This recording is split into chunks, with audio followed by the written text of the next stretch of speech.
สดีค่ะโนอี้ค่ะหรือว่า Evote โนอี้หนูรู้สึกเป็นเกียรติมากๆเลยที่ได้เป็น Thailand Ambassador ของ Top Can 2020 วันนี้เนยจะมาแนะนำ Top Can 2020 ซึ่ง Top Can 2020 ก็คือการจัดการแข่งขันเกม e-sport ที่ยิ่งใหญ่และสุดพิเศษที่สุดใน Southeast Asia ของปี 2020 นี้ซึ่ง Top Can 2020 เนี่ยเขามีการจัดการแข่งขันเกมมากมายหลายเกมเลยเพื่อนๆคนไหนที่สนใจก็เข้าไปดูรายละเอียดตรงลิงก์นี้ได้เลยเดี๋ยวเนยจะขึ้นลิงก์ไว้ให้นะคะส่วนตัวเนยชอบเล่นมาเวลทอมแอนด์เจอรี่เพราะว่าแบบสนุกมากเลยเพลินเล่นได้ทั้งวันเลยค่ะซึ่งไม่ต้องสงสัยเลยนะว่าทำไมเนยถึงเล่นหลายเกมนะคะเพราะว่าส่วนตัวเนยเป็นสตรีมเมอร์เนยต้องค้นหาแพชชั่นจากการเล่นเกมซึ่งแพชชั่นของหนูก็คือการทำให้คนดูมีความสุขยิ่งหนูเห็นคนดูที่ดูหนูมีความสุขยิ่งทำให้หนูมีแรงผลักดันในการทำสิ่งนั้นต่อไปให้มันดีขึ้นเรื่อยๆค่ะและสุดท้ายนี้เนยอยากจะชวนทุกคนไปชมการแข่งขันที่จะเริ่มขึ้นในวันที่ 25 กันยายนนี้เป็นต้นไปได้ที่ Top Can 2020 Official Channel และอย่าลืมกดไลค์กดติดตามเป็นกำลังใจให้เนยด้วยนะคะเนยอยากให้ทุกคนมีความสุขและสนุกไปกับการแข่งขันนี้ This is passion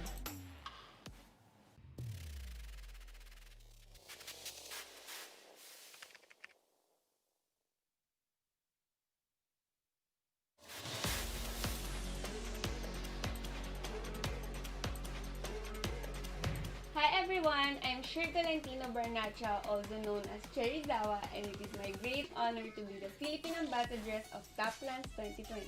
Toplands 2020 is the biggest premier Southeast Asian multi-game esports tournament of 2020. Toplands 2020 will allow players from all over Southeast Asia to show their passion for video games. Rules of Survival will be a returning title continuing the firefight between the best teams in the region from last year. Joining it are the newcomers Dota 2 for PC, Tekken 7 for PC, and Marvel Super War for mobile. Completing the list is Tom and Jerry Chase also for mobile, with its Toplands appearance being its first esports event in Southeast Asia. Toplands 2020 will fuel the passion of countless gamers around the world with the total prize pool of $85,000 US.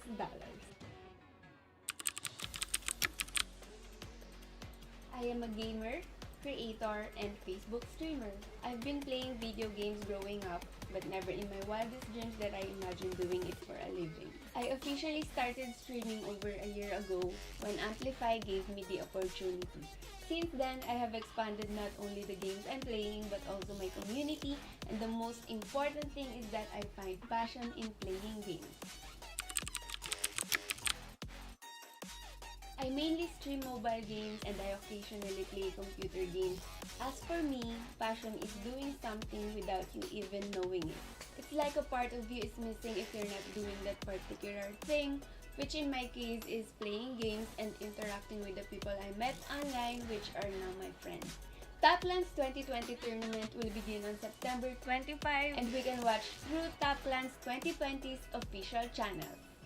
Their official Facebook page is facebook.com/toplandsofficial and their official YouTube channel is youtube.com/toplandsesports. Let's follow the game together and say this is passion!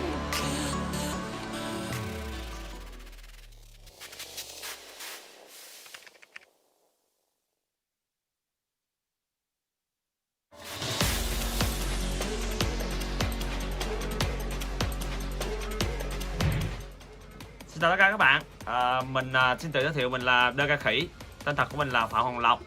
Hiện tại mình đang là streamer tự do trên Facebook Gaming Việt Nam. Hôm nay mình rất vinh dự được thông báo mình sẽ trở thành đại sứ khu vực Việt Nam của giải đấu Top Can 2020. Giải đấu có thể coi là lớn nhất khu vực Đông Nam Á dành cho các tựa game mobile nói chung và esports nói riêng, được tổ chức bởi hãng game NetE. Top Can là giải đấu quy tụ rất nhiều bộ môn nổi tiếng trong khu vực Đông Nam Á, chẳng hạn như là Marvel Super Alien, Dota 2, Tom và Jerry Chase, Tekken 7 và đặc biệt là tựa game đã được phát hành ở Việt Nam là Rules of Survival. Giải đấu có quy mô toàn Đông Nam Á và là giải đấu esports tổ hợp lớn nhất khu vực. Với tư cách là đại sứ khu vực Việt Nam của giải đấu Top Can thì DK Khỉ cảm thấy vô cùng tự hào khi lần đầu tiên Khỉ được thấy mình được sống với niềm đam mê game của mình và niềm đam mê này được công nhận bởi cộng đồng quốc tế. với slogan This is passion, thỏa buồn đam mê. Giải đấu Top Talent là nơi để các bạn có niềm đam mê giống đơ ca khỉ, được theo dõi sự phát triển của ngành game bất tới như thế nào. Giải đấu sẽ được tổ chức vào ngày 25 tháng 9 sắp tới và chúng ta có thể theo dõi trên cả fanpage Facebook lẫn kênh YouTube. Hãy truy cập fanpage Top Talent 2020 và kênh YouTube Top Talent Esports để theo dõi đơ ca khỉ và giải đấu nhé. This is passion, thỏa buồn đam mê. Các bạn hãy cùng đơ ca khỉ chinh phục giải đấu Top Talent 2020 nhé.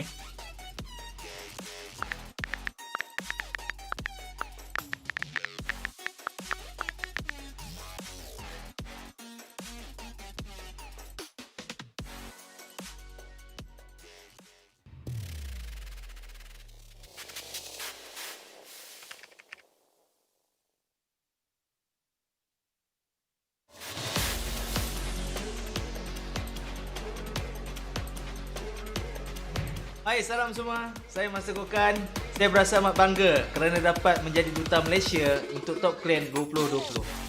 Iaitu acara terbesar untuk pertandingan SEA Multi Games Esport 2020. Top Clan akan mengadakan tournament terbesar mereka dengan hadiah yang terkumpul cukup lumayan bernilai $85,000 USD. Saya adalah seorang content creator dan juga saya seorang streamer. Perkara yang paling penting bagi saya adalah saya mendapatkan semangat dan juga kepuasan ketika bermain game. Bagi saya kepuasan itu adalah apabila ketika saya bermain game. Ketika saya bermain game, saya berpeluang dapat berkenalan dengan kawan-kawan baru. Dan perkara yang paling penting sekali adalah saya dapat menjadi ahli gaming community di dunia ini. Itulah dia kepuasan kita. Pertandingan ini akan bermula pada 25 September ini. Dan kita boleh menyaksikan secara live di saluran rasmi Top Clan 2020, Facebook, YouTube dan juga Twitch. Marilah bersama-sama mengikuti permainan dan juga perlawanan ini. Dan tidak lupa untuk melaungkan slogan This is passion! Peace!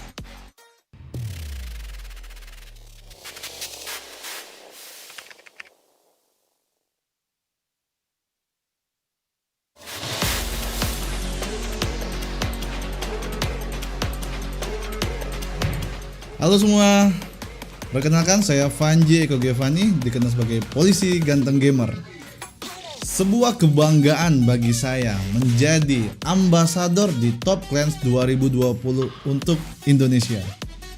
Ini adalah turnamen e-sport multi game paling besar ya di Asia Tenggara di tahun 2020. Menurut saya, passion itu adalah menjadi lebih gigih, berani, dan pantang menyerah. 2020 ini adalah tahun yang sulit karena COVID-19, banyak orang yang kehilangan nyawanya, kehilangan harapan, kehilangan keyakinan untuk masa depan. Tetapi kita tidak boleh menyerah, tetaplah menjaga jarak, menjaga kesehatan, memakai masker, dan percayalah pada harapan. Turnamen ini akan dimulai tanggal 25 September 2020 dan kalian semua bisa menonton melalui channel-channel official dari Top Clans 2020. Ada Facebook, ada YouTube, dan juga ada Twitch. Mari kita ikuti acara ini bersama-sama dan ucapkan slogannya dengan semangat, This is passion. Jadi buat teman-teman semua jangan lupa like video Papol dan dukung terus Papol. Terima kasih.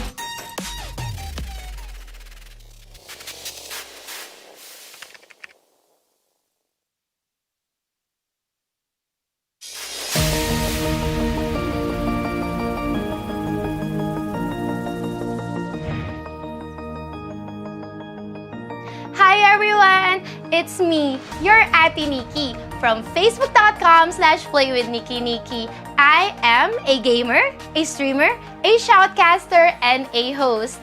Everyone, I'm Shir Tolentino Barnacha, also known as Cherizawa, and it is my great honor to be the Philippine Ambassadress of Taplands 2020. Hey guys, Asa right here, and if you guys don't know who I am a professional shoutcaster, esports commentator, content creator, and streamer residing in the Philippines. Hai, salam semua. Saya Master Kokan.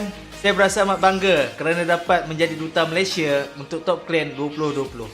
Hello everyone, I'm Rasdak AIG, also known as Madam Mayora. I'm the team manager of Team Rosda. Halo semua, perkenalkan saya Vanji Eko Giovanni, dikenal sebagai polisi ganteng gamer. สวัสดีค่ะโนอี้ค่ะหรือว่า Evote โนอี้หนูรู้สึกเป็นเกียรติมากๆเลยที่ได้เป็น Thailand Ambassador ของ Top Can 2020 Hi, my name is Holler. I'm a caster, streamer, content creator, and you can find most of my work online at Holler TV. Hi everyone, my name is Bobby and I'm here at NetEase Games. I'm one of the community managers for Rules of Survival and Top Clans Esports. Hi everyone, my name is Arthur. I'm a caster, analyst, coach, and streamer from Malaysia for the game Dota 2. Hello everyone, I am Nam, cat caster. I am shoutcaster of many games from Thailand. Hi everyone, I'm Clyde Lewis, player of Savage Gaming and player of one of the most trending games in PH, which is Lost. Hey everyone, I'm Pat, the marketing manager of Top Clans from NetEase Games. I'm from the Philippines and this is my home office. It's really sad that the COVID-19 pandemic has affected each and everyone, especially the esports scene, including me as a gamer, a shoutcaster, and a streamer. It has definitely affected me in a lot of ways. Gigs has been cancelled, LAN tournaments has been cancelled.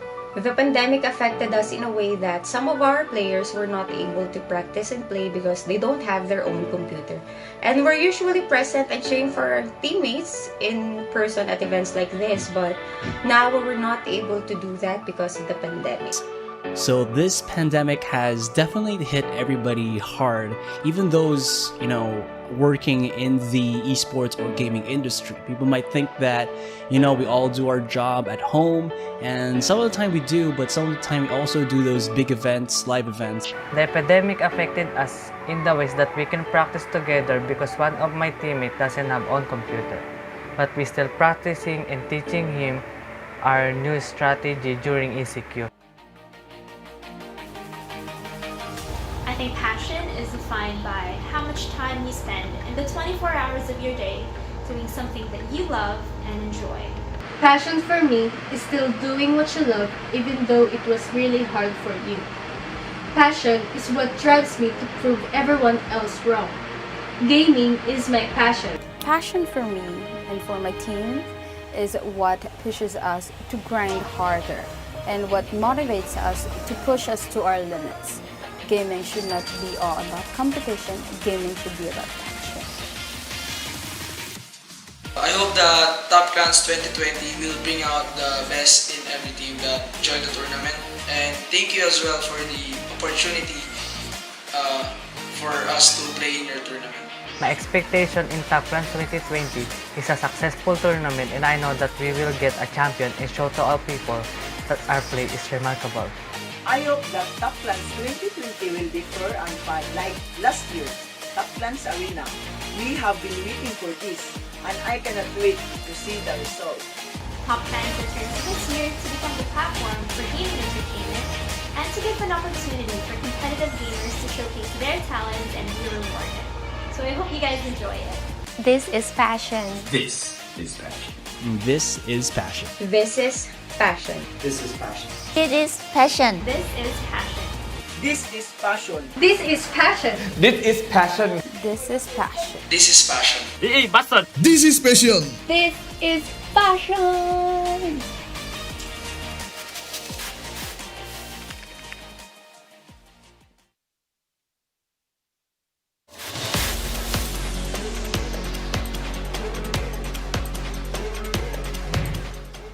สวัสดีค่ะโนอี้ค่ะหรือว่า Evote โนอี้หนูรู้สึกเป็นเกียรติมากๆเลยที่ได้เป็น Thailand Ambassador ของ Top Can 2020 วันนี้เนยจะมาแนะนำ Top Can 2020 ซึ่ง Top Can 2020 ก็คือการจัดการแข่งขันเกม e-sport ที่ยิ่งใหญ่และสุดพิเศษที่สุดใน Southeast Asia ของปี 2020 นี้ ซึ่ง Top Can 2020 เนี่ยเขามีการจัดการแข่งขันเกมมากมายหลายเกมเลยเพื่อนๆคนไหนที่สนใจก็เข้าไปดูรายละเอียดตรงลิงก์นี้ได้เลยเดี๋ยวเนยจะขึ้นลิงก์ไว้ให้นะคะ ส่วนตัวเนยชอบเล่นมาเวลทอมแอนด์เจอรี่เพราะว่าแบบสนุกมากเลยเพลินเล่นได้ทั้งวันเลยค่ะซึ่งไม่ต้องสงสัยเลยนะว่าทำไมเนยถึงเล่นหลายเกมนะคะเพราะว่าส่วนตัวเนยเป็นสตรีมเมอร์เนยต้องค้นหาแพชชั่นจากการเล่นเกมซึ่งแพชชั่นของหนูก็คือการทำให้คนดูมีความสุขยิ่งหนูเห็นคนดูที่ดูหนูมีความสุขยิ่งทำให้หนูมีแรงผลักดันในการทำสิ่งนั้นต่อไปให้มันดีขึ้นเรื่อยๆค่ะและสุดท้ายนี้เนยอยากจะชวนทุกคนไปชมการแข่งขันที่จะเริ่มขึ้นในวันที่ 25 กันยายนนี้เป็นต้นไปได้ที่ Top Can 2020 Official Channel และอย่าลืมกดไลค์กดติดตามเป็นกำลังใจให้เนยด้วยนะคะเนยอยากให้ทุกคนมีความสุขและสนุกไปกับการแข่งขันนี้ This is passion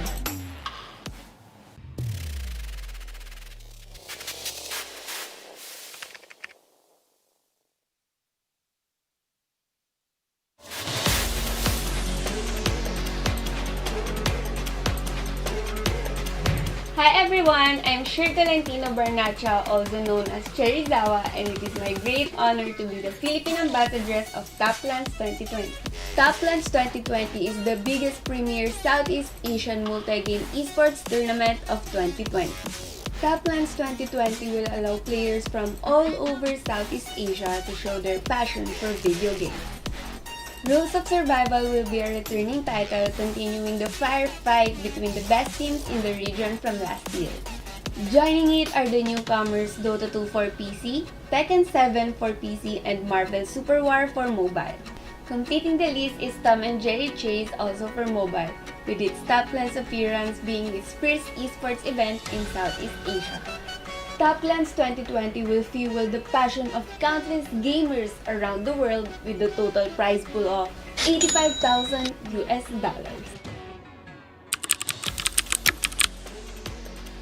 I am a gamer, creator, and Facebook streamer.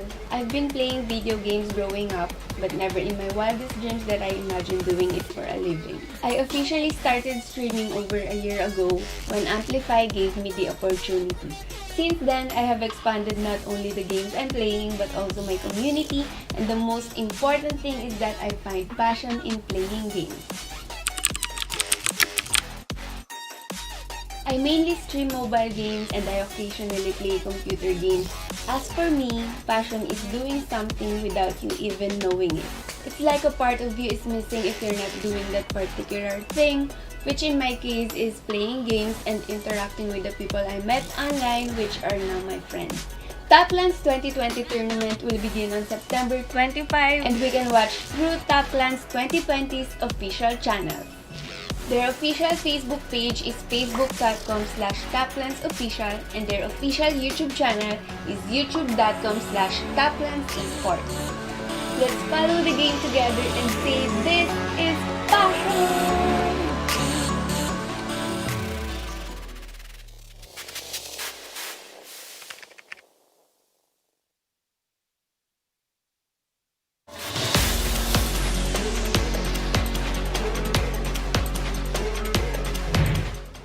Xin chào tất cả các bạn, mình xin tự giới thiệu mình là Đơ Ca Khỉ, tên thật của mình là Phạm Hoàng Lộc. Hiện tại mình đang là streamer tự do trên Facebook Gaming Việt Nam. Hôm nay mình rất vinh dự được thông báo mình sẽ trở thành đại sứ khu vực Việt Nam của giải đấu Top Clan 2020. Giải đấu có thể coi là lớn nhất khu vực Đông Nam Á dành cho các tựa game mobile nói chung và esports nói riêng, được tổ chức bởi hãng game NetEase. Top Clan là giải đấu quy tụ rất nhiều bộ môn nổi tiếng trong khu vực Đông Nam Á, chẳng hạn như là Marvel Super Alien, Dota 2, Tom và Jerry Chase, Tekken 7 và đặc biệt là tựa game đã được phát hành ở Việt Nam là Rules of Survival. Giải đấu có quy mô toàn Đông Nam Á và là giải đấu esports tổ hợp lớn nhất khu vực. Với tư cách là đại sứ khu vực Việt Nam của giải đấu Top Clan thì DK Khỉ cảm thấy vô cùng tự hào khi lần đầu tiên Khỉ được thấy mình được sống với niềm đam mê game của mình và niềm đam mê này được công nhận bởi cộng đồng quốc tế. Với slogan This is passion, thấu buồn đam mê, giải đấu Top Clan là nơi để các bạn có niềm đam mê giống Đơ Ca Khỉ được theo dõi sự phát triển của ngành game quốc tế như thế nào. Giải đấu sẽ được tổ chức vào ngày 25 tháng 9 sắp tới và chúng ta có thể theo dõi trên cả fanpage Facebook lẫn kênh YouTube. Hãy truy cập fanpage Top Clan 2020 và kênh YouTube Top Clan Esports để theo dõi Đơ Ca Khỉ và giải đấu nhé. This is passion, thổi buồn đam mê. Các bạn hãy cùng Đơ Ca Khỉ chinh phục giải đấu Top Clan 2020 nhé.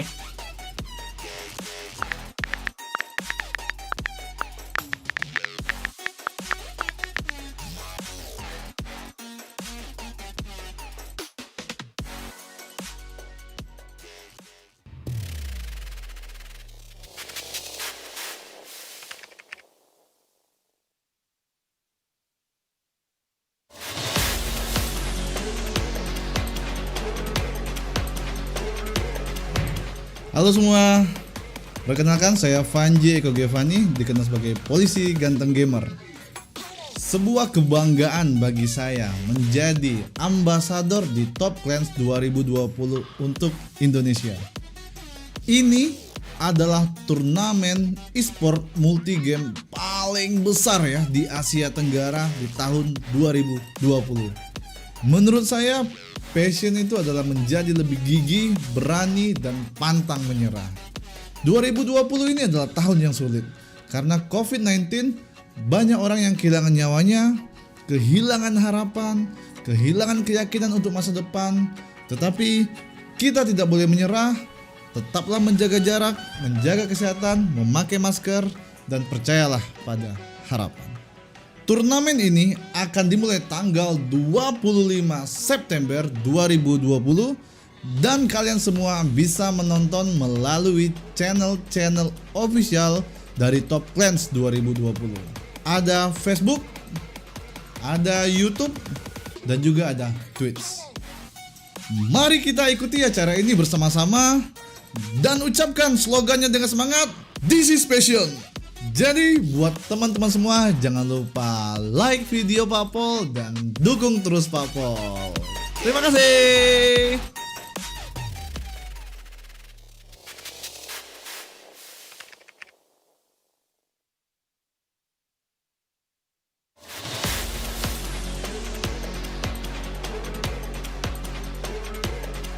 Hai, salam semua. Saya Mas Tegukan.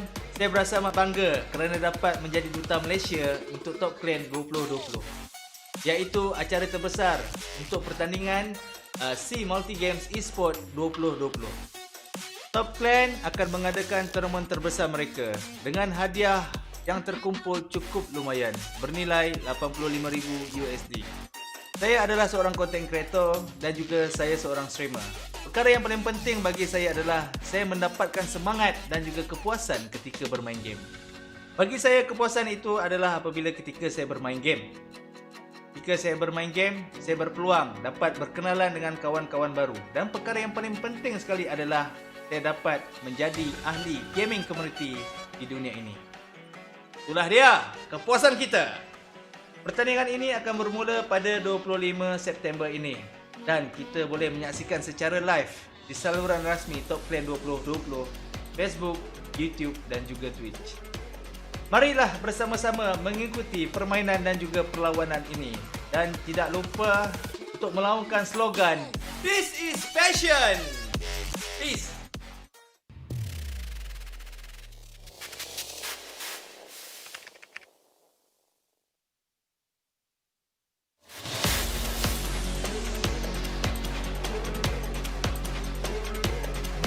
Hi everyone, I'm Shir Tolentino Barnacha, also known as Cherizawa, and it is my great honor to be the Philippine Ambassadress of Taplands 2020. Taplands 2020 is the biggest premier Southeast Asian multi-game esports tournament of 2020. Taplands 2020 will allow players from all over Southeast Asia to show their passion for video games. Rules of Survival will be a returning title, continuing the firefight between the best teams in the region from last year. Joining it are the newcomers Dota 2 for PC, Tekken 7 for PC, and Marvel Super War for mobile. Completing the list is Tom and Jerry Chase, also for mobile, with its Taplands appearance being its first esports event in Southeast Asia. Taplands 2020 will fuel the passion of countless gamers around the world with the total prize pool of $85,000 US.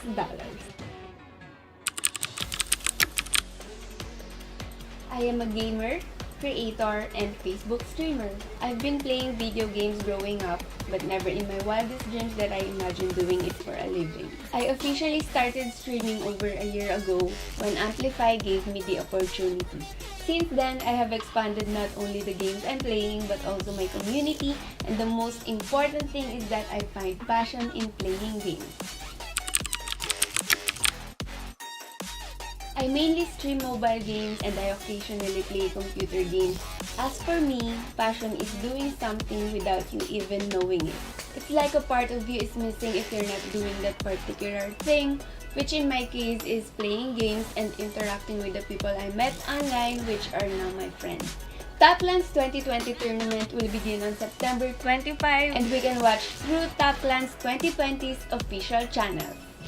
Their official Facebook page is facebook.com/taplandsofficial and their official YouTube channel is youtube.com/taplandsesports. Let's follow the game together and say this is passion!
everyone, welcome to Top Clans 2020. As the biggest multi-game tournaments in the SEA region, we aim to become the best digital esports platform that serves all the players, brands, and game developers. And we want everyone to come together to embrace love for esports and games. This year, totally 5 games will join Top Clans 2020, and the total of 28 days of tournaments will be live streamed in Thai, Malay, and English, helping to bring you the best immersive experience. And today we'll present you with the Dota 2 group stage competition. Before we get started, we would like to thank our TV partners, EGG Network and AIS Play. And also don't forget to follow our official Facebook, YouTube, and Twitch channels for the wonderful latest updates. And also we want to thank our local partners, InfoThat and Asian Galaxy.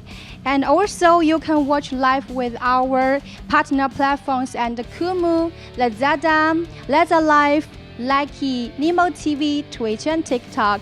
And also thanks to our network support, UU Game Booster. Okay, Top Clans 2020 is now broadcasting in Thai and Malay. Okay, our wonderful game will start very soon, everybody. Our wonderful casters will take it from here. Hello everyone and welcome to Top Clans 2020 Dota 2 SEA Invitational. My name is Holler and with me is Arthur. How are you doing today? Hey man, thanks. I'm excited. It's an honor to be part of one of the biggest multi-game tournament in Southeast Asia right now. And Top Clans are all about promoting passion, so I'm just so excited to be here right now.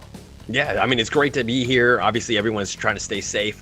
We've been casting from home, so we're just gonna make sure we have our own social distancing. They're not even putting our boxes together so that we have a little bit of space ourselves. But we've got a great lineup today. We've got, in terms of this roster, we've got 8 teams in SCA. We've got a whole lot of games coming at you. We've got Dota 2. We've got,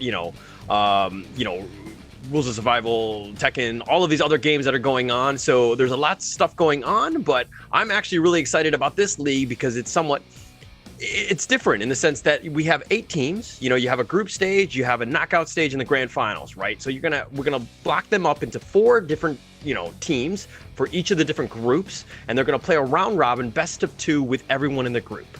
The teams that survive, the top 2 are going to move into the playoffs. The bottom 2 are going to get eliminated. And unfortunately, they're going to go home, but with only 1,000 USD. First place is 7,000, second 4,000, and third is 3,000. So they're getting a nice chunk, like a bunch of change going in. And they're going to buy a lot of Dota 2 cosmetics as they're going to go through. Now, the next piece of all of this is that when we're talking about the different groups that we have, the 2 different, the 8 teams that we're talking, we're going to see that list coming up soon.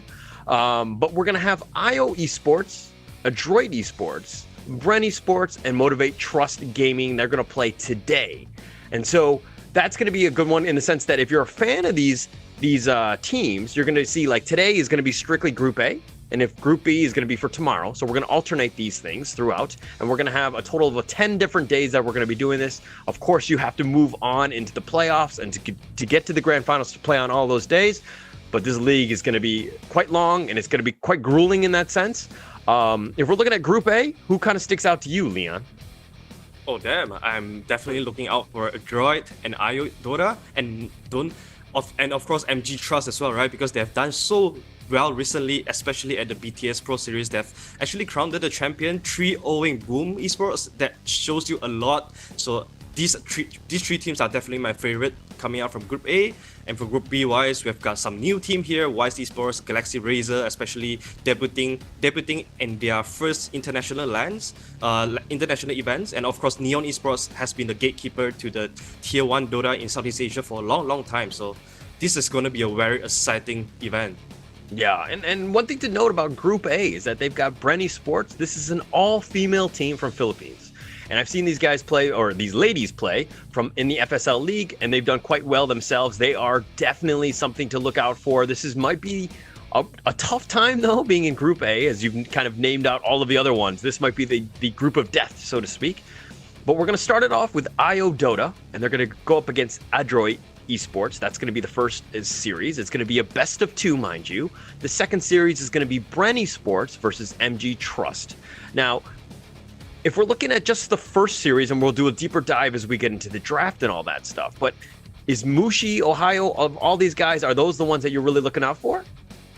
Oh yeah, definitely. They are the legends of the Southeast Asia Dota, and not only them, you have got Witty Faded that has been shining for the past year at eHome, and then he returns to Southeast Asia. He brings a lot of talent back, a lot of experience back, and of course we have got Nia 666. We talk about him later on, but this Nia guy, he's definitely the one player that we have to all focus in, because this kid, he reached 9k MMR at the age of 17, and you might ask me how old is he right now? He's only 18. So definitely a lot of talents on the line, and I'm excited to see what can they accomplish here. Right, and right before we go into that, notice that there's going to be a live streaming event where throughout the stream you're going to see a bunch of codes, or they might be questions. You need to answer them in the comments. So wherever you're viewing from, YouTube, Facebook, Twitch, whatever, just put the answer in the comment. Just simply reply with that, and then once you do, we'll find out who you are. We'll definitely be able to send out the rewards to you. They're going to be Dota 2 cosmetics. So if you're a Dota 2 fan, you're going to feel right at home. You're going to get these nice little cosmetics. They're all going to be random, somewhat very, very different, and definitely worth your time. And it's probably the easiest way to win any sort of award. And secondary to that is that if you share the stream, be it again on any of those social media platforms, if you want to share it to your parents, your friend, your girlfriend, your boyfriend, your stack, any of these things, well, again, we'll find out who you are, and we will also pick out a lucky winner for you. So you can win out, again, Dota 2 Cosmetics. This is the easiest game around. You might as well win that. And I've actually shared it myself, so I'm expecting to win everything. How about you? Oh, damn. Me too. Like, you guys better be hurry and make sure that you participate in this, because there is going to be a lot of nice prizes for you to win. You definitely don't want to miss this. Like, where else can you win prizes just by watching the stream? Nowhere else. It's only top clans. Actually, though, do we actually want them to play? Because then I feel like, they're going to steal out on all the prizes for me, no? I want it to be more challenging. All right, okay. So you're a competitor, not looking for the easy win, so to speak. Oh, yeah. Okay, so let's go back to the two different teams that we're talking about, IO and Adroit. That's going to be the starting series that we're talking about. And you talked about the age gap. The youngest player being 17. Like, how do you, it's definitely a mid laner. I mean, this is kind of the way you're going to be playing now. Everything is very different. So I guess kind of walk us through, because Mushi is definitely no young chicken anymore, right? Let's be honest. Yeah. I mean, this seems to be like the best way of building a team right now, right? You want to have some veterans in the team. You also want to have some new, really young blood as well. I think this seems to be the perfect composition for me. You have Mushi and Ohio with tons of experience, and then you have Nia that has been playing for a couple of years at these tier 2 and tier 3 tournaments, and now finally he gets to play with the tier 1 captain right there, at least in Malaysia. So I do feel like this adds in a lot to Nia as a person. He gets to shine a lot more with under the right captaincy. And right now we have a droid here as well. They have undergo a little bit of a roster changes. We have MCY as a carry now, and also Bansoy. Compared to before, it was Natsumi and the Bocarino. So I do feel like a droid also have a lot of proof for. MCY is a carry that I'm very familiar with myself, because I worked with him back in GigFam. So I know him a lot, and he's a very talented guy as well. Also very young too. I believe he's only 20 this year. So I do feel like there's a lot of talents on the line, and I just don't know why. How are these young players so good recently? Like all these years, there's been so many young players. I'm gonna make a bad analogy. I'm gonna say it's kind of like these carries, these mids that you're talking about, all 17 to 20 or whatever. Is it kind of like securing the hot girl? You know what I mean? Before they realize that they're hot. You know what I mean? Before they become like that hot commodity that you're. No, is that just a bad analogy? Yeah, that's pretty good actually. you have to recognize the talent that hide beneath them, right? And then you have got to sign them really quickly before anyone else does. So I do think that you have a very good analogy there. All right, okay, awesome. And so we've got both of those teams lined up I mean, you talked about the favorites, but like you kind of named Adroit and Io as being, you know, definitely the favorites of this group. But in this series itself, who do you like? I really like Adroit actually, because Adroit has been playing more tournament that has been out there recently, and IO Dota, except for the one local tournament that I've cast for, I really don't see them anywhere else. So I do feel like Adroit have more of the learning ground that they have been given to. They have been playing with more tier 1 to tier 2 teams in tournaments, not just scrims but tournaments. So honestly, for me, I do feel like Adroit have a little bit of an advantage in terms of practice and experience going into this matchup. I'm actually disappointed because I expected you to be a little bit more of the favorite of your own local team, right? Like this is the team that you know what I mean? Like it's from Malaysia. They're all 5 from there. Like, isn't that Malaysia pride thing there for you? Oh yeah, don't get me wrong. I'm being totally neutral here, no bias. But of course, deep in my heart, I do hope that these Malaysian teams and players shine in an international stage. Okay. All right, let's see how it goes. I mean, the draft is underway. We're seeing the initial bans. And with 7.27D, who is that one hero or the top 3 heroes that you're thinking completely toxic? Like 7.27C is like probably Doom, Magnus. Like those are top 2, right? But in 7.27D, who do you not like? Oh, I think the one hero that you need to look out for is the Snapfire. And just as I speak, the Snapfire, this is what Adroit has been doing for a long while, but Mushi, he sees this coming a mile away, immediately responding with the Nyx Assassin. One of the very popular counters to Snapfire, if you remember, when Snapfire just came out, everybody was spamming it, and then the one straight up response was Nyx Assassin. Yeah, I mean, like the Spike carapace just ends Mortimer Kisses and all that. So, but you know, back to the Snapfire pick. Do you like it? Like, what role or position do you like it in? Alright, the best thing about Snapfire right now is that people start to figure out, oh, Snapfire doesn't only capable of playing post 5, he can also go to the 2, 3, 4. So there's so many roles that Snapfire can go to. It increases a lot of flexibility in your draft. And with this Nyx Assassin pick here that counters the Mortimer Kisses, I think there's a lot of incentive for Adroit to switch this hero to a core, for example, the mid lane or the off lane, so he could utilize more on the first and second spell to deal out a lot of damage early on.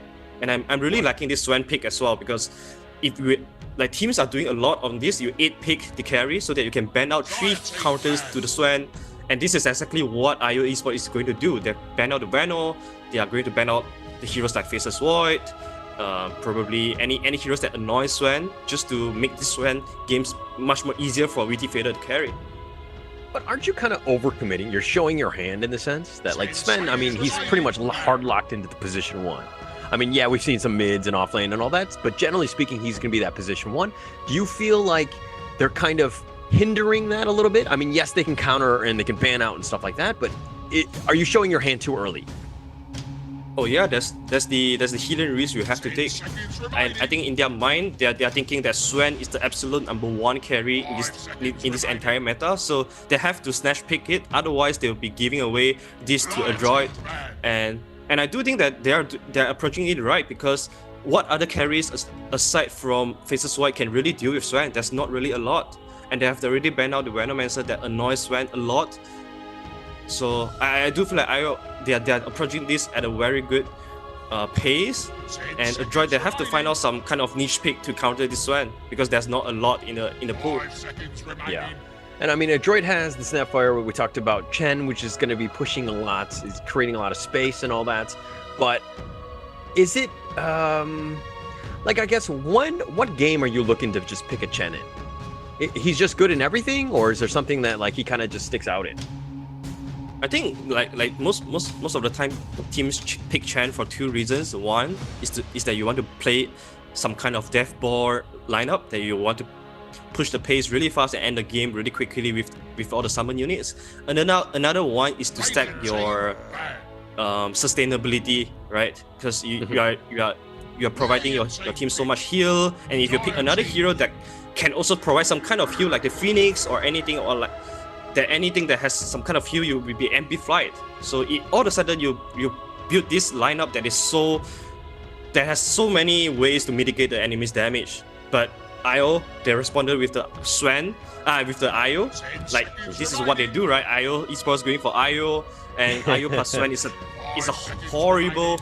It's a terrific, very scary combo because you speed up the farming speed of Swen. All of a sudden, Swen, he's supposed to be a beast at 25 minutes, but with the IO presence, you speed up the Swen's pick to 20 minutes, and suddenly a droid.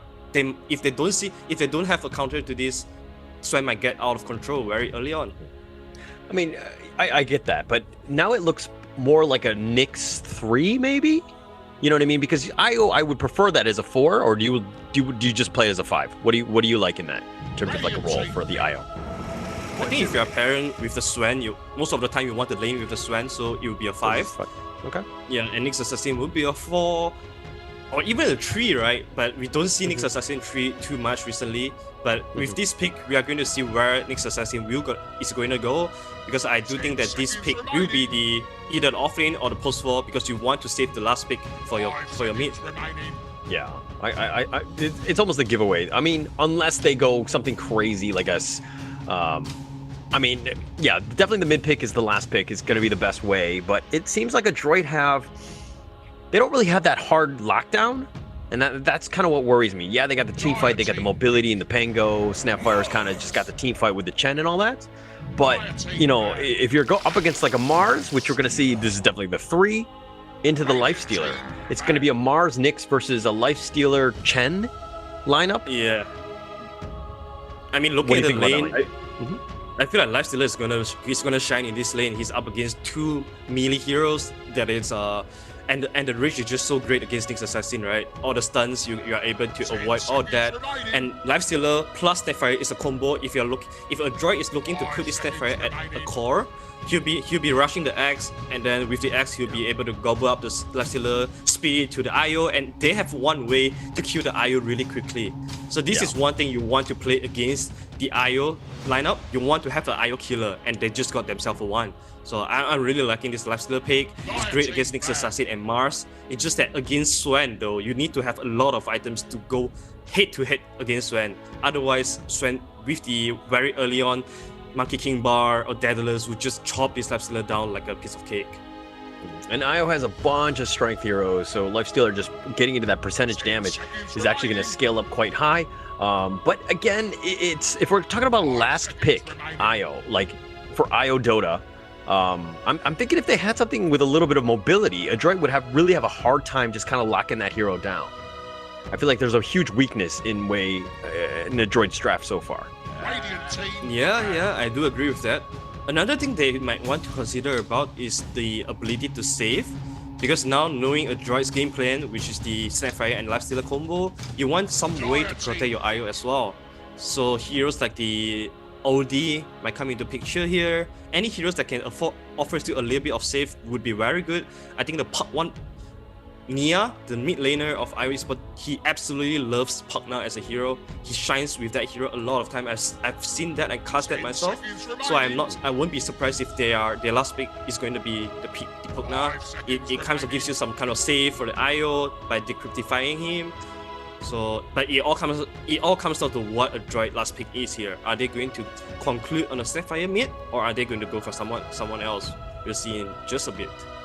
You've seen Pango mid. I've been seeing that, and it's actually done quite well. I think it's still kind of strong. Yeah, I do think so. I think Pango mid is a Southeast Asia specialty. You don't see this anywhere else, honestly, but only Southeast Asia really.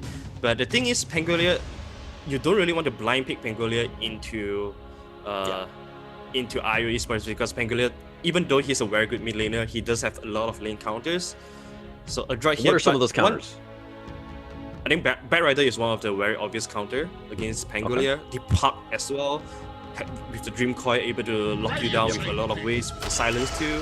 So Slada is going to be the last choice of a droid. So there's a lot of ways to utilize this Lifestealer now. You have Snapfire Gobble and also the Slada as your vehicle. So tons of way for you to go onto the IO.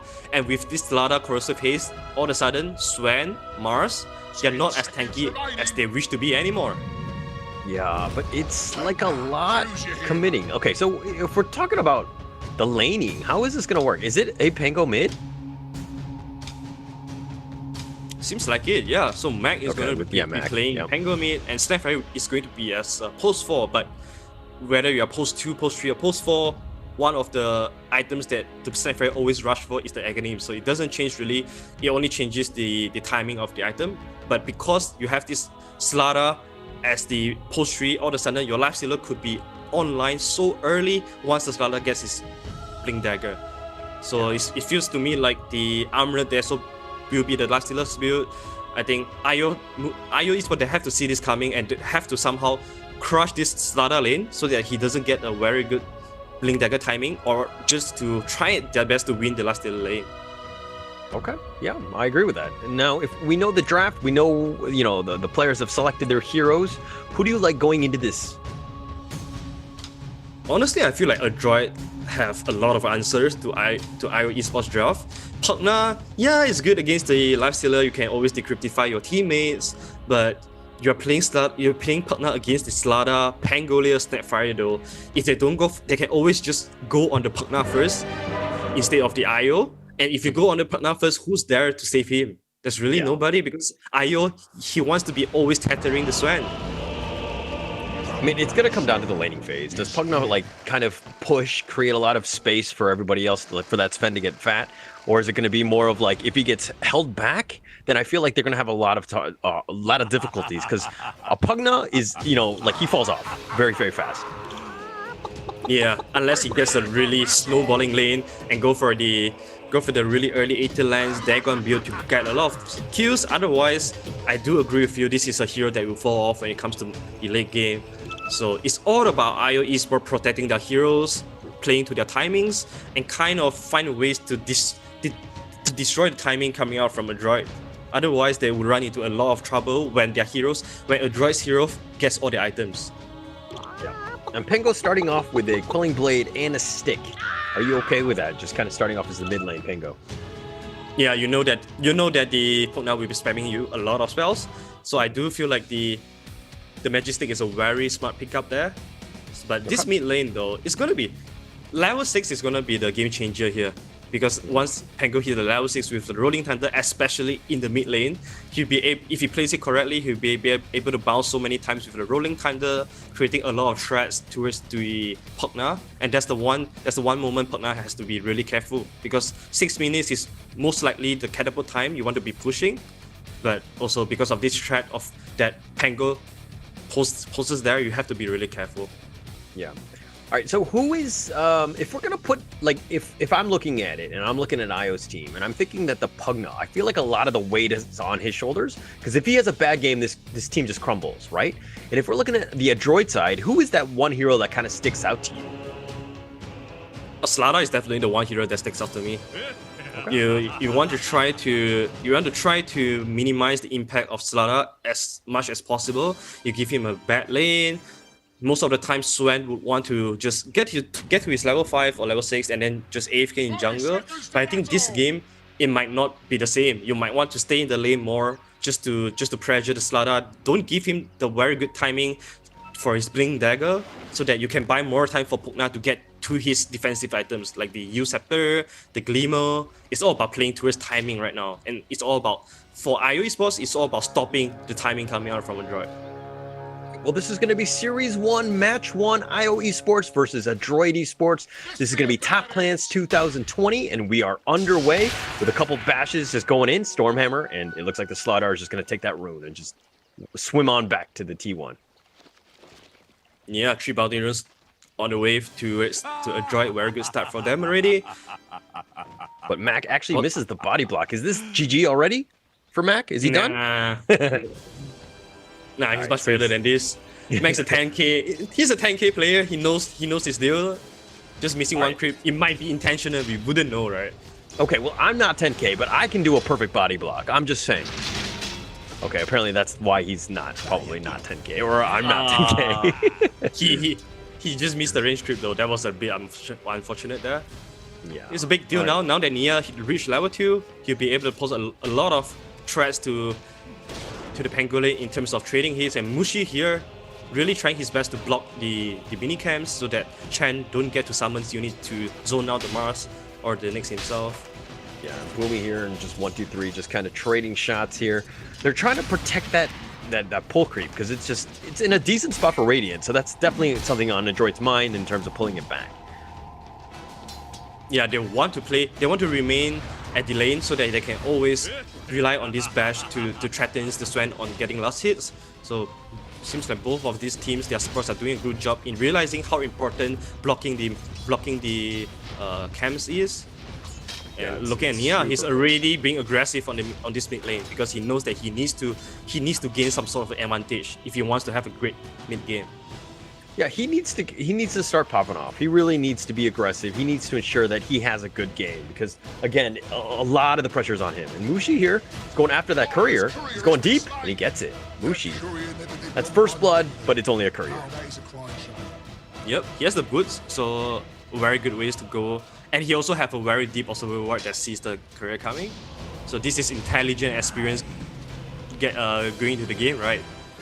And looking at the mid lane, you just mentioned that Nia has to pop off here, and looking at the last hit, he has 9 last hits in just 2 minutes away, 2 minutes in the time, and Mac is not doing very well in terms of last hitting compared to Nia. I mean, it's just so annoying to deal with, like the decrep and everything, right when you're about to go for a last hit, and then you gotta watch out for his blast.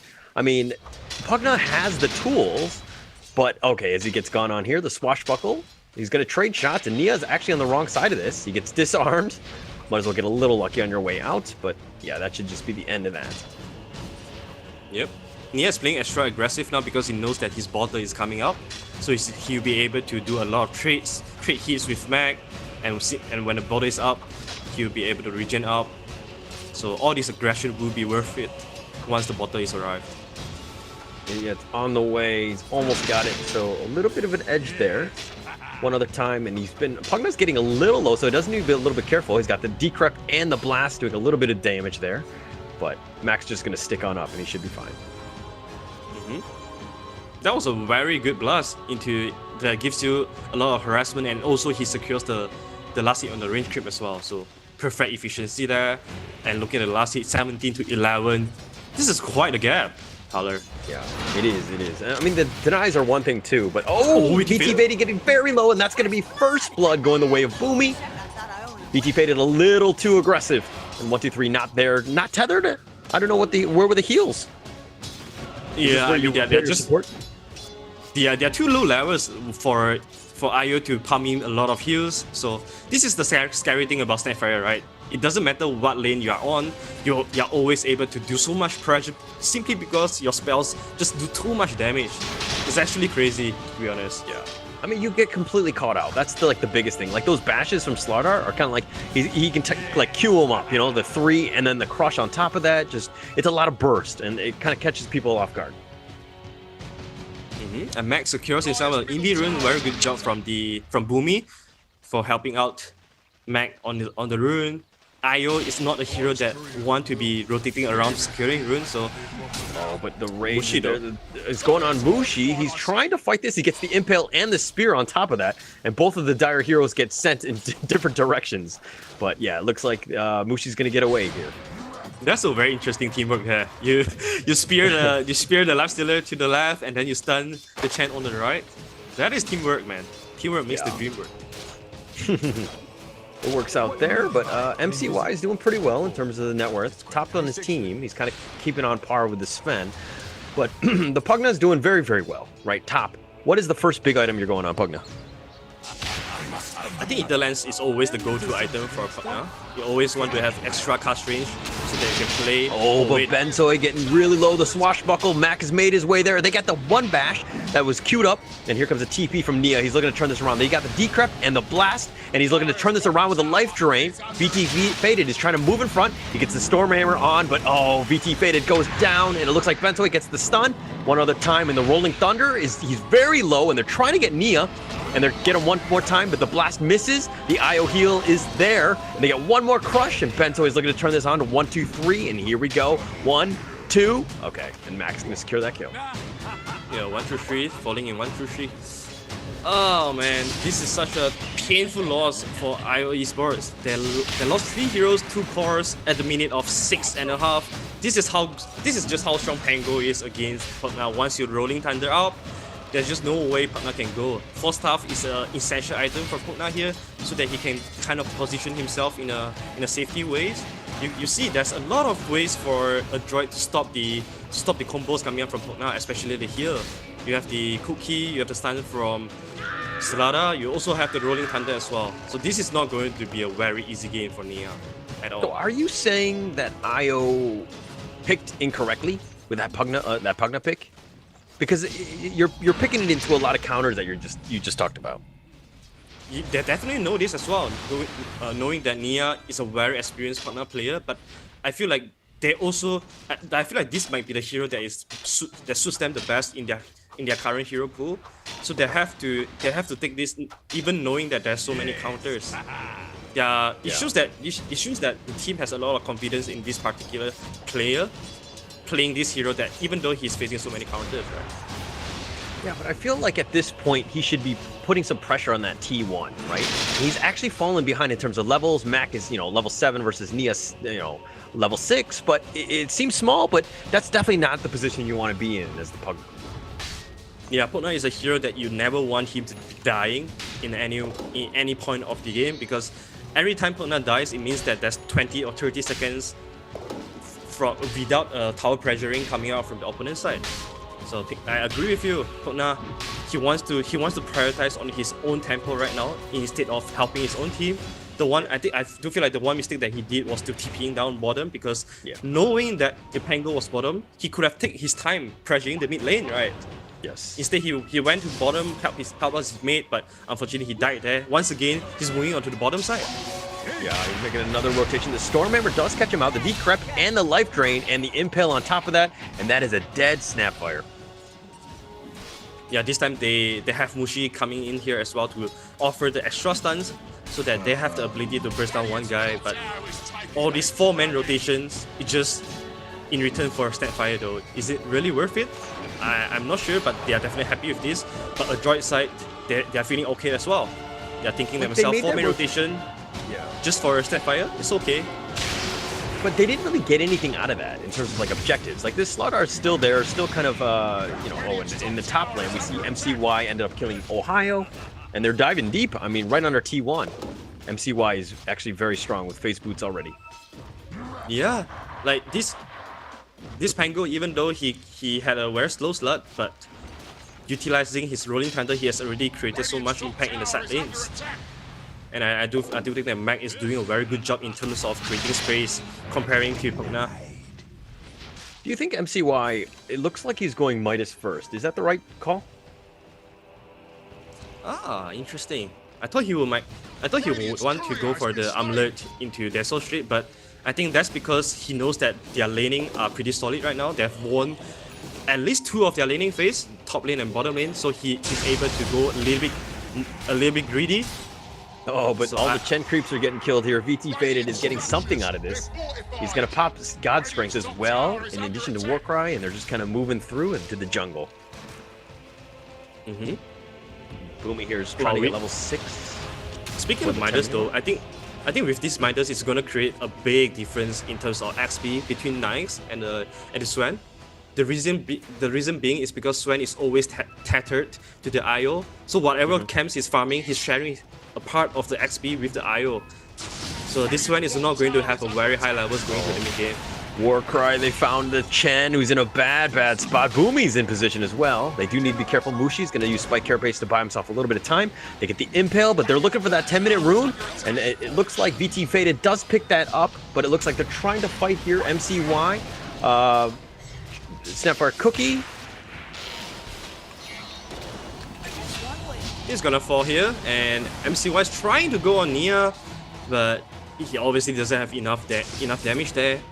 And we are looking at the itemization of Lifestealer right now. He's not going for the Midas, he's rushing for the Amulet, so proving that he is he's not a very greedy player here, and he knows that with the Amulet they will be able to take down towers much more quicker, and he'll be able to pressure the Swan much earlier as well. So yeah, so Sven's got a nice ancient stack here. He's got the Royal Jelly as well. I mean, with the IO healing you should be fine. And this will catch or put him up a lot further than he's at right now with Sven just kind of being able to just God Strength Warcry on top of this Ancient Stag. Yeah, also he has the best neutral items for Sven. That's the boom handler. Another better item is obviously the Iron Talent, but with the IO that is already amping up your farming speed, I do think that Broom Handler is the absolute best item for the Sven right now. Yeah. It seems But like what do you Nina is think top. Just overall, which is the worst neutral T1 item, do you think? I think I played a lot of carry recently, and one item I dislike the most is the Ocean Heart. Because I don't really want to spend time running in the river, right? Yeah. So Ocean Heart the is more relocate? like... And they've got the arena as well. They end up killing the Snapfire. The Spike Carapace is going to, at least the Impale is going to connect onto Bentoi. But they're looking to fight this, and Mushi does die in the end. Ohio's running for his life now. He's trying to get away. He spears back Bentoi, which is the most dangerous one, but doesn't latch on the Swashbuckle. And they want to go for more, and no, the GG branch is being used, and it looks like they're going to disengage here. Yep, this is the lack of stun you were talking about at the beginning of the draft. Without the Blink Dagger on the Slara, there's very limited cash really, unless you want to commit the Rolling Thunder into a very long chase, which is not very optimal. Otherwise, you just have to let the heroes go. Yeah, I mean, but you talked about Bentoi about having a good game, and I mean, once he gets Blink, I feel like that's like a pretty big moment for the a droid. It's going to really change things up. He's going to be able to catch people, obviously just Blink stunning people. So I think it really comes down to Bentoi getting that Blink. Yeah, but the last check of me on his itemization, it seems like he's going for the hood first. I do hope that this is just a casual hood and he does not complete this into a complete pipe. Otherwise, it's going to slow down his dagger timing a lot. So yeah, if he doesn't die now, I think he should have a pretty decent 15 to 17 minutes Blink Dagger, which is still okay. Okay. Are you okay? I mean, the whole utility item first, probably, the hood pipe maybe. Oh, but the Rolling Boulder is coming through, Rolling Thunder that is. And he doesn't actually see Mushi. They don't have any dust, so shame on them. These cores not carrying any dust around. And a lot of hoopla for nothing. You can't see me if you can't kill me if you can't see me. That's the one thing that the cores of Southeast Asia don't do, right? Is to carry dust. And everybody is just looking at the supports for dust, but they forget that dust is just so cheap that everybody can carry.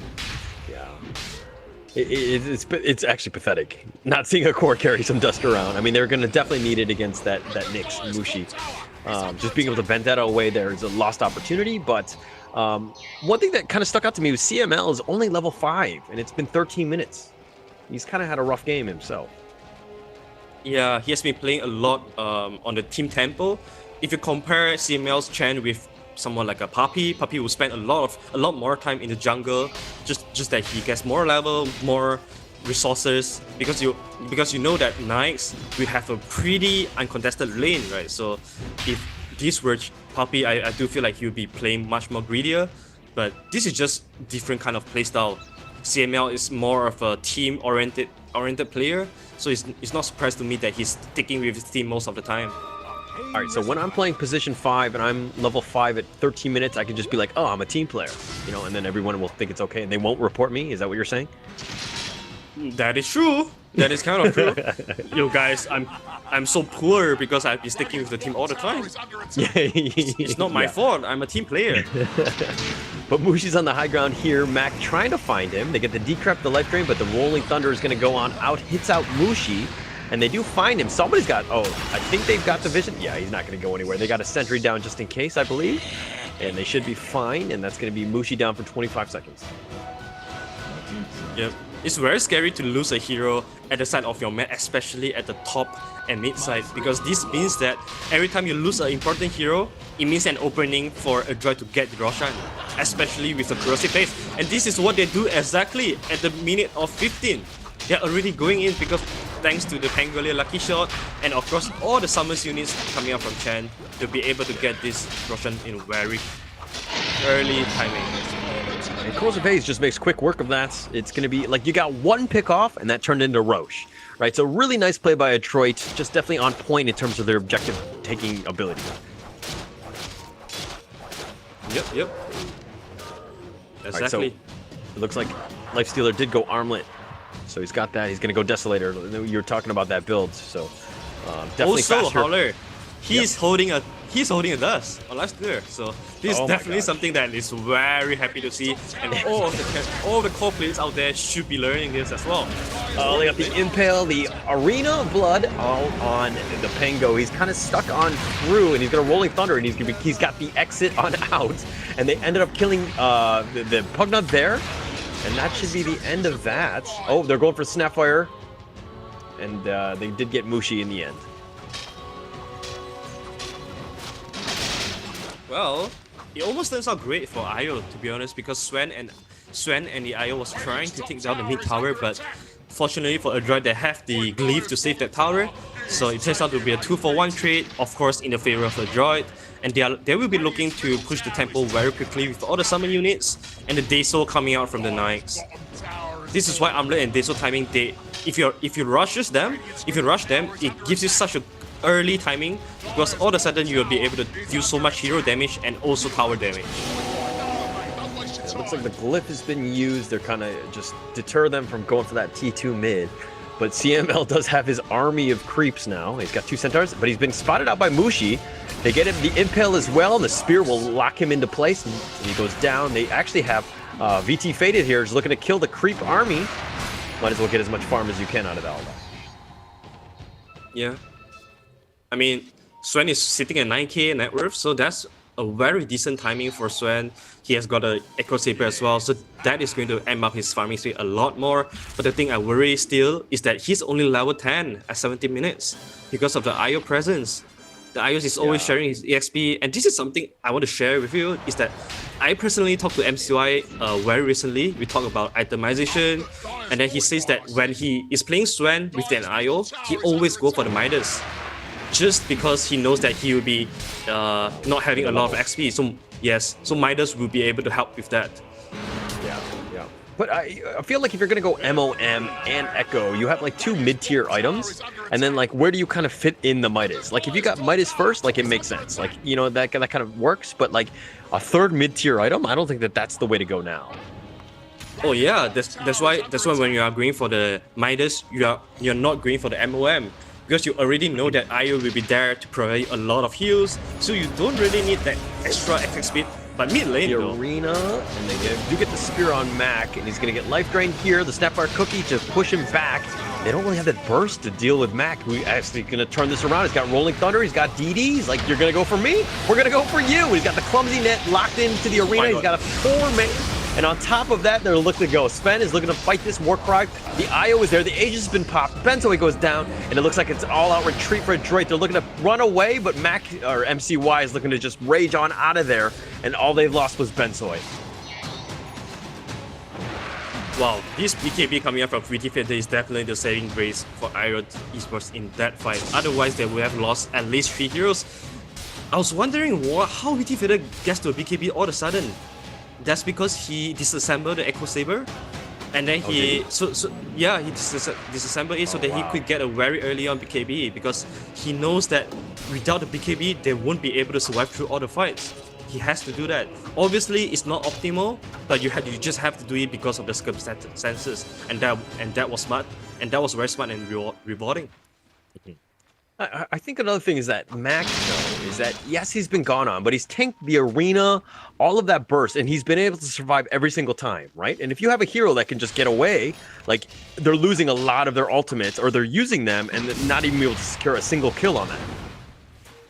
Oh yeah, that's gonna be very disturbing for IO Esports, especially the Pangolin right now has the Essence Ring and has the Halberd as well. He's sitting at 2.2k HP if he pops the Essence Ring. You don't really want to spend all your spells on this guy that is most likely going to survive through all that. So the targeting for IO Esports is going to be they have to be very careful with that now. You need to make sure that you are able to burst off. And yeah, 666 getting the 20-minute T1 mid as your Pugna, it's not a good thing to be in. You know, not a good situation. Oh, definitely. He doesn't have 4 stuff, right?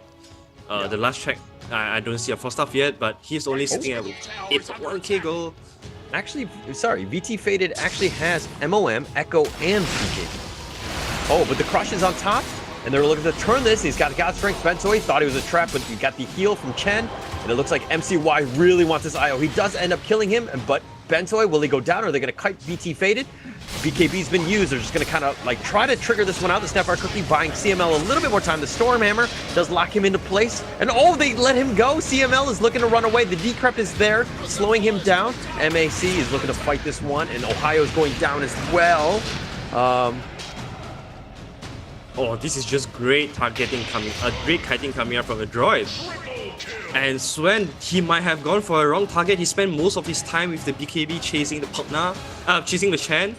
But at the very end of it, he actually let the Chen go because he realized that he went on the wrong target and Ohio was keeping 3 men in his arena. But with Fader, just because of the wrong targeting, they missed out all the timing for the Swen to do 3 hits on the 3 targets that Ohio caught. So that was just great play coming up from a droid. Very great kiting. And it looks like and speaking about itemization, right? I'm pretty sure that I see this Swen disassembling something. So I think he completed the BKB and then he went on to complete the Echo Saber as well. Okay. Alright, so it looks like Life Stealers hopped into the the Slardar. They're trying to get something. But they're gonna wait a little bit. He has got the Blink Dagger now. It's going to be very scary now. Anybody that misstep onto this hill will be just get burst down in 1 second. Yeah. They're just kind of, Bentoy's be like, be cool. Alright, I got somebody inside of me. We're gonna find somebody. But it looks like he's just gonna kind of slither his way bottom. Nope. Oh, they found the crush, and they're gonna go. But the arena's instantly been popped. The spike carapace has actually just locked them into place, and it looks like it's a trap for them. And the Bentoy does go down, and they want more, and they're gonna look to try to go for MCY. He falters as well. It's 2-0. Mac is now here. He's got the rolling bullet. No, but he gets the Stormhammer locked in, plus the spear, and Mac is running for his life. Is trying to, and that should be a dead Tango. Those things are endangered, and it looks like another one goes down. Good fight back from IO Esports. They caught the one opportunity that a droid, they are not together as 5-man, so they took a 5 versus 3 fight, and obviously with the outnumbering advantage, you are able to win the fight most of the time, especially when the net worth difference is not too big right now. Swen is definitely a hero that you cannot underestimate because it doesn't matter how behind he is. At this case, he's not even behind. He'll be able to deal a lot of burst damage that you cannot see that coming. And IO Esports has really got themselves back in the game. There have been a couple, that was like a pretty bad initiation by a droid there. Just trying to force their hand, like you kind of, yeah, you've got them infested and everything, and you have that infest bomb just going in, but if you're infesting literally into the entire team there, you know, that's what's going to happen. You're going to lose 2 of your big cores for that. Yeah. He doesn't have enough item to manufacture the Swen for now, especially when the IO is alive. So I do feel like they need to stick back to their initial plan, you know, to utilize the Agonim's ability of Snapfire to go on this IO first, take out the IO, take out the Pugna, kite the Swen around, and go for the Swen when the BKB is down. It looks like, oh, Wushi's looking to go up on the Snapfire here. He's getting a couple shots in, and here comes the relocate, and that's going to be a dead grandma. She goes down. A droid are running for their lives. Rolling Thunder on the way back. MCY is also going to have to run as well. Yeah, very sloppy moments coming out from a droid.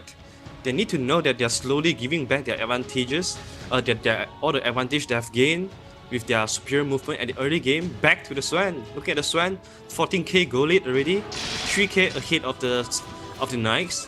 This essentially means he's a big item ahead of the Knights. Yeah, it's a pretty big discrepancy here, and we talked about just how important that Sven was, because he's like pretty much, it's a 4 protect 1, right? Let's be honest on this. So just being able to kind of keep him alive, get himself some farm, and being up a whole nother item is like another level right now. But it looks like a droid here have smoked up. They want to get something and trying to just change the flow of this game, or no, it looks like they're just going to sneak a Roach, or try to at least. Does IO know this though? It seems like they don't see this coming at all because this was a smoke into the Roche. And They're gonna look suspect at the something. speed of finishing the Roche. Ohio. Oh, but they didn't actually get it. And Radiant end up getting the, they did get Roshan. And then Lifestealer ends up getting the snatch. The arena's going to be used. Take up the life drain.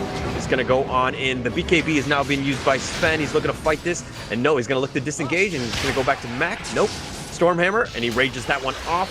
And it looks like he's going to run. They get the crush, the IO, and the relocate save.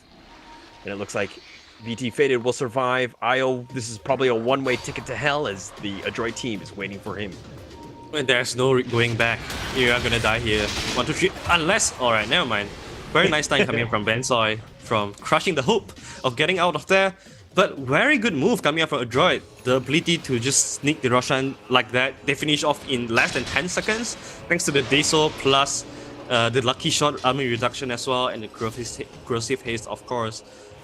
Oh man, IO Dota have to be so careful when it comes to this Roshan fight, because you cannot give any openings towards a droid because they are gonna take it every time, and they are gonna take it so fast. Like, I mean, is that like a judgment thing? Like, that was like a smoke, 5-man smoke into Roche. They tried to sneak it out. Like, what is the counterplay for that? Like, understand that it was super important and they were definitely behind and late to that party, but what could they have done better as IO Esports? They have to realize the smoke coming up a lot earlier. You have to always keep the Roshan timing in your mind and keep reminding your team that a droid is going to sneak Roshan whenever they can if the Roshan is up.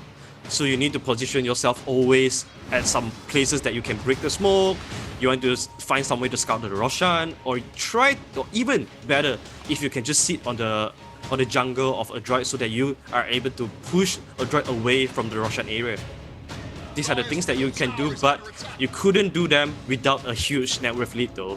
Because if you do that, a droid would be able to just run into the team fight with rolling thunder and get to the top 9 IO every single time. And IO Dota, they just don't have the ability and net worth to do that just yet. And we're seeing a little bit of a dip here. There was it's really back and forth. I think these teams are pretty evenly matched, and the net worth kind of shows that. But as IO, you're only down 2K. What do you tell your team to get yourself back in this game? You are going to as Mushi right now. I can imagine him telling himself and the team to take this slow, to avoid fights at all costs right now, because you have no match against the 5-man of a droid right now, especially when Nice is holding the Aegis. So all you want to do is to avoid team fights, run out the Aegis timing, give all the towers that a droid wants to take, just give all of them, and try to defend high ground. Look at Lifestealer itemization now. He has already completed the nullifier at 28 minutes, so Kugna is essentially a non-factor right now.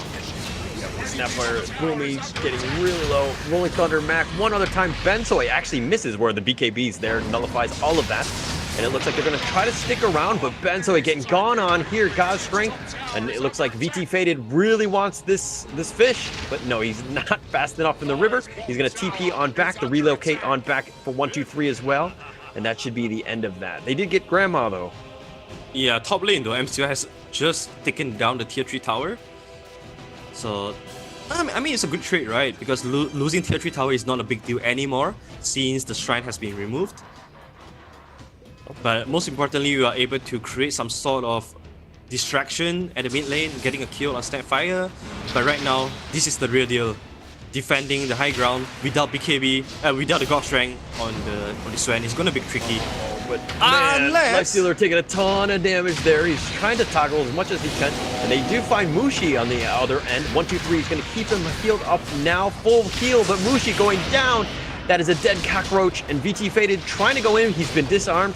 The Nether Blast from the end. Nia just trying to zone out, decrepify as much as he can. He gets the life drain, but he's just going to walk away from that one. The spear pushes on back. They're trying to protect the racks as much as possible. They get the decrep one other time, but without Mushi, this seems to be a feat that they cannot do.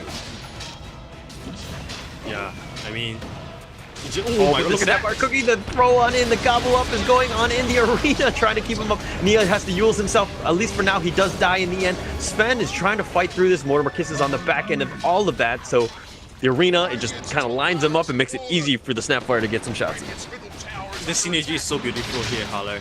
You could actually have the Knife Stealer infest the Slaughter, and Slaughter gets gobbled up. Oh, but the blink in, the spear on back doesn't actually latch onto anything. Ohio might have gone too deep. They have the buyback from Nia. He's looking to turn this, and it looks like MCY is trying to just get out of there. The Aegis has been popped.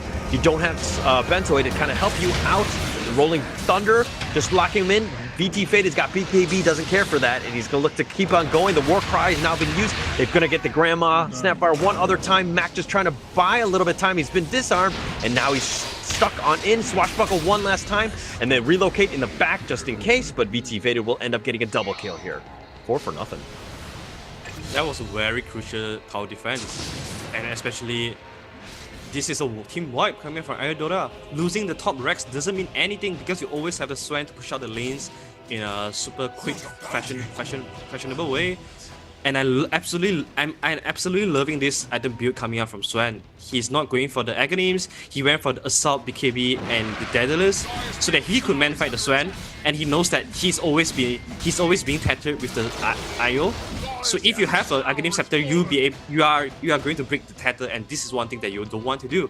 So his itemization is perfect right here. He's forcing high ground right now. There's no buyback from Lifestealer, but he's going to be up in another 10 seconds. So IO Esports have to be a bit careful here. Don't want to force that hand too much. What do you think about the, I understand why you didn't get Ags. The whole IO thing makes sense, but I'm just worried about, because the Stormhammer, that Superman punch just does so much work, constantly moving around and you don't get kited. That just solves all those problems. I'm just wondering if maybe they should have gone it for the Ags? Yeah, I think he's thinking about it. I think Aghanim's is always a good problem in solving the kite, especially when your BKB timing is low. But the thing is, he knows that he doesn't have to get it so early because a droid, they have the lineup that runs to you. So as a Swan, all you have to do is to stand on his ground and make sure that he does enough damage to kill all of them. He knows that he doesn't have to be the one chasing the droid because a droid is coming for them. I mean, it's crazy to me that this Sven is 5k higher in terms of net worth, but it feels like, IO Esports are actually losing a little bit. I mean, they even have the lead in terms of net worth, but just the overall game and just how much map control Adroit has been put on, it seems like, Adroit are in the driver's seat in this. Yeah, exactly. I completely agree with you because all the net worth are being dumped on this Swan. Look at the other heroes on the side of IO. Nyx Assassin is at the very low. IO as well, IO, a 10k IO and a 6k IO doesn't make a very big difference at this point.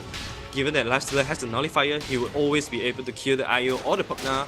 And Pugna right now, his Decryptify is essentially a non-factor right now. So he has to make up with his itemization. But Snapfire once again getting caught off. Probably just looking to ward, if anything. Gloomy, I've been there, so rip to you. Wow, this gem pickup coming from Mars though. They are really looking to get back the map control that they have lost with this gem. Oh, but this is Boomy's gem actually. That's a big loss. Where's the rest of the droid? You can't just leave the gem carrier by himself. You always want to be cowering him so that if he dies, you are still able to retrieve the gem. But sadly, that's not the case, and this is very good news for IO Esports. They're looking to get it, and they get Mac one other time, the arena and the spear. But the heal, the Chen, God's ultimate heal, is going to be there, and Lifestealer just pops on out, but he's looking to fight this, but it looks like it's too much damage. MCY running for his life, trying to armlet toggle through this. The blast one other time. The rage is going to expire. He just stood in the tree, trying to juke him out, and he gets killed in the end. 2 for nothing, and IO Esports want more. It was very funny. It seems to me like he was trying to pretend like he's a tree so that IO Esports don't recognize him, but he's dead outside of his base without a buyback. So this looks like at least a tier 3. IO Esports is going to take things slow. They want the Roshan, so they are trying to run back to the Roshan and check it out. Mushi is already there. I mean, the buyback from just Mac was there. Is this the right call to just kind of retreat? Oh, it is. Now with Roshan. Yes, definitely the right call. And also, Roshan has the Aghanim's Blessing, so Witty-Feather doesn't have to spend extra money on that. He could just pick that up. This is the absolute correct call because you always take the free Roshan when you can. Okay. Yep. Well, Mortimer Kiss is going to try to zone out at least the Radiant team, and they're going to back away. Roshan steps out of his pit for once. Get some exercise, Roshan. Yeah, unfortunately, without the God Strength, the speed of getting the Roshan is just a little bit slower, and Adroit, they're buying enough time for Knights to come back online. They try to smoke in for that one. They got Arena one other time, and they're looking to fight this Benzo. He's got BKB, and they're trying to right-click it. The Rolling Thunder is doing a lot of zoning. Wushi's getting a little bit low. 1, 2, 3 is actually still tethered to VT Faded. The gobbled up creep actually gets thrown at VT Faded, but he's just going to walk that one off. It's just so disciplined coming up for Dota. They sees that the Knights is up, and they immediately just all retreats towards their own high ground. But this is just gonna be Roshan handing over to a Adroit side. There's no way they can contest this. Oh, but the unless Ohio there, goes. They might have been a steal. I'm not entirely sure if Ohio got that one, but it looked like he kind of walked in at least to the treasure hunt. And they were just kind of distributing loot, but I'm not entirely sure if Ohio got something.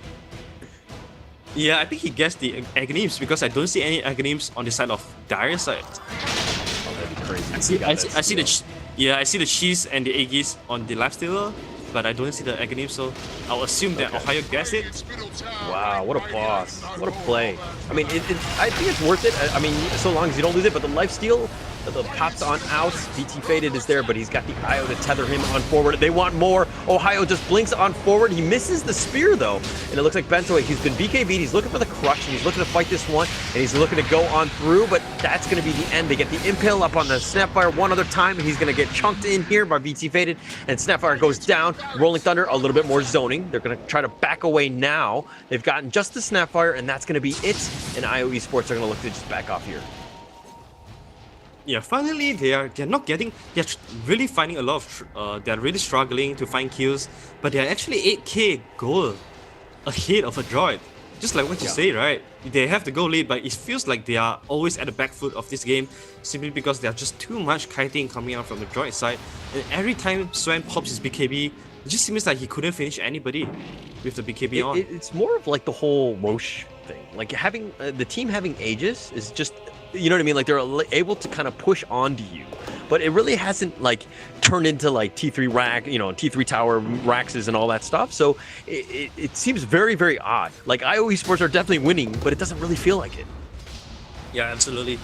You could have a lot of goal net worth in advantage, but if you couldn't finish off the cores of your opponent, then all that advantage just doesn't mean anything after all. Especially Knights, he's starting to build out items that can allow him to go man-to-man against, to go head-to-head against the Swan. So Swan has to be really careful now. He's not as strong as he wants to be, as he thought he could be, at least. And we need to start. We haven't really touched on. Sorry for interrupting, but Bentoi with that Lifestealer Infest bomb, like they haven't really been able to get that burst. You know what I mean? Like, just kill that one hero. Most times that they've done that initiation, it's turned into a disaster. Yeah, that's true. I agree with you. They just have to find themselves a better initiation. They need to find on the better targeting as well. Oh, but there we go. They found VT Faded. He's completely isolated. He does go down. He does have buyback if they want to go. We've got 88 seconds on that one. That was okay, so we talked badly about it, and they've got Ohio as well. And it looks like they've got 2 for nothing. We just talked poorly about something, and they do something really, really well. Yeah, this is the caster counter curse right there. Normally you talk good about something, and then something bad happened, and this is the complete opposite. Yeah, but who knows? It turns out the biggest hero on IO Dota side is the one that gets down the quickest. It's just the corrosive haze plus all the armor reduction is just insane. Even Swan couldn't tank it through. Yeah, but where was 1, 2, 3? Where was Batusai on this one? Like there was no IO to kind of help him out. Yeah, I'm not sure. I think he might be saving the terror so that he could perform a relocate out, but they get the crush, and it looks like they're doing a lot of work. The God Strike doing so much. The Aegis has been popped, but they want the most valuable thing, which is MCY, and he started 3 shots. And it looks like CML is also going to die. The Rolling Thunder is just going to run for his life. He's going to look to just kind of run away here. The TPs are coming, though. And it looks like they're going to continue to fight on forward. They do find the Snapfire as well. And it's a 3 for nothing. I think they got a 4 for nothing because they got a buyback, right? Or 4 for 1, excuse me. Ohio did die. Yeah. Ultra kill on the way of Swan. That's a poor CML. He got speed, and he got gobbled up and thrown into the space of Swan, trying to save the Nikes. No, just sad by CML. There's nothing that he could do. There's and this nothing means he could do. Yeah, and this also means that Swan, he could complete the Academic Chapter if he wants now, but this also gives the win. This also opens up a winning condition for Android, right? Because all of a sudden, without the buyback of Witty Faded, if Witty Faded falls here, this might be game all of a sudden. Yeah, it doesn't seem to be in a good situation right now. I mean, okay, but why would you gobble up CML? That seems like that's like one of those things where like it's happened to me in pubs where my teammate has done that to me, and I actually had to turn off help because I was like, this guy's just griefing me at this point. But it looks like they're gonna go for T3. They got at least one of the Raxes, and it looks like they're gonna disengage now. But CML, like, what do? Do you actually just turn off help? I think it was more like a desperate move, right? Because I'm assuming that Snapfire couldn't find anything to gobble up. That's why he had to throw CML into it. But to me, the Nikes at that time seems like it's an inevitable death already. So I'm not sure why are they still trying to save the Nikes by expending more loss to that. Maybe Chen at this point is just nothing valuable anymore. So it doesn't matter if he lives or anything. This is like one of those situations where it's like, you know, I don't have to outrun you. I just have to outrun the bear. Or no, sorry, I don't have to outrun the bear. I have to outrun you. And so he's like, oh shit, the bear's coming. He's like, I'll throw this Chen into him. You know what I mean? Yeah, it does sound like that. But at the end, he himself falls as well. So that's the karma striking back immediately. Talking about Dota now, that seems pretty. Like, if you ask me, like one thing that I see as the biggest difference coming into this game is the discipline coming out from these two teams. Dota so far they have been playing with a very good discipline, and a droid, unfortunately, not so much. We have seen a lot of times that they think they are super strong, but they just went into fight and then they get two-man stunned by the Swan and just got cleaned up. So a droid have to be really careful when they approach going to high ground once again. Okay, that is true, but Sven had to use buyback for that. Okay, so technically there's a win condition for a droid if they get the pick off here, because pretty much all of their eggs in that one basket. Oh, but here comes the Stormhammer one other time. The Aeon Disc has now been popped. CML just gets deleted, and he's going to look to fight this one. But God's Strength BKB, Sven is not where you want to be. You probably want to disengage here, and it looks like they're going to do that. Ohio is looking to just try to find out somebody. Mac runs to the high, and it looks like there's going to be, that's going to be pretty much it. They just got only CML and all that. Oh, coming for the Bensoi. Oh, but they get the Corrosive Haze. Again, this is why I don't like Snapfire players. I just feel like they do too much of that. Like, I didn't want to go on this trip. Alright, this is their time to shine now. Bensoi carrying Lifestealer in... Oh, the Stormhammer. Oh, he blinks it away. And Bensoi does still have the Lifestealer still inside, but it's difficult to get into the high ground. But IO are looking to disengage here. Yeah, there's no God Strength and BKB anymore, so this is the time to fall back. And Dota, as I say, they've been very disciplined. So they knows when to fight, they knows when to not fight. And this is a very nice disengage coming out from Dota. And for the side of the droid, the next big objective is going to be the next Roshan. The fourth Roshan is going. They need to have the Aegis for them to go on the high ground and eventually trying to end this game. Because without that, you just don't have. You just need the Aegis to kind of tank through the God Strength of Swan. Okay, Lifestealer has, you know, Halberd, Desolator, Armlet, AC, and Nullifier. What is that next item? He doesn't actually have buyback right now. Yeah, I'm not sure if lingering around this high ground is the best choice for MCY here. Just like you say, he doesn't have buyback. I think, and also for the next item, I think you might want something that gives you a bit more damage. Like he does have an Abyssal Blade, right? I didn't see quite clearly, but I don't think so. No, I don't. It was are we talking on Lifestealer or? Yeah, Lifestealer. I don't think he has Abyssal Blade, so yeah. I think Abyssal Blade or Monkey King Bar, these two items will be the next item. He needs some kind of lockdown or damage. Lifestealer, did you see 1, 2, 3 actually relocate for those bounties? He got both of the bottom ones. Ah, that's a nice play. So Mushi just dewarding, just trying to take back their jungle. Yeah, Okay, but yeah. bottom side of the map is where a droid would be happy to let go of, because all they want to do, look at the mini map right now, they are all surrounding at the top and mid lane so that they will have the first fan information of the Roshan. Once it's up, they'll be going straight in to finish the Roshan off. Yeah, that's definitely the next big objective. And they're, IO Esports are just trying to, secure that themselves. They're kind of dewarding here. BT Faded is definitely something you need to kind of worry about. Relocate back to kind of just fix out the top lane, and you should be right back into the mid lane.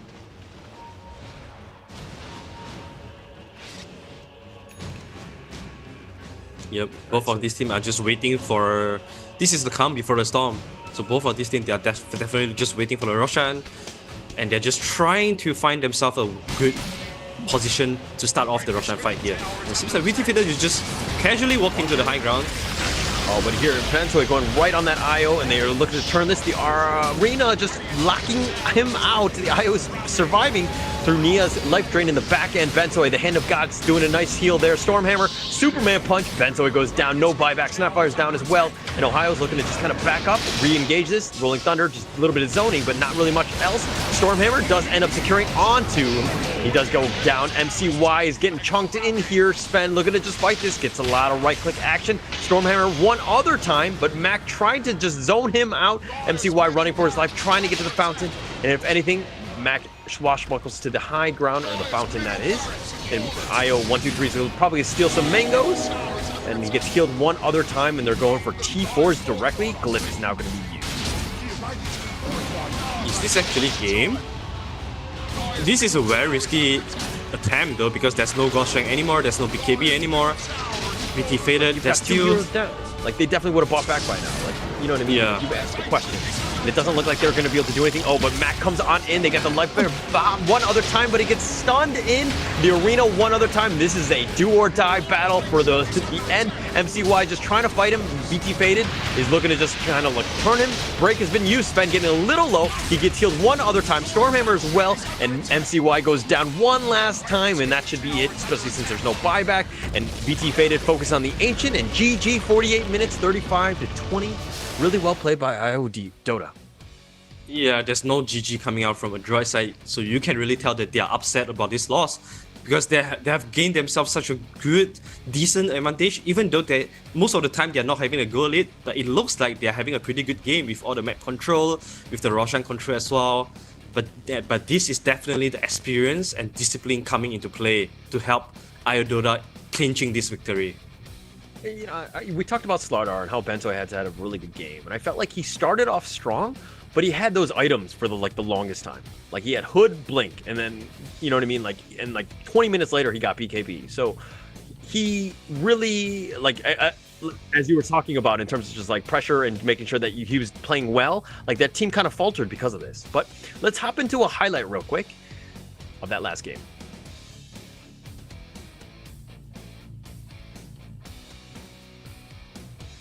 So as the highlight gets queued on up, any other thoughts real quick, Arthur?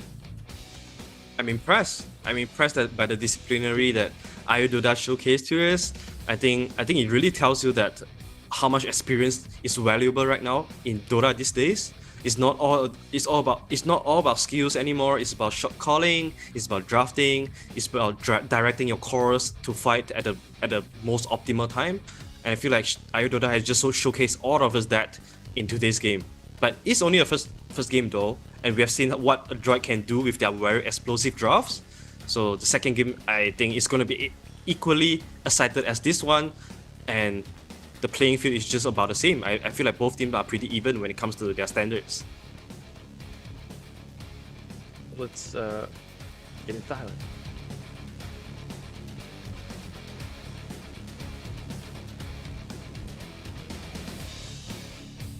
All right, so just one last one. This is MCY when he gets a triple kill. Yeah, this is very nice. Feels like he's the strongest hero on the map right now with the Deso and Unlocked. 21 minutes, he's already halfway towards the nullifier. I don't know if you saw that. But sorry, did you see that quote in the end? That's actually part of the game that we're talking about. It's triple kill, baby. I don't know if anyone said that. I feel like some people in the chat were saying that. If they do say that, you have a chance to win. So you need to just kind of hunt around that. We're going to have the announcements here. So the lucky viewers that did end up, finding those little pieces of chat were JZKIE and Makakit UV. Sorry if I butchered any of those names. Apologies in advance. But congratulations on your win, and we will reach out to you. We will find you, and we will not take your family away like Liam Neeson, but we will end up securing those prizes for you with those Dota 2 treasures. We'll pass those things along. But before we get into a quick little break, any final words? I'm just excited for Game 2 right now. I think it must be a very upsetting defeat for a droid. They must be very angry right now. So I do feel like for the Game 2, they'll bring their absolute best into equalizing this series. Otherwise, Dota would just walk away with a sweet 2-0 to start their tournament with. And what's better than that, right, Holler? Okay, so with that said, we're going to take a quick little break and we'll be back with Game 2.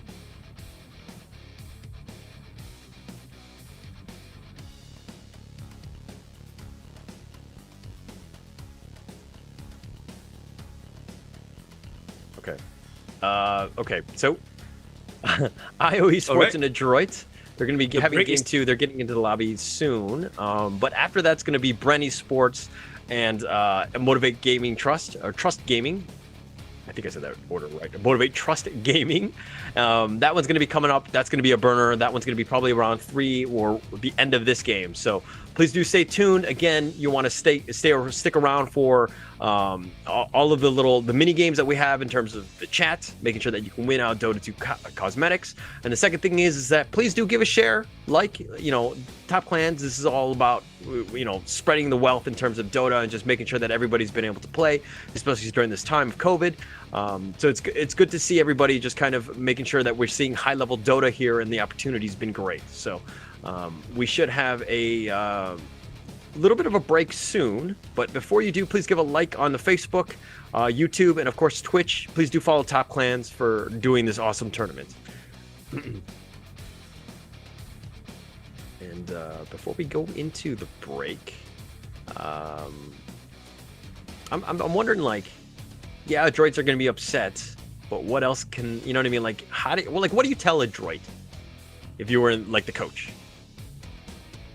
I mean, you just have to tell a droid that they have to stop underestimating their opponents, because I definitely feel that there's a bit of estimating there, because they could have played so much more discipline with their ages. We have seen countless of times, a couple of times that they just rush onto the high ground and just fight Dota mindlessly, as if they could just win the fight without thinking too much.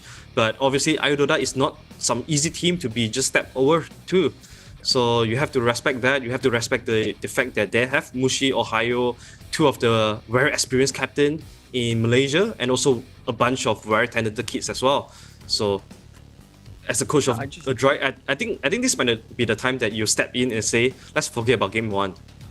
We have gotten our moments. We executed our plans. So that was great. So let's just focus on game 2 and never talk about game 1 anymore. Do you respect ban Sven now? Do you attack him? What do you do?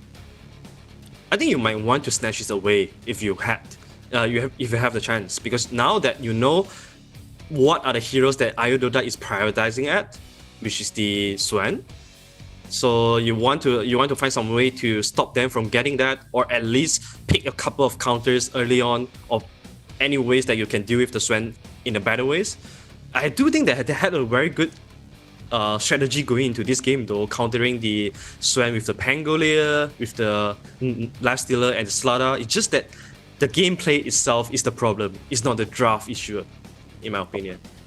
All right, it's not a draft issue. Interesting. Because, again, we felt like a droid was just kind of winning throughout. They had all of those times that you got Aegis, all those times that, failed pushes. It felt like IO Esports, their high ground defense was just on point. But it's secondary to that, I think that it was kind of like VT Faded.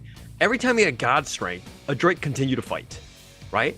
Like that was a situation where I feel like, oh, he's popped God Strength, let's just get on out of here. Somebody dies, fine, let him die, and then we move on out. But it felt like Adroit was just like, oh, it doesn't matter if he's got God Strength or not, we're going all in. Even, gobbling up, throwing out CML into the fight when he doesn't even want to be in the fight. Like all of those, like these are like bad decisions that are being made. Yeah, I like your point, but do remember that this was what happened at the very end of the game. But thinking about the first 30 minutes of the game, Adroit was kiting the Sven pretty well. But right after they screw up their mid high ground siege, all of a sudden they crumble because they feel like this Sven, suddenly he buys back, he clean up, he got his ultra kill, and suddenly they just crumble at that point onwards. And they're just making bad mistakes after bad mistakes, and eventually the Nike's lifesteal died in front of his base without a buyback, and that's just game.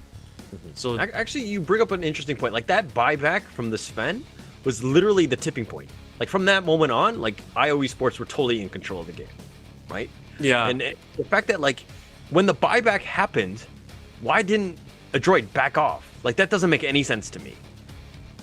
Same. I think that they just thinks that, all right, guys, Sven bought back, so let's kill the Sven right away so that he doesn't have buyback, and we just end the game right there. It's just about being inexperienced. It's about being not disciplined enough, because if you have that, you just back off.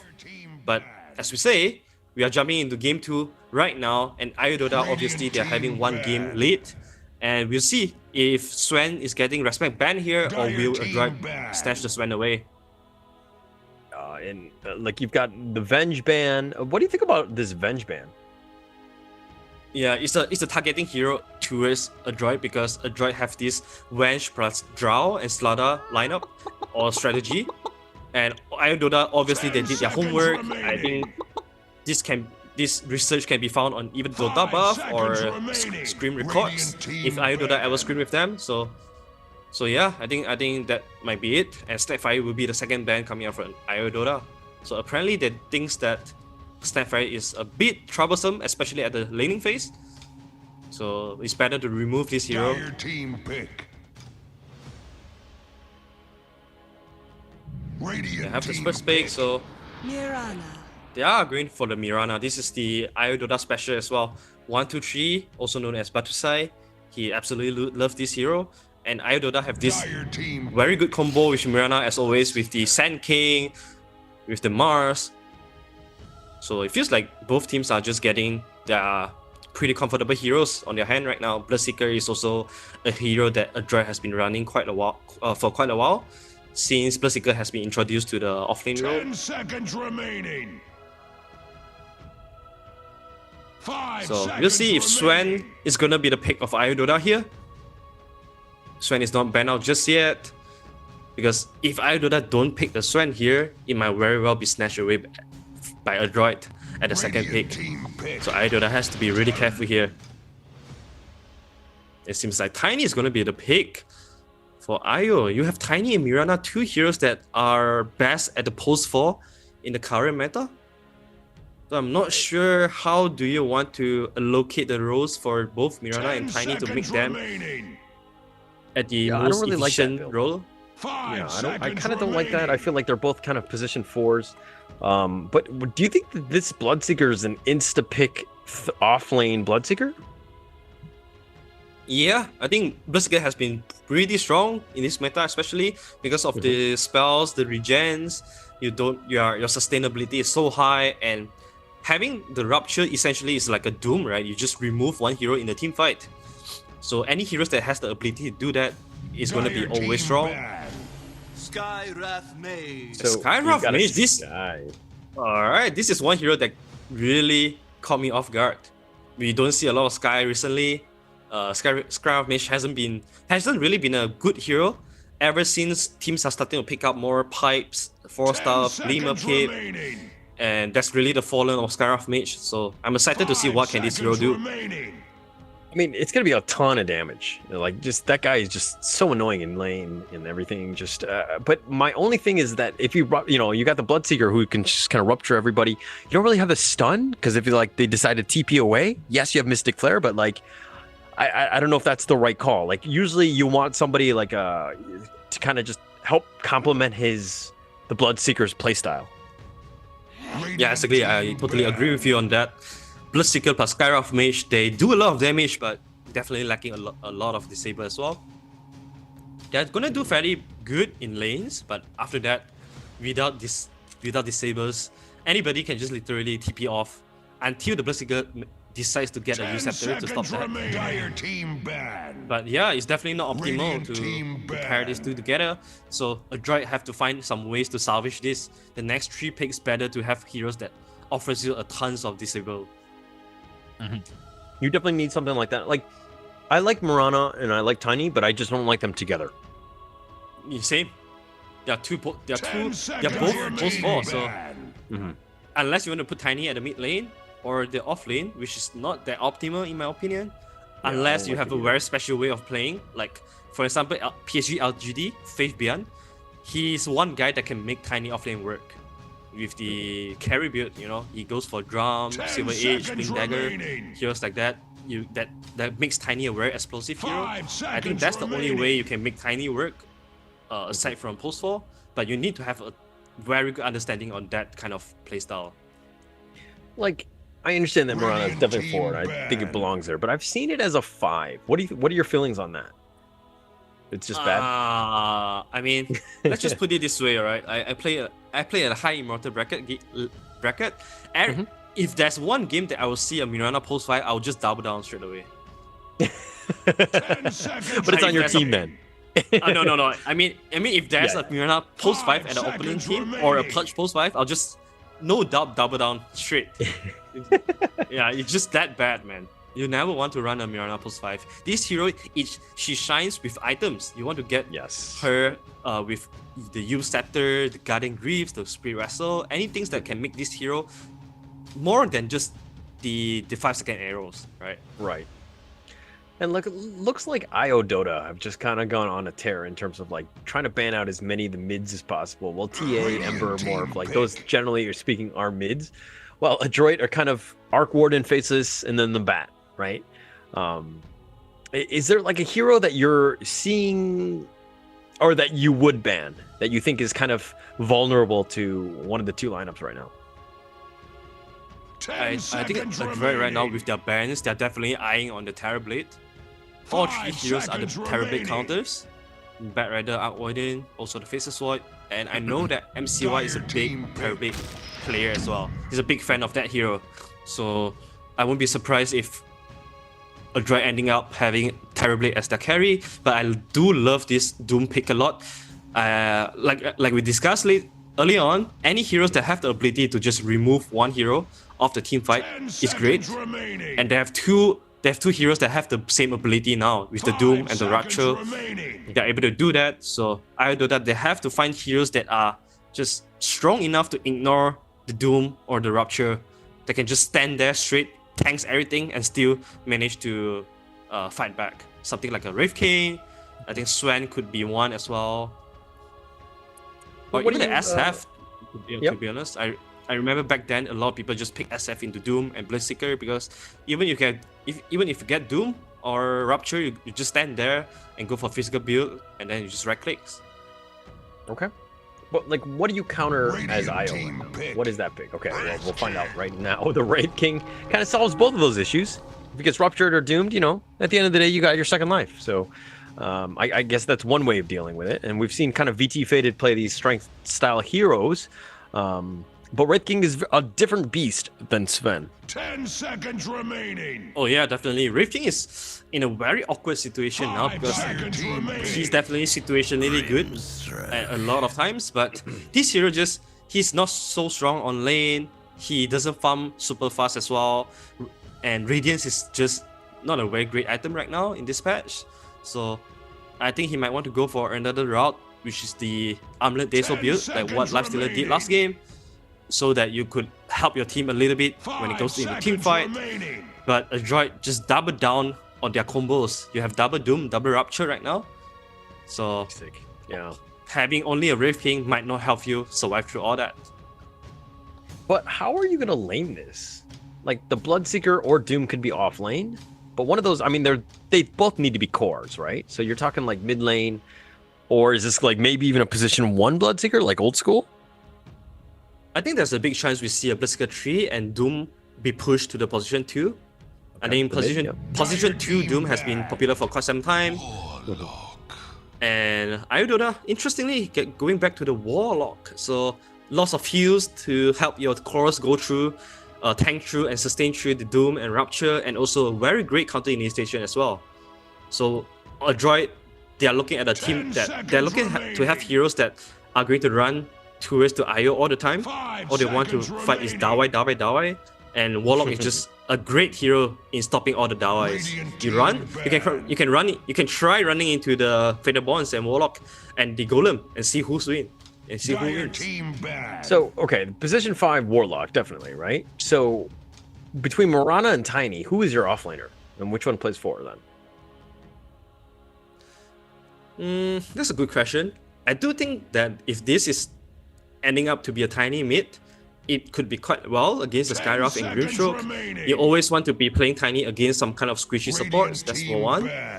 And Mirana, I just don't like Mirana as a 3. I think this hero still is the best at post 4. I want to see Ohio picking some explosive heroes here to pair with the Mirana. Something like the Mars could be good. A Legion Commander might be good as well. Some saves. Or even an Abaddon would not be too bad, to be honest.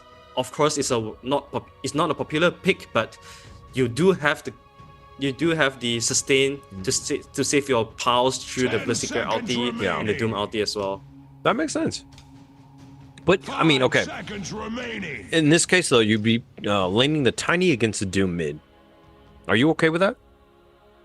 I'm fine with that. I mean, as long as Tiny is not on a losing lane, I'm okay with that, because all I want for the Tiny to achieve is just to get to his level 7, get her face boot, and start running around with the face boot and win lanes and creating space for my Rift King. So it doesn't matter if I'm laning Doom or laning Bloodseeker or anyone else, as long as I don't lose the lane, that'll be good for me. Okay. So Adroit thinks that none of IO's heroes are mids, as they banned out the SF and the Invoker. And there we go, the Bloodseeker, or sorry, the Centaur. That's Centaur. Yeah, it's a good pick. It's a good counter against the Doom. Whoever gets Doom, you just pop your Stampede and run away from that. But you have to be careful about the Rupture as well. You don't really want to run away when the Rupture is on you, and also. But I do think that this Centaur pick is pretty good here, and Medusa is going to be the last pick. Wow. I did not see this coming at all. Okay. I mean, so you have a lot of tankability, I would say. I mean, the Mac and MCY, the Doom and Medusa are somewhat tankier of heroes. But wait, are we playing? Is a Medusa mid MCY carry? Yeah. The one thing that MCY and Mac are doing often recently is that they switch roles. And yeah, they're both very flexible players, and Mac can sometimes play on the winning condition, and MCY this time will be on the space creating Doom. I'm not sure what other lanes it's gonna be, but I do think that Medusa mid is pretty good against Tiny. This is a lane that Tiny would lose. Yes. Yeah, and Doom, honestly, it doesn't matter where Doom lanes, right? With the Devour maxed, he's always going to get the farm that he needs, the experience that he wants to have.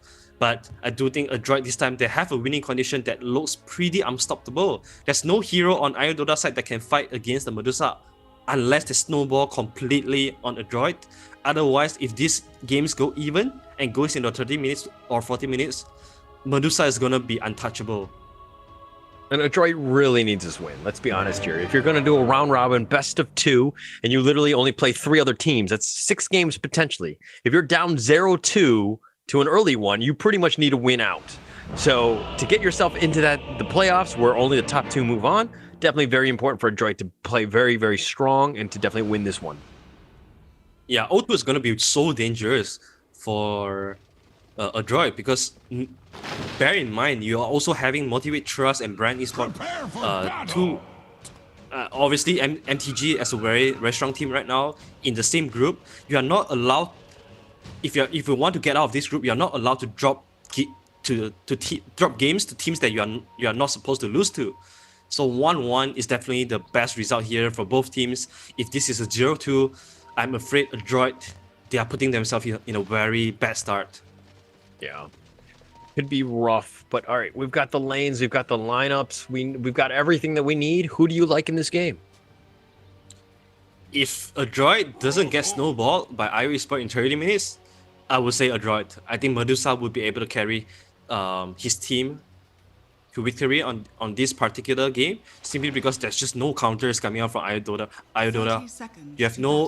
You don't have anybody that can build a diffuser blade unless you want a Mirana to do that, but let's be honest, that's just not optimal, right?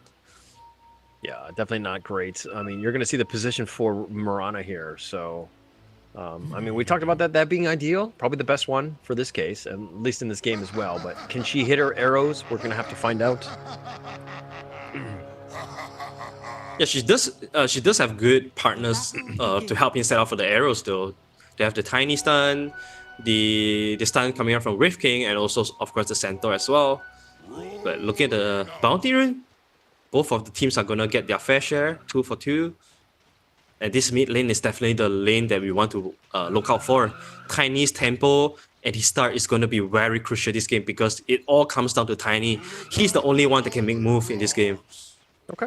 So, Io, you're saying that Tiny's the one that needs to kind of put the weight of the shoulders of the team on his back, so to speak. But, like, in terms of a droid, who is that hero? I think for a droid side, they're not playing on the clock now. They're all laners. Looking at heroes, Medusa is a laner, Doom and Berserker both are the laner as well. So all they want to do is just to wait for their levels to be up, get to their level 6 with the Rupture and Doom, and that's the timing that they can look to make something happen. Before that, it just sit in the lanes and try to farm as efficiently as they can. But if you had to put the pressure on one player, who from a droid needs to do well? Who needs to have a good game in this? I would say Bloodseeker, if you are able to secure a good game for Bloodseeker, is definitely great, because as long as Bloodseeker is able to force the Wraith King into jungle early on, you'll be able to get a lot of free space at the top lane, and suddenly the Wraith King is going to play recovery game against the Medusa, and that's a big win for a droid if they can do that. Alright. Well, Nia here just kind of holding on his own. I mean, he's 7-1 versus the 5-2, the Medusa. That seems to be off to a pretty good start by Nia. Yeah, that's pretty good. At least he's not getting kicked out of the lane just yet by the snakes coming out from Medusa. And looking at top lane, Skyroth is actually just 1 HP from dying, and he will be dying to Mushi's heals. Yeah, you kind of when it slowly ticks off, it's like the most painful thing ever. Because like I don't have any heals, I don't have anything to do. But Nia's just getting gone on here. Wow, look at that damage. Mac just kind of getting some right clicks, but that evasion from the low ground to high saves him for a little bit. Yeah, this is a very tough lane for Tiny because he has to constantly bother himself up, or just if he's unfortunate in grabbing runes, he's gonna force a lot of south, and that's gonna hurt his economic a lot. So Mac right now is doing a very good job in just harassing Tiny all over again. Doing a lot, but Tiny's still 11-3, still tops. Okay, I mean, it's tied with Medusa now, so you definitely just don't want to get snowballed against this Medusa. Yeah, definitely.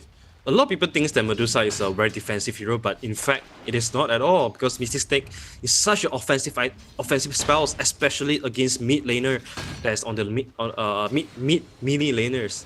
So Tiny definitely struggling a lot right now. He has to make sure that he has a clear mind going to this match, thinking to himself that all I want to get is my levels, and I'll start rotating to my side lanes. I don't want to be spending too much time against the Medusa in the mid lane. Yeah. And Mac here just kind of what you're saying about, like just that range, the Mystic Snake, all of that stuff is just so difficult to deal with. And Nia's just trying to use this tree, like he gets blasted again one other time. Throws the tree in anger, just trying to get some sort of last hits. Avalanche used as well. But yeah, the tower. And he's getting some good last hits, though. Yeah, the upcoming 4-minute rune is going to be crucial for Tiny, because it means that either he gets to continue stay on the lane, or you have to go back to base to regen up. So looking at Mushi and both Badusai, they are already walking towards the mid lane to secure this power rune. But Boomy is also here. He knows how important the power rune is. Oh, the DD. Fortuitous one. He's kind of pinging it out. Trying to wait. Oh, no, he's going to pick it up. Yeah. Yeah. Mac here doesn't really need it. I mean, let's be honest. Tiny's the one with the bottle. Just deny it. So that's pretty good. Yeah. Oh, this is a fresh bottle for Tiny actually. So his bottle timing is at 4 minutes. That's not what I expected. That's because he completed the Rift Band at top lane. Bensoy is getting a lot of harassment coming up from the duel. Yeah, but the skeletons are there going to just shove away Bensoy, at least for now. They got the avalanche. Oh, they do have the toss as well. Mac taking a lot of damage here and does die in the end. And Nia with the outplay. Wow. The BM tips. I did not see that coming at all. You know, I'm fortunate enough to work with Mushi and Ohio last week for a video shoot, and I talked to Ohio about Nia, and he just like, this kid is actually so good that a lot of times, right, if you notice in the drafting phase, that I have noticed previously, that whenever it comes to the last pick, Mushi or Ohio will actually give the captaincy to Nia so that Nia can pick his own hero. So it really shows that how much confidence the entire IO squad has to this kid, knowing that he will crush his lane. But the crazy thing is that they actually picked the Tiny second pick in the first phase, right? Like that says a lot, because they were completely drafting around that. Yeah, the fact that they are picking the Mirana and Tiny both together, it seems to me like they have already decided early on that this Tiny is going to be the mid lane. And they just don't care about any counters for that. They just know that Nia will make this work. They help. Got the avalanche. Oh, into the arrow and the toss, but he's got the mana shield up for now, preventing a lot of that damage from actually hitting him, or mitigating a lot of the damage, I would say. But Skywrath is TPing to the mid lane, and Boomy's there just kind of to help out. Yeah, that's a good attempt. At least you are forcing the TP coming up from Skywrath, and immediately knowing that Skywrath is TP mid top lane, they go on Bensoy immediately, knowing that he's alone. Oh, Bensoy, he walked into the arrow. They end up hitting him. It looks like Boomy does go down. So 1, 2, 3. We're talking about hitting arrows. There's one. Did I see it wrongly? But I just saw that Boomy walk right into the arrow. This happens sometimes, man. Sometimes you just, you know, unconsciously, subconsciously walk into the arrow or the hook. Oh, the leap forward. They got the Inkswell like lining up, and it does end up hitting him. CML's there, but Medusa's already down, and they want more CML. They throw the tree, and they kill the CML as well. So 2 for nothing. They even scout out the small stacks as well. So Tiny is gonna snatch that away from the Medusa. And one thing we mentioned during the draft is that a droid that cannot afford to let Iodota snowball them over. And it seems like 6-0 right now in 70 minutes. Seems like Iodota is doing that perfectly. I think the first game really hit them. You know what I mean? That was a winning game by a droid, and the fact that they lost that's really demoralizing. Oh, but the arrow misses. Bensoy trying to run through, trying to get, but he's been blocked in by the trees, and TPs are coming. Doom is here, MC-wise, looking to turn this on off the Inkswell's loading up, and they got Mushi silenced up and stunned as well, and he will probably fall. Oh, he sticks one time just to waste a little bit more time, but no, that's going to be the end of him, and it looks like the rest of IO Sports are going to just kind of TP on away. This is such a good death from Mushi. Like 4-man rotation just to kill a post 5, and they took so much time as well. And all of a sudden, Ohio, he finds the opening to pressure the bottom lane, and Tiny as well pushing the mid lane in so that he could grab the power rune. And it was an arcane as well. So this top, it's all of a sudden this gives a Tiny another pick to fight with. You have the arcane rune, and immediately they converge onto the top lane. Blood right, trying to get him in. They get the Wraithfire Blast on the MCY. He's got the Centaur Stomp that he ate. And MCY's looking to run. He gets the Doom off on the Tiny. So they got something at least, or at least trying to scurry him away, not being able to burst anybody down. People are kind of backing up. VT Faded is level 6 though. But that should be the end of that. That was like a Marvel movie in the sense that like a lot of people fighting, but nobody really dying. Yeah, I remember you using this analogy, and I love it a lot. The last time that we casted together, so Bensoy getting run down, but unfortunately the arrow didn't hit. So yeah, this was very good. The Doom was used, Rupture was used, but no one died. It seems like Iodota, they were.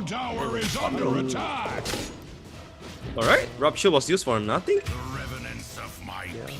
Oh wait, actually CML died to Mushi. Bottom tower is under attack. So it looks like, yeah, CML died. Radiant structures Right, it looks like they're gonna just take this top T1 bottom, or top, excuse me. Glyph has now been used.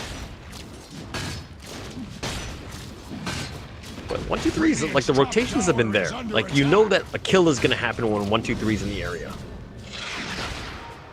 Yeah. And this opens up. This opens up a good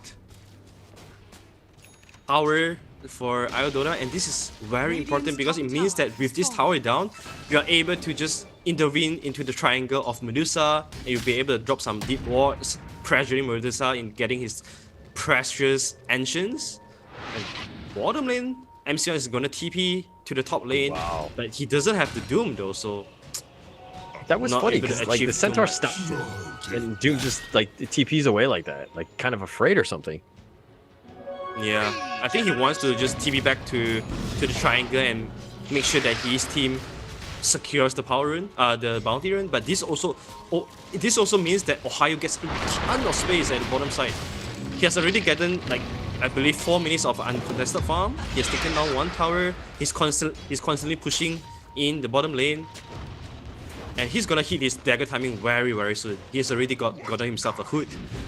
So he's a very tanky and strong centaur right now. Number 1 on the network chart.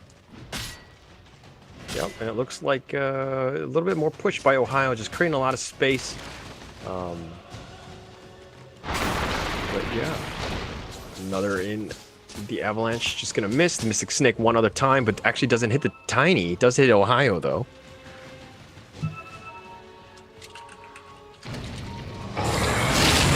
In lane, oh my god, no, a droid. And Dota just walk in. They just walk into all of the spells and the combos of a droid, and this is not the place that you want to fight at. They literally just charge into the Soulbind Hauler, the stampede into that. Yeah, there's a lot of ults were being used there, just kind of crazy. Well, this gives a lot of space for the Medusa to farm up, and also because of that fight, Doom is right now 300 gold ahead of the top 1 net worth player on the side of Dota, which is the Centaur. But this is the time. There's no Doom, there's no Rupture and Soulbind. This is the time for Dota to push things forward. They want to make something happen, especially when Warlock is holding the Chaos Offering.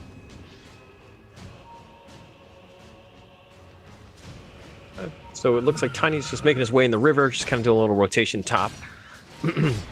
But more space for VT Faded bottom. Just pushing him out right there. But this is match 2. This is super important for Droid to get back in this game. IO Sports, again, if they win this one, I mean, I'm not going to say it's an upset, but it's going to be very difficult for a Droid to kind of come back into this league. I mean, it is the only first series, but being down 2-0 is definitely not where you want to be. Oh yeah, especially they are already in the group of death, right? But bottom side, meanwhile, as we speak, there's a lot of action happening. Oh, seems the like Mystic Flare. Mirana's gonna fall first. VT faded? VT fade. Oh, they get the Golem to just kind of buy a little bit of time, but MCY in the Blood Right, oh, he's gonna just kind of walk back through this. He does have his alt Reincarnation on up if he wants to use this, but no, it looks like Ohio's kind of zoned them away. Bottom tower. Yeah, not the best Golem usage, but at least you save your VT faded. You don't want to have him just wasting his first Reincarnation, because that's a long cooldown. And because of that, he will be able to just sit at the bottom side and keep pressuring this bottom lane, securing himself a bit of farm, getting a bit closer to his Radiance. And Mirana, meanwhile, is making his way towards the mechanism.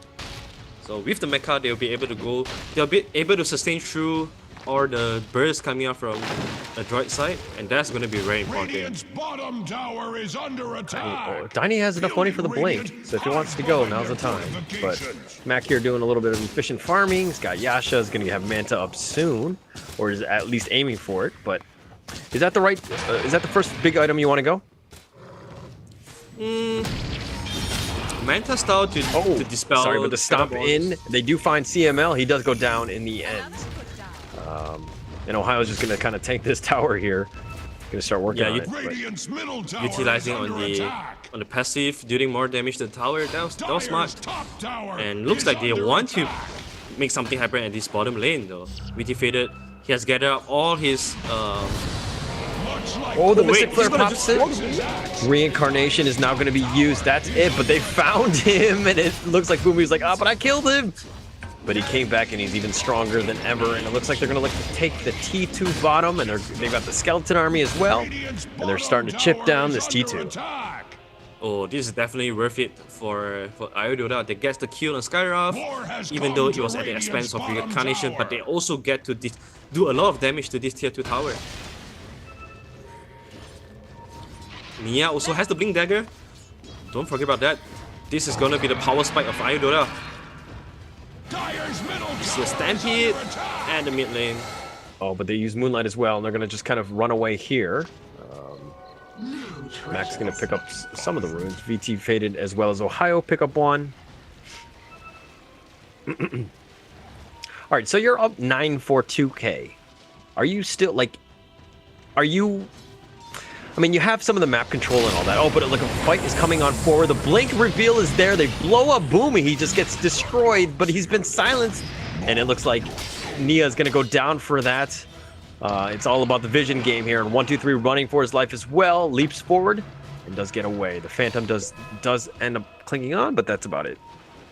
Yeah, there was a Doom being used on the Tiny as well though, but they only get a Tiny. You always want to get more than just one hero with your Doom. You want to be able to translate that into a tower push. So if Iodota is able to defend this, that's going to be a big win for them. Tiny tanking the Doom is all good, you know, because after 20 seconds you respawn and that's going to be 140 seconds without Doom for you to fight for. So that opens up a big window for Iodota to push things forward. VT Faded is actually going to be going Radiant first on the Wraith game. How do you feel? Oh, but the Avalanche? I wasn't able to catch MCY. He gets away.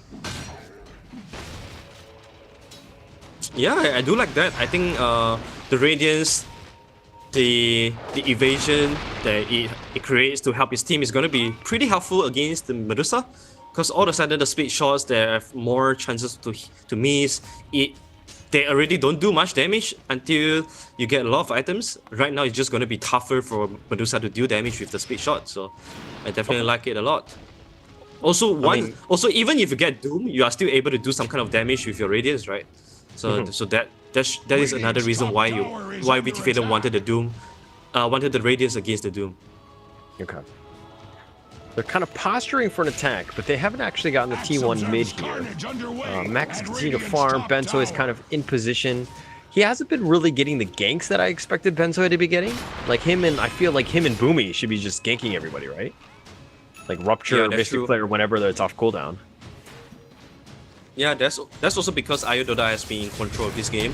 They're always together. Oh, put the blink, the stop, the arrow, the golem as well. Moonlight is going to be used. They have the soulbind, and it's kind of sticking them in together. Mac does go down. They centaur stop one other time. Bento is looking to turn this, and he looks to just kill 1, 2, 3. And they want more, but they don't really have the vision.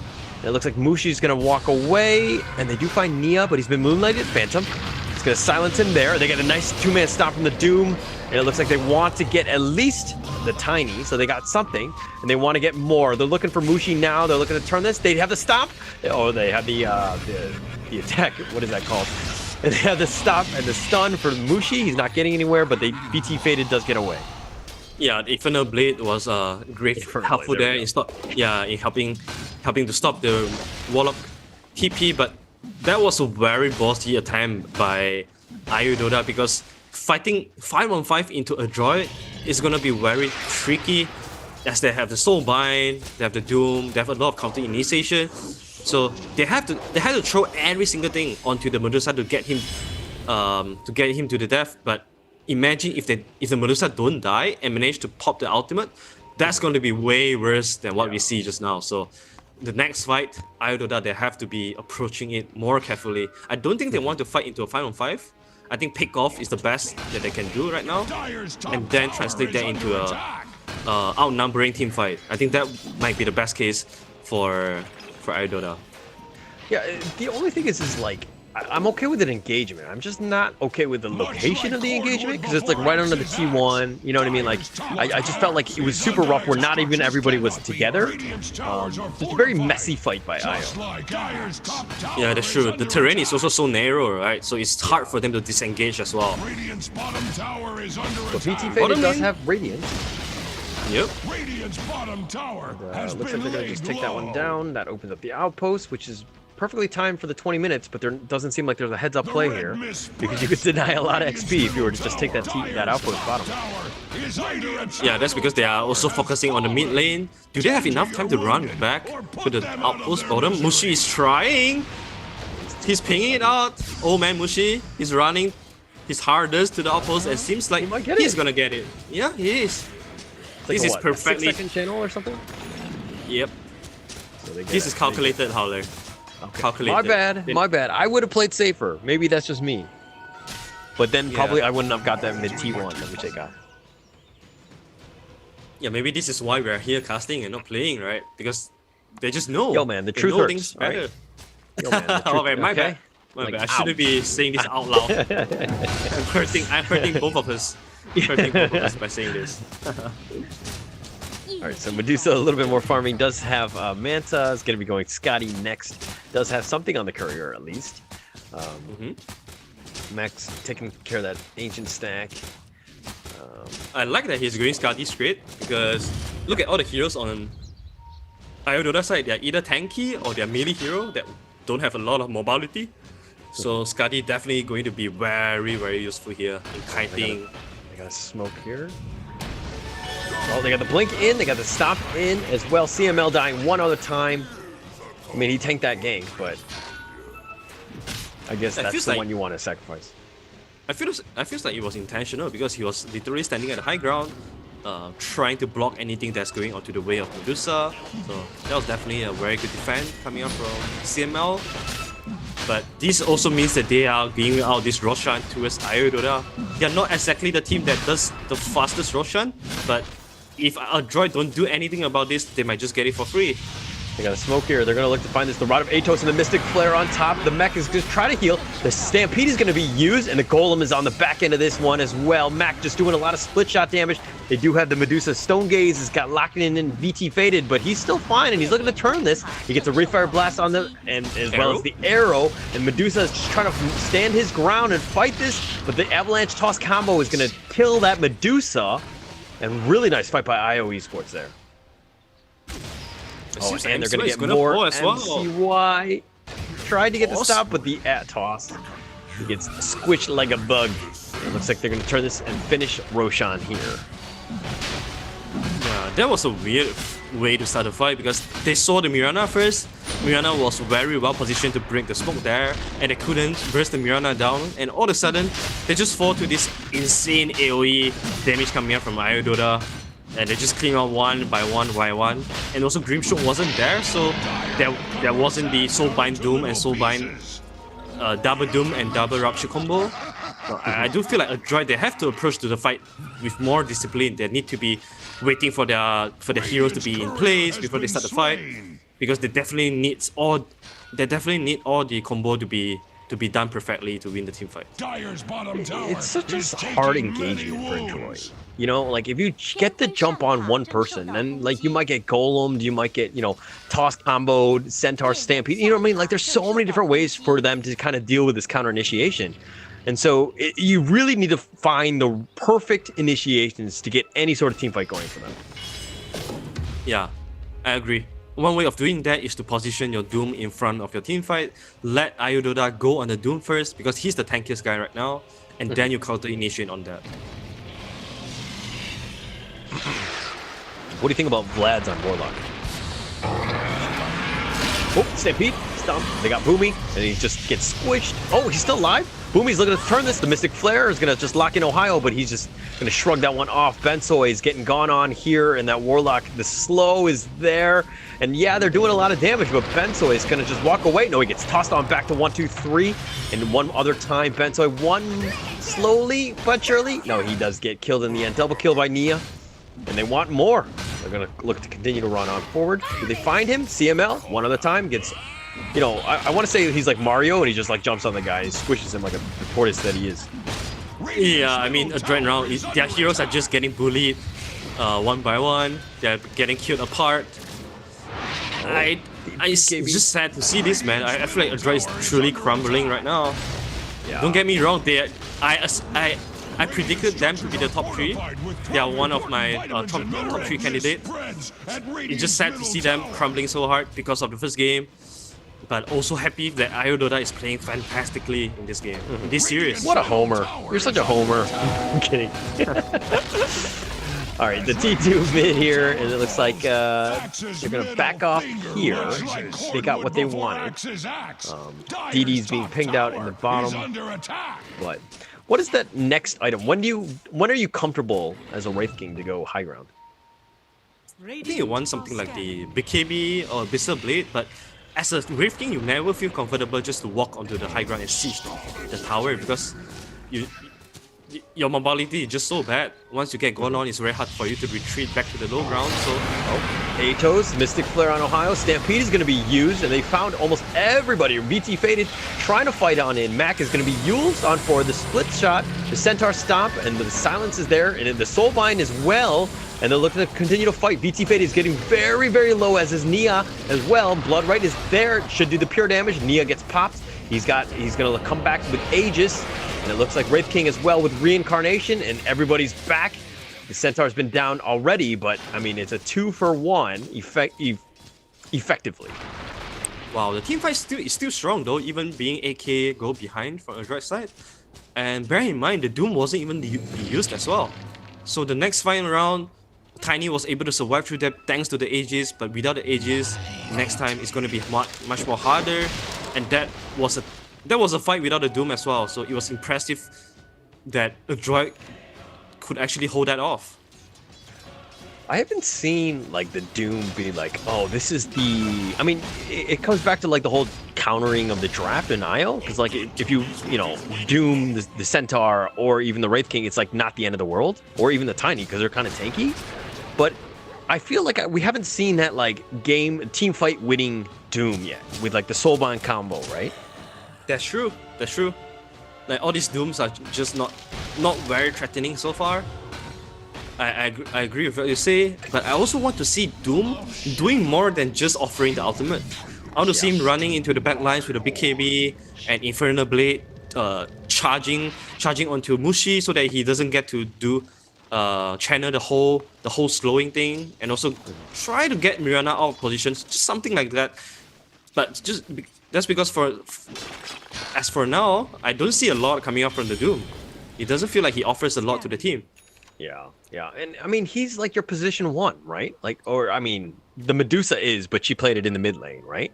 She's like your all-in hero, late game hero that's going to carry you. So Doom doesn't have that pressure, but when you have that space in that farm in that bottom lane, you do need to kind of keep up with at least, the Tiny in this case, I would say, like in terms of net worth.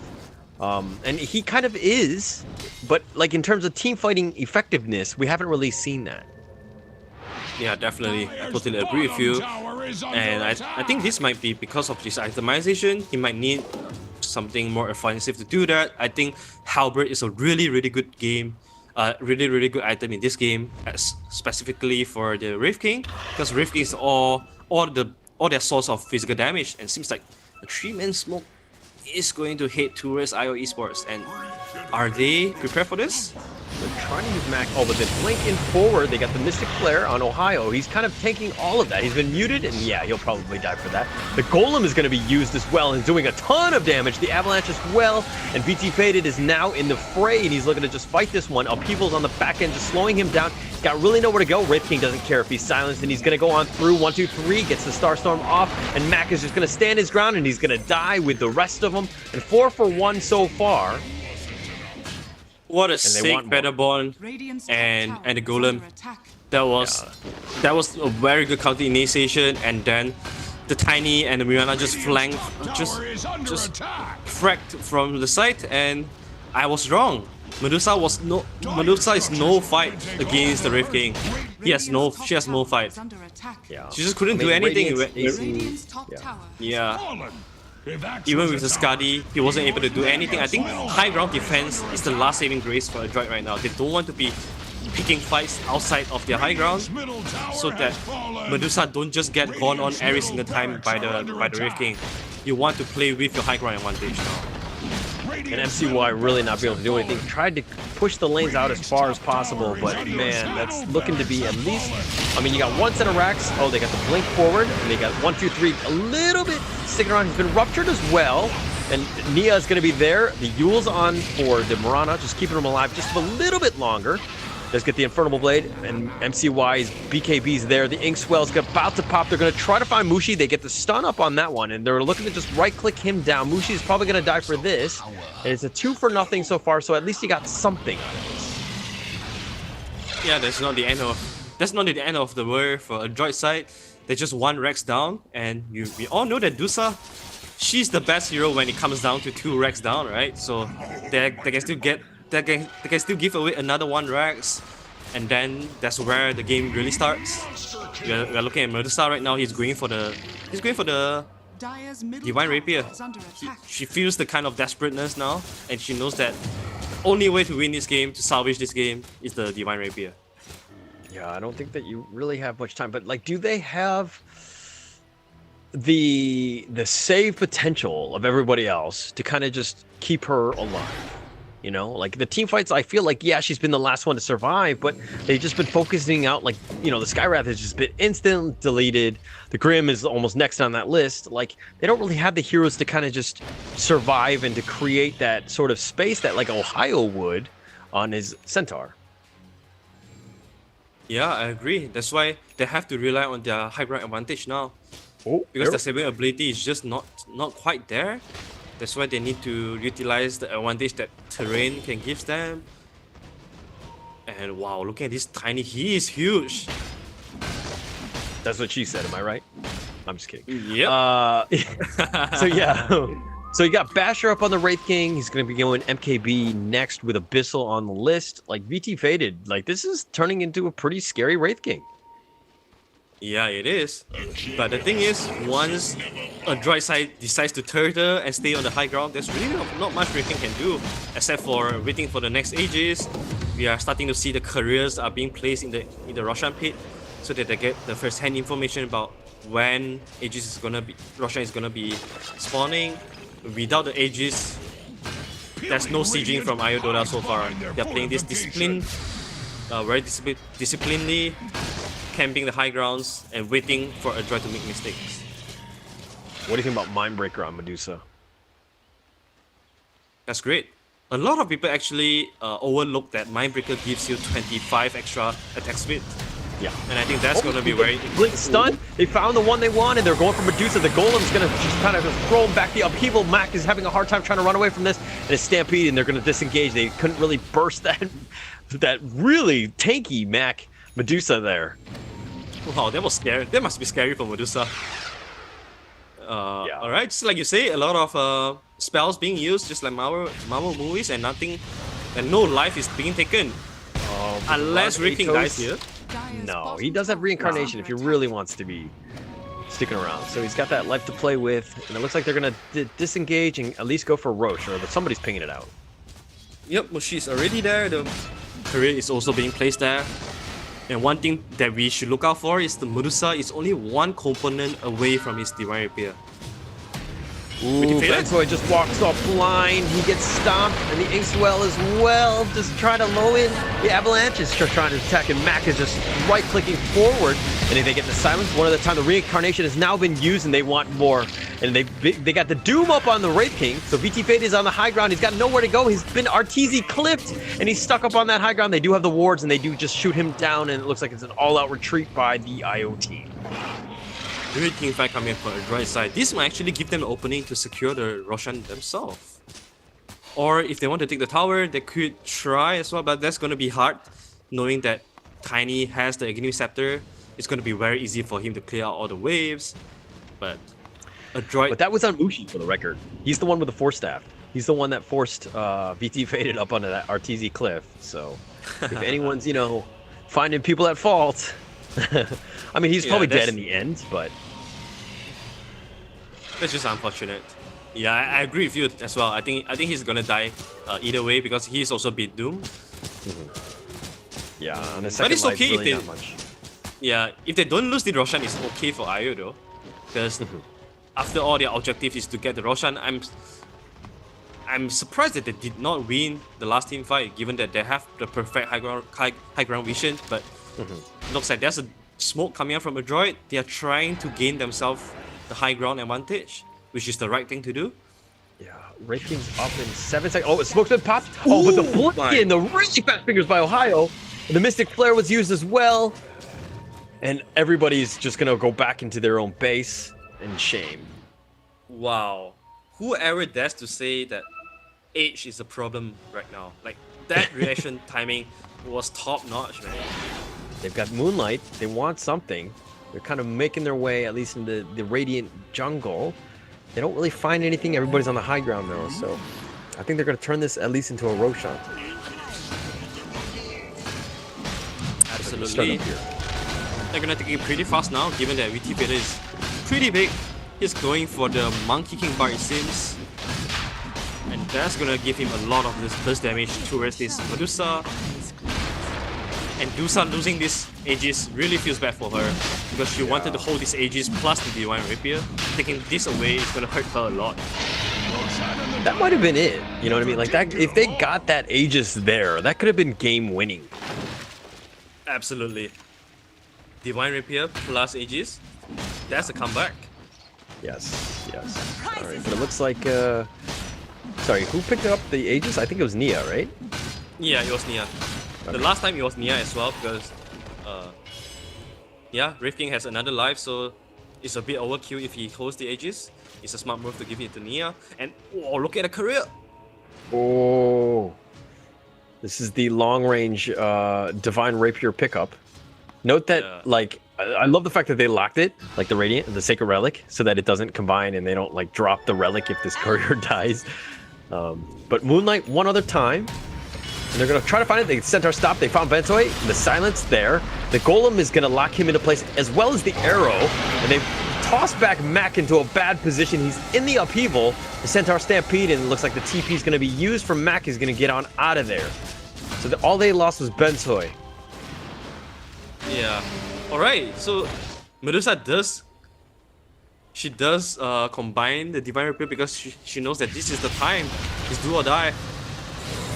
Oh, that Mystic Flip was sick! Reincarnation is going to be used, but MCY is trying to fight this one. He's got the BKB, the Blood Right is going to just zone people out, and they can kill him one other time. They do kill VT Faded, he's down. Nia running for his life. He gets Stroke of Faded one other time, and the Bash is there. Nia goes down as well. He does have Aegis, and they're going to go for round 2. Blood Right is being channeled on up, and it looks like he does go down, and that's a waste of an Aegis, sir. Yeah, this is why we said, right, Wraith King, no matter how much items you're holding, you just couldn't walk up to the high ground just like that. Because Wraith King is just a bad hero when it comes to high ground sieging. You want to kill someone outside of the base and then turn that into a Roshan, into a high ground siege. But Boomy, obviously Bensoi, just Bensoi being deaf is not enough. However, Don't you think that like Wraith King was just like, oh man, I mean, VT Fade was like, man, if I was just on Sven, this game would be over. Tower is under attack. Dire structures are fortified. I'm not so sure about that, because Wraith King, the effect of Wraith King being able to survive through all the combos has definitely done a good job for them. I don't think Sven would have such a free game as Wraith King though. So it's tough to say that. But Mac here just making short work of the T1 and T2 very, very quickly. And this is when he's starting to get scary because he's got the Rapier. Yep. They have to be disciplined though. The last time a droid win the fight was because that they hold the high ground into their advantage. So they have to remember that and play disciplinary and make sure that like whatever team fight they're having, it must be on the high ground. So that Medusa have the best location to output all her damage. Like, how do you deal with this Medusa though? Like, I don't think that you've got the burst. She's got, 2.1k HP plus the mana. She's got Manta, Sky. Like, she is a house. Yeah, she's definitely quite killable right now, but until the Satanic is up on Medusa, that's a total different story.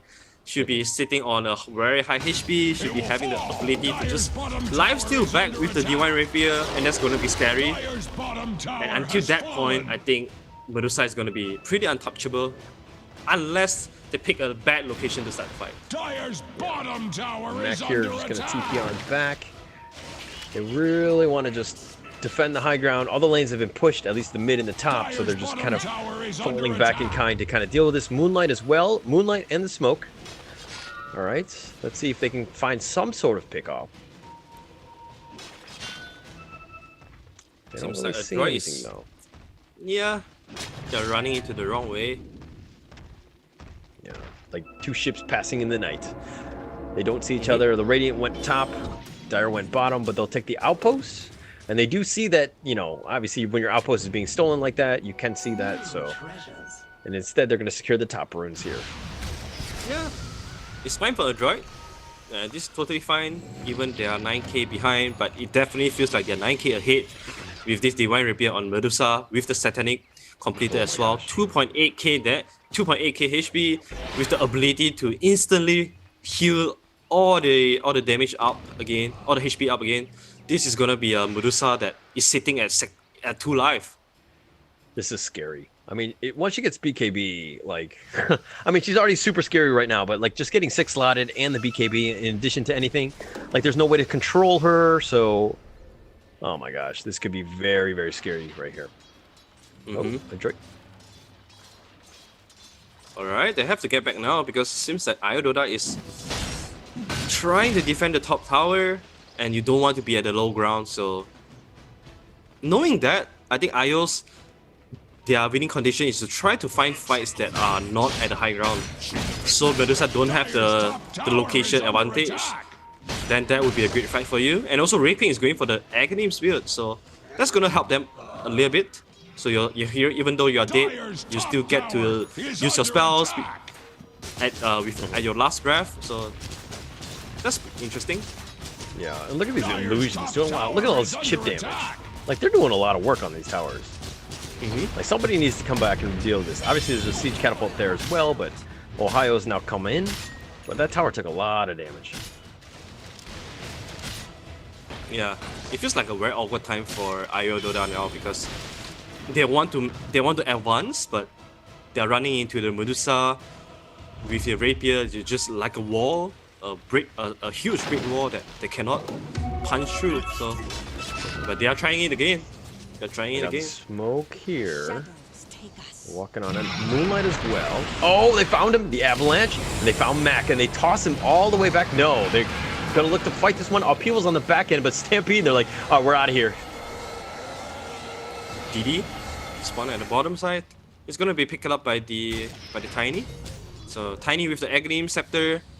It's pretty useful with this DD room, but that was just very disciplined move coming up from Dota. They know that they screw up the initiation, and instantly they pop the Stampede and just everybody just disengaged. Yeah. Yeah, I mean, you could basically say they stampeded away in shame because they did not find the right pickoff. Yep. But it's good to be shamed and then save your lives for the second fight, right? It's smart for me. Yeah. Like, okay, if you're gonna go, what is the perfect initiation that you want as Io? Like, who are you looking to pick off right away? I think you want to catch the Medusa out of position and then toss him back to the back lines, so to somewhere that it separates the Medusa and the rest of the droids. That might be a good fight for you. Okay. Yeah. All So, right, but it's I see very that. hard to find that. It's very hard to find that kind of situation, though. You have to make sure that you are catching Medusa whenever she's doing that. So you need to be finding those glimpses of opportunities and really utilize them. All right, so it's going to be backing up a little bit here. You know, Mac has got buyback, but I mean, if you've got a rapier, it really doesn't matter about buyback because once you die, you lose that. It's pretty massive. Yeah. But they did find Mushi just literally walking up and just observing and putting the observer ward down next to her. But the next big objective is going to be Roche. Bloodright's going to scout that out. Rift King doesn't have buyback too, so I think Rift King is the one that's supposed to be worried here. Because without a buyback, if you lose a fight here, the Medusa with the rapier would just tear down your tower so easily. It seems like Moonlight is going to be used. Something. But it's difficult because they don't really have the vision there, and that's what Mushi was trying to do, is provide some sort of vision so they get some sort of gank, but it looks like it's expired here and they didn't get anything out of that, so that's a wasted Moonlight right there. Yeah. I think it could be also fortunate for them to miss everything because Mushi didn't have the chaotic offering at that time. So if the team fight starts, it might not be very advantageous for them. And this is the time for Adroit to fight back. They smoke back. They know that there's probably no more smoke and Moonlight for the side of IO. So this is the time that they can smoke back and try to make something happen. Yeah, but going up to high ground is not easy. Oh, but they found it and they blink right away. Ohio with the insta-blink Centaur Stampede as well, and they killed MCY, and they want more, and they're going for this. CML is going to go down as well. Booming, instant buybacks. 3 of them are coming back, and Benzo is looking to fight this, and it looks like Medusa's looking to stand ground. Stone Gaze is doing a lot of work. Locks in Wraith King, at least for now, but it looks like they're going to just run away, seeing as they didn't kill any of the other heroes. Wow, how did MCY die in just 2 seconds? He blinked up without popping the BKB, and then he blinked into an avalanche, and he just got 3 crit by the Rift King and died. Yeah, I got destroyed on that one. Just not tanky enough, right? I mean, you've got 3 buybacks that were used too, but go on. And also the third Roshan is about to spawn as well, so without all this buyback, this Roshan fight is going to be so hard for a droid to contest. You just literally spend 3 buybacks for nothing. Oh, the tree tosser by the Nia. Got that going. Nia is doing a lot of damage here, especially after the Daedalus is up. Whew. This Doom is going to be a piece of paper. Yeah, like I felt like the Doom was kind of underwhelming this game. Same. It doesn't feel too much from the Doom, to be honest. Just, you know, even though he has the Grim Stroke to pair with to do crazy stuff, but we don't see the double Doom coming up too often. Another Rapier on Medusa's side, so Mac knows that this is the only way to turn this game around, is to stack up the Divine Rapiers. She even ignores the BKB, so... Like in the team meeting, they're like, "Hey, what do you think we should get? Maybe a Divine Rapier?" It's like, "Okay, I got that. What should I get now?" It's like, "Another Divine Rapier." It's like, "Okay." Yeah, emergency meeting. Oh, there we go. The blink in forward. Max looking at the stand. He's got to fight, and look at how much damage he's doing. Stampede, and they're on out. Soulbind, the Chinese Finger Trap, and the Doom as well. The double Doom doing a lot of work. And they both go down. Reincarnation is now going to be used. The blink in forward from Ohio trying to stun him out. And that's going to be it. And it looks like Tiny's gone down as well. And Mac is doing so much work. Look at all that damage. The Skywrath dies, but doesn't really even matter. Nothing of value was really lost. And they've gotten 4 for 1 so far. Buyback from Marana. And it looks like the TP from Mac is going to just push the bottom. Oh no, he's going to go right back into the fountain. Is Roshan up? Because we couldn't see just yet, but I assume it is up. Otherwise, there won't be mass buyback, buying back for this. They know that Medusa has the double rapier, so this Aegis, if this falls into Medusa's hand, this is game over. That's why they are mass buying back for this, and they need to do the Roshan now, like right now. Yeah, they need to start this. They need to get things going right now. But again, how do you fight into this? Even if Medusa wanted to walk up forward, like, you're gonna have a rough time. VT Faded is trying to do as much as can. He's getting unluckily bashed though. And they're gonna just do this blood rights. A little bit of zoning. Arrow, gonna miss. Why are they so afraid of the blood rights? Say again? Yeah. I mean, I'm just surprised that they are so afraid. They got the toss, they got the right one, but Mac is looking to fight this one, and he's looking to just split shot forward, and he's been arrowed on up. He has no mana. He's definitely vulnerable. Now is the time to go on Mac. He does go down. 2 Divine Rapiers go down as well, and they're going to look to turn this one. IO Esports are angry, and they're looking to go at least up on the high and then try to catch as much as they can. They found CML as well. CML gets deleted. Boomy as well. Bansoy as well, and this is going to be Roshan. Is this GG? Is this just game? I believe it is. Like, they did exactly what we wanted them to do, which is to toss back the Medusa and separate her with the rest of the team. And the arrow was also very crucial as well because it makes sure that Medusa don't get to pop his set turning and start live stealing back. So very crucial arrow there from Batu's side, and I believe this is game. Medusa all of a sudden, without the two BKBs, without the two Divine Rapiers, she's nothing to be afraid of.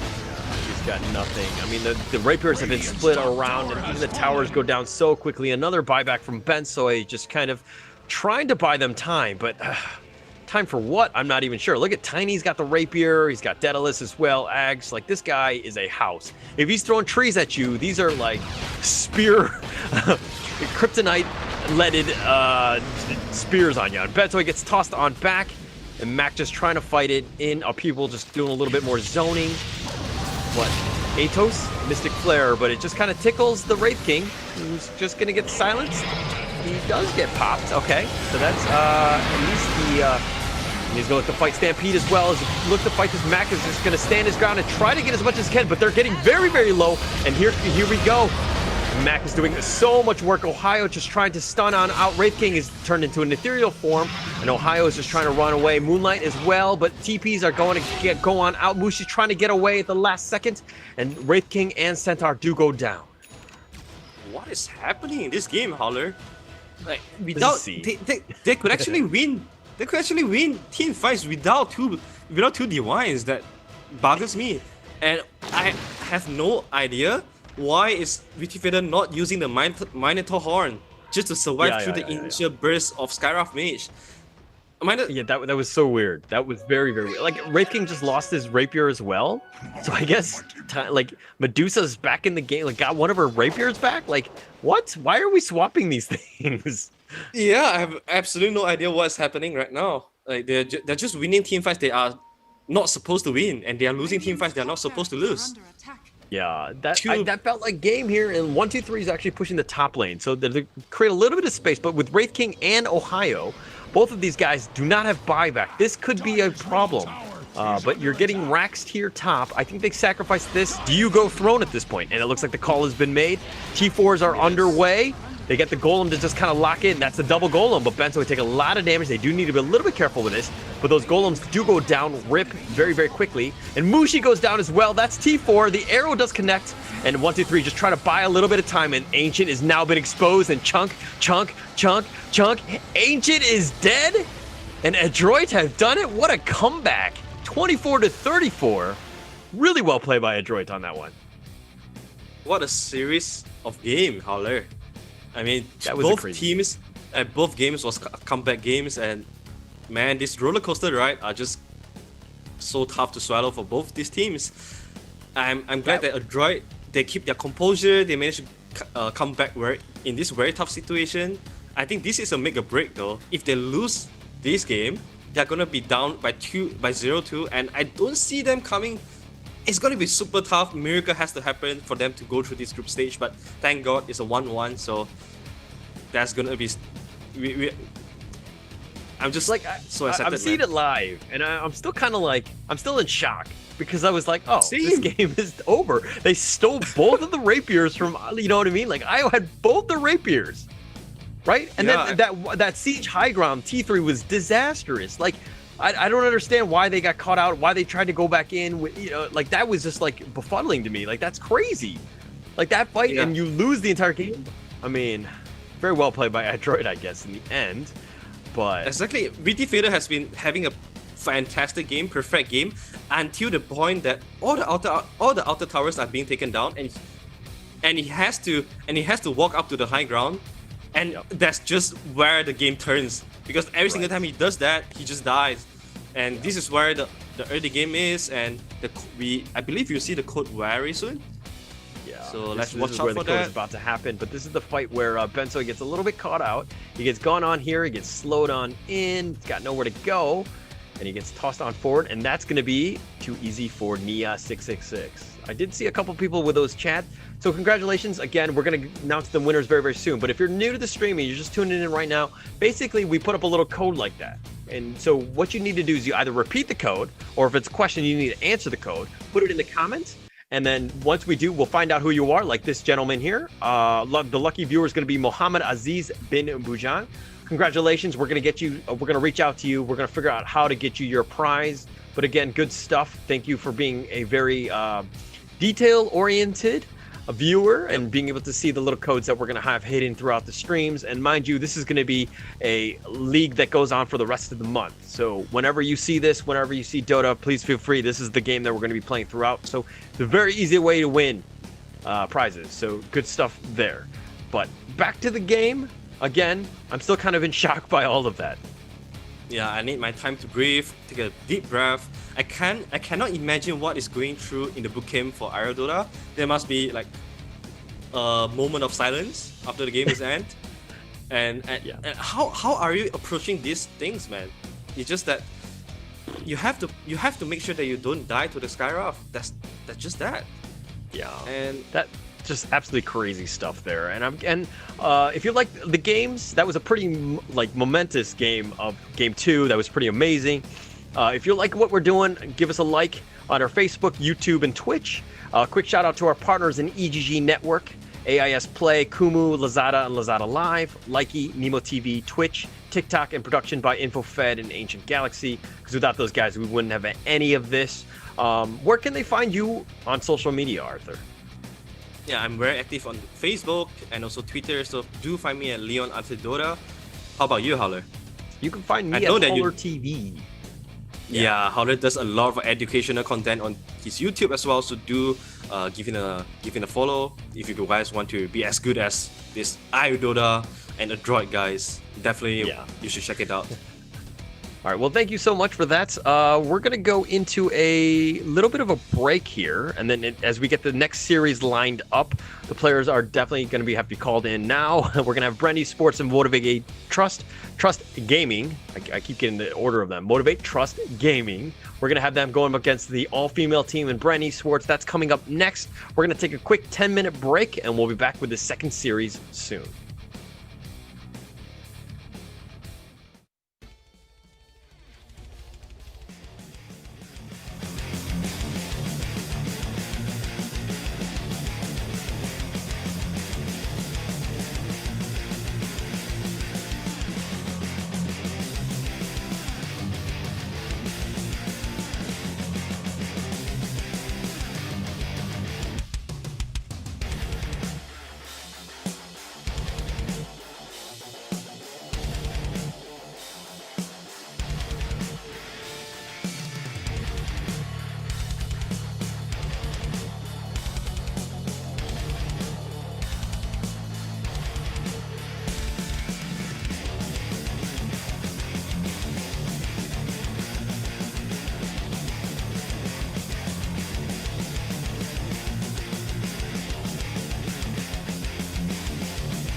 Halo semua, perkenalkan saya Vanji Eko Gevani, dikenal sebagai polisi ganteng gamer. Sebuah kebanggaan bagi saya menjadi ambasador di Top Clans 2020 untuk Indonesia. Ini adalah turnamen e-sport multi-game paling besar ya di Asia Tenggara di tahun 2020. Menurut saya, passion itu adalah menjadi lebih gigih, berani, dan pantang menyerah. 2020 ini adalah tahun yang sulit karena COVID-19. Banyak orang yang kehilangan nyawanya, kehilangan harapan, kehilangan keyakinan untuk masa depan. Tetapi kita tidak boleh menyerah. Tetaplah menjaga jarak, menjaga kesehatan, memakai masker, dan percayalah pada harapan. Turnamen ini akan dimulai tanggal 25 September 2020 dan kalian semua bisa menonton melalui channel-channel official dari Top Clans 2020. Ada Facebook, ada YouTube, dan juga ada Twitch. Mari kita ikuti acara ini bersama-sama dan ucapkan slogannya dengan semangat, "This is passion." Jadi buat teman-teman semua jangan lupa like video Papol dan dukung terus Papol. Terima kasih.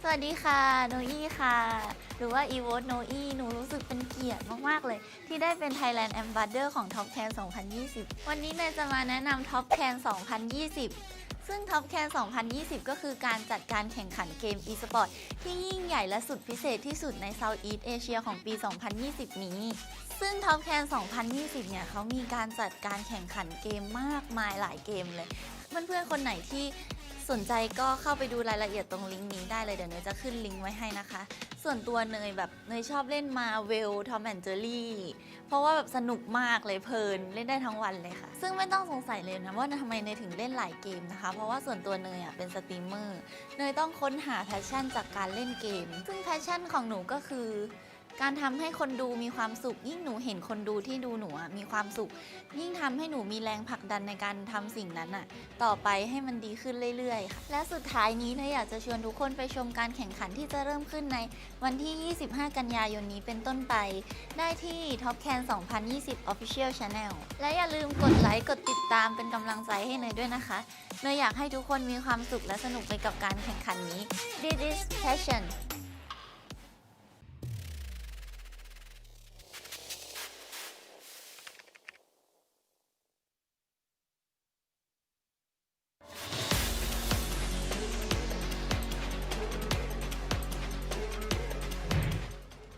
Xin chào tất cả các bạn, mình xin tự giới thiệu mình là Dota Khỉ. Tên thật của mình là Phạm Hoàng Lộc. Hiện tại mình đang là streamer tự do trên Facebook Gaming Việt Nam. Hôm nay mình rất vinh dự được thông báo mình sẽ trở thành đại sứ khu vực Việt Nam của giải đấu Top Clans 2020. Giải đấu có thể coi là lớn nhất khu vực Đông Nam Á dành cho các tựa game mobile nói chung và esports nói riêng, được tổ chức bởi hãng game NetEase. Top Clans là giải đấu quy tụ rất nhiều bộ môn nổi tiếng trong khu vực Đông Nam Á, chẳng hạn như là Marvel, Super Alien, Dota 2, Tom và Jerry, Chase, Tekken 7 và đặc biệt là tựa game đã được phát hành ở Việt Nam là Rule of Survival. Giải đấu có quy mô toàn Đông Nam Á và là giải đấu esports tổ hợp lớn nhất khu vực. Với tư cách là đại sứ khu vực Việt Nam của giải đấu Top Clans thì DK Khỉ cảm thấy vô cùng tự hào khi lần đầu tiên Khỉ được thấy mình được sống với niềm đam mê game của mình và niềm đam mê này được công nhận bởi cộng đồng quốc tế. Với slogan This is passion, thổ bùng đam mê, giải đấu Top Clans là nơi để các bạn có niềm đam mê giống DK Khỉ được theo dõi sự phát triển của ngành game quốc tế như thế nào. Giải đấu sẽ được tổ chức vào ngày 25 tháng 9 sắp tới và chúng ta có thể theo dõi trên cả fanpage Facebook lẫn kênh YouTube. Hãy truy cập fanpage Top Clans 2020 và kênh YouTube Top Clans Esports để theo dõi DK Khỉ và giải đấu nhé. This is passion, thổi buồn đam mê. Các bạn hãy cùng DK Khỉ chinh phục giải đấu Top Clans 2020 nhé.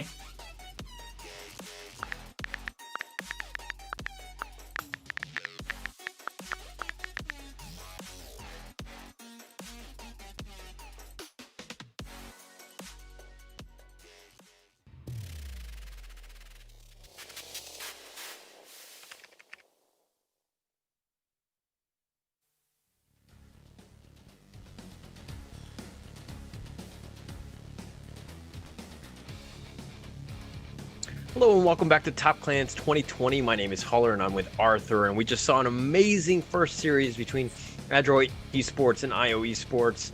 Any other last takeaway before we move on to the next series? I'm just happy that we start the tournament with such amazing series. So for anyone else that just tune in, if you missed the last one, it's okay. Don't have to be sad, because I'm sure that the other series that come after this will be as amazing as that.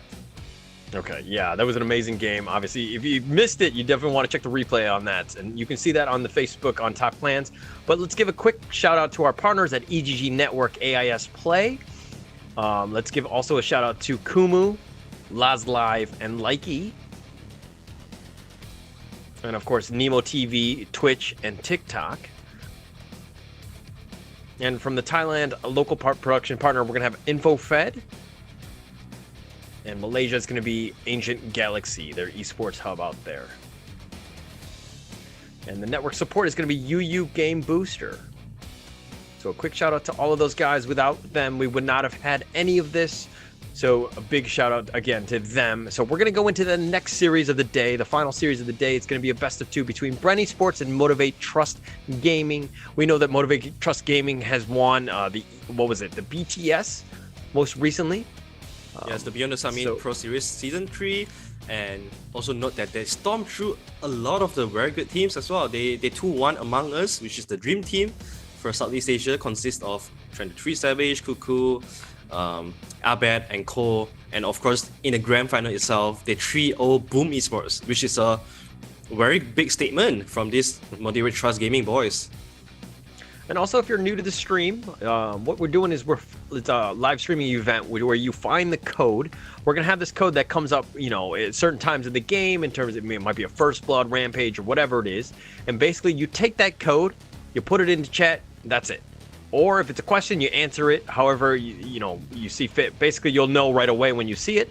But basically, put that on in, and then we'll get you a prize for that. The second way to win is if you just share the stream, share it to your stack, your lover, whatever it is, and then once you do, we'll find you, and then we'll just, again, pick from a random pool, and then we'll send you prizes as well. Most of them will be Dota 2 related, but we'll figure out how to send that to you. So please do pay attention and follow through, because it's the easiest way to win. And so we're going to go into Bren Esports. This is an all-female team. They were second in FSL Open 2. Pretty legit team. They're a very strong team from the Philippines. What are your thoughts on this team, Arthur? I honestly, to be honest, personally, I have not seen them compete at all, but I know that you have been following them for quite a while. Second team at second place at FSL definitely shows something that they have. I'm just very excited to see it. This is my first time casting over an all-female team. And of course, Motivate Trust Gaming, you've got Jackie, Fearless, Masaros Q, Boomboy. None of these names should be stranger to any one of you that have been following Southeast Asia for quite some time. But if you're new here, welcome to the new powerhouse of Southeast Asia. I mean, it's crazy, right? We thought that this team was the underdog throughout, but man, they have showed up, and they have showed up in style, because this team here, they've been doing really, really well. I just think it's what about this team really sticks out to you, Arthur? I think their unity really sticks out to me. The one thing that they have, the Thailand community, the Thailand teams always gives me this impression is that they always are able to play with a very high unity, and whenever they are behind, they are still keeping their composure, they are still making moves to come back into the team.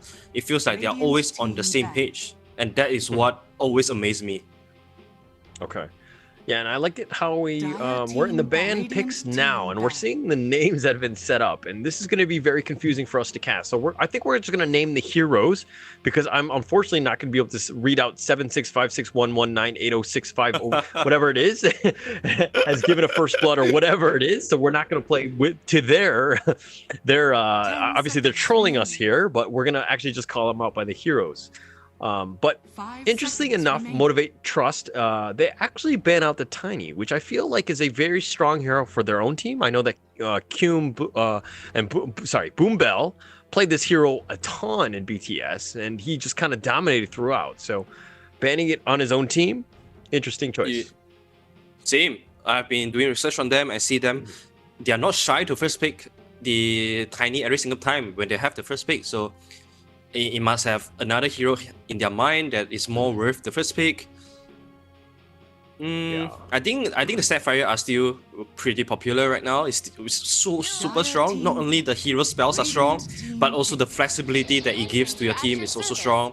But they will go with the Wind Ranger, one of the heroes that has started to get more and more popular recently because of the introduction of the new Monkey King bar build up.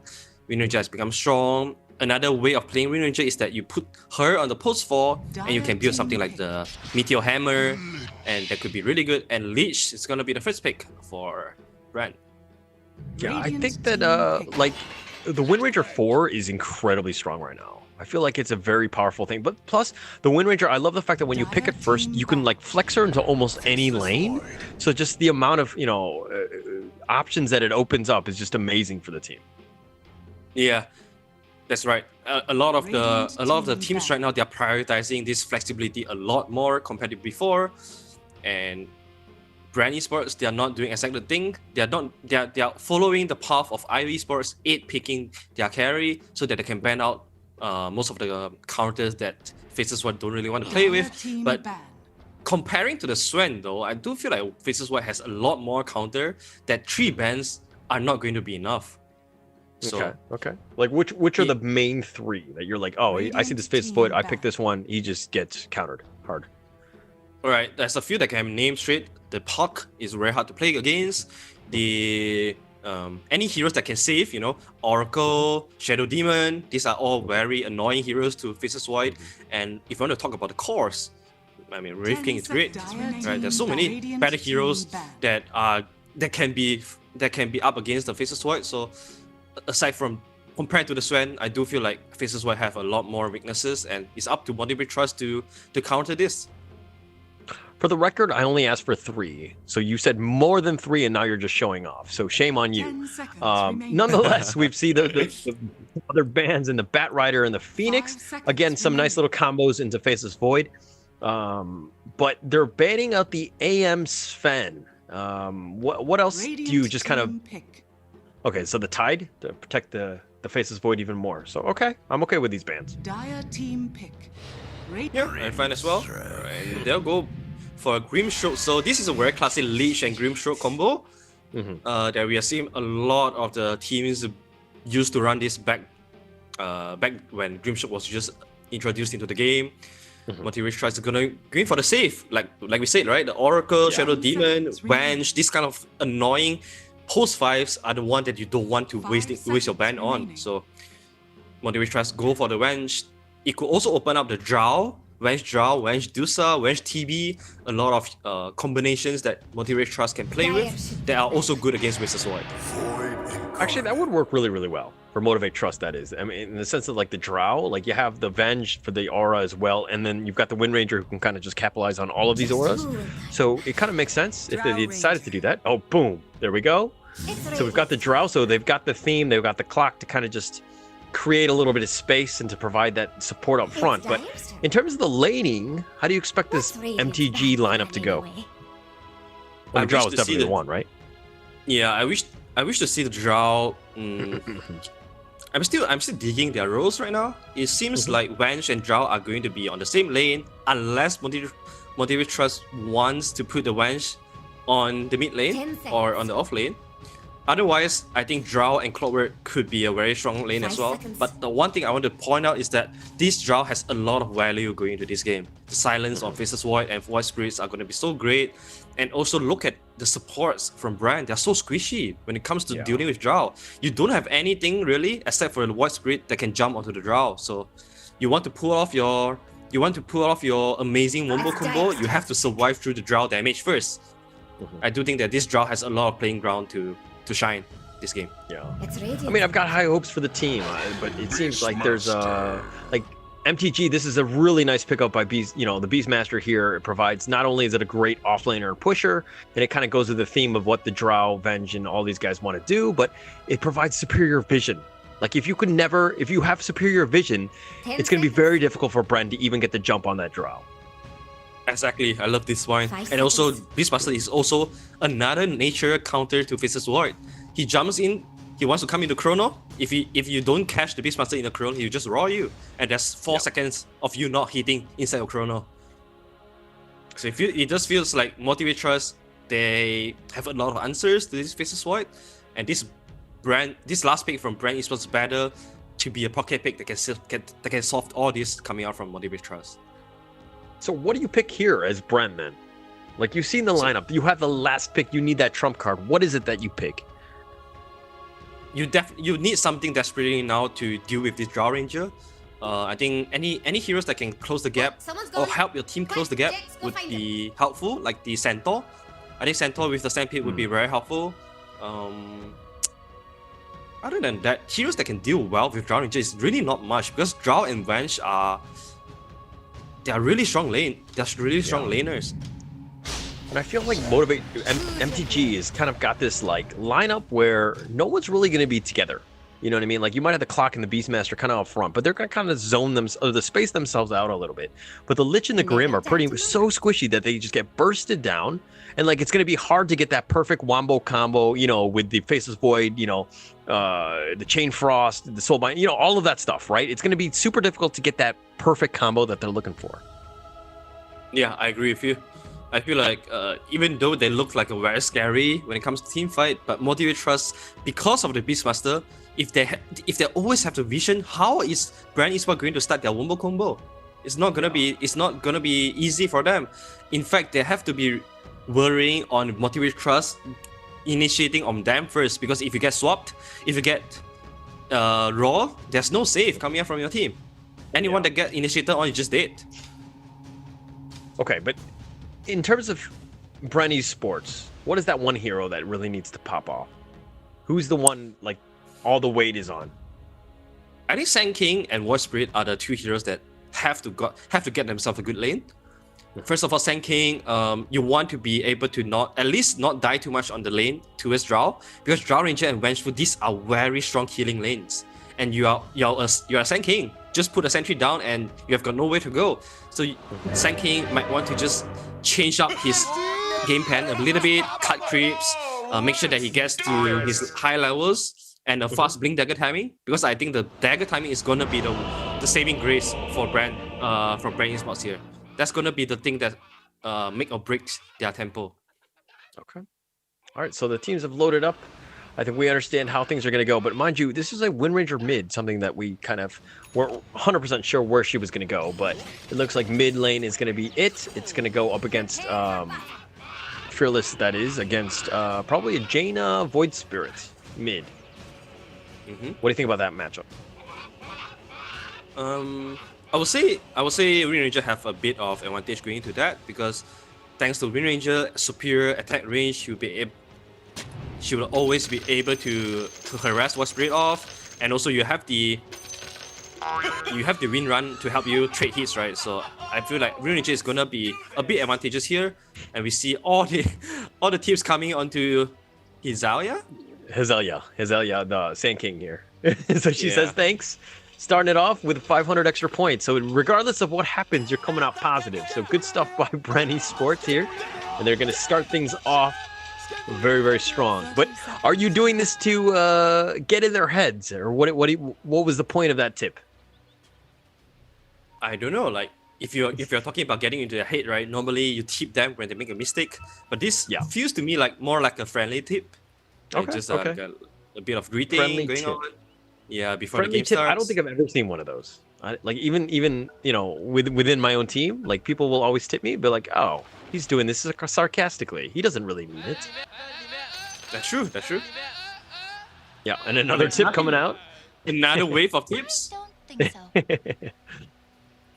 Yeah, I think there might be some backstories, you know, happening between these players that we don't know.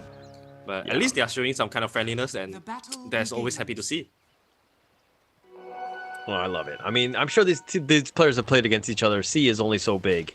And yeah, we're going to see a little bit of action here. Venge getting a little low, which should be fine in the end. Yep.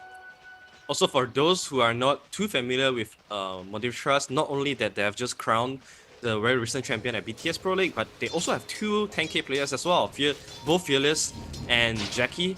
They are very talented players. They are all 10k players as well. So definitely a lot of talents and experience on the line that makes this team so special. With Jaina here getting the first 2 last hits of the game. 3, that is. Boom! She's on a roll. She didn't get that last one, though. Yeah, but a very good start for sure for Jaina here. Phyllis missing the range creep, unfortunately. This is going to be a kind of dynamic lane. Boom Bell getting very, very low. Oh, instantly dewards that, or denies it, excuse me. So I guess that's one way of protecting your wards. A nice power shot to secure the range creep. I'm surprised the Green Ranger is not spamming his Rin run to just trade hits with Jaina, because she has taken a lot of damage from the creeps. Yeah, she's taking a decent number. The pulse is there, but doesn't actually hit Fearless. So this is going to be more of a technical matchup in the sense that, like, how well they can kind of deal with the aggro of the tower and everything. But Jaina, because this is going to push. Remnant, oh, okay, does connect. She's going to win run away. Does need to be a little bit careful here, and Jaina will back off. Yeah, I feel like nothing. I feel like unless these players are making terrible mistakes, otherwise it's gonna be a lane full of trade farms. There's not gonna be too much actions. Bottom lane and top lane though, those are the lanes that we want to watch out for. You have green stroke sanking, lots of killing of potential. Oh, but the guy again a little low, and the multi-shot is gonna do work, and that's gonna be first blood for Jackie. Venge Drow is a killing lane, so you have to be very careful with your positioning. Even Sand King has to be careful as well. One dust or one sentry could pose a lot of threats in killing the Sand King. But I mean, it really comes down to the whole vision thing. Like, if there's a single sentry, like, Hazelia is gonna have a rough time just being able to kind of deal with that, because that's just kind of like the nature of the Sand King, especially in that lane. But I mean, it's only first blood. It's not the end of the world. Yep. I think that's why we don't see Sand King anymore, not so often anymore, right? Because of the sentry changes. Right now you need 2 hits to kill off the sentry, and it's just a very bad news for the Sand King players. Yeah, not the easiest of times. Faceless here. It's gonna be okay. Hazelia has to defensively sandstorm in a bad spot. Not even close to the creep wave. Not where you want to be.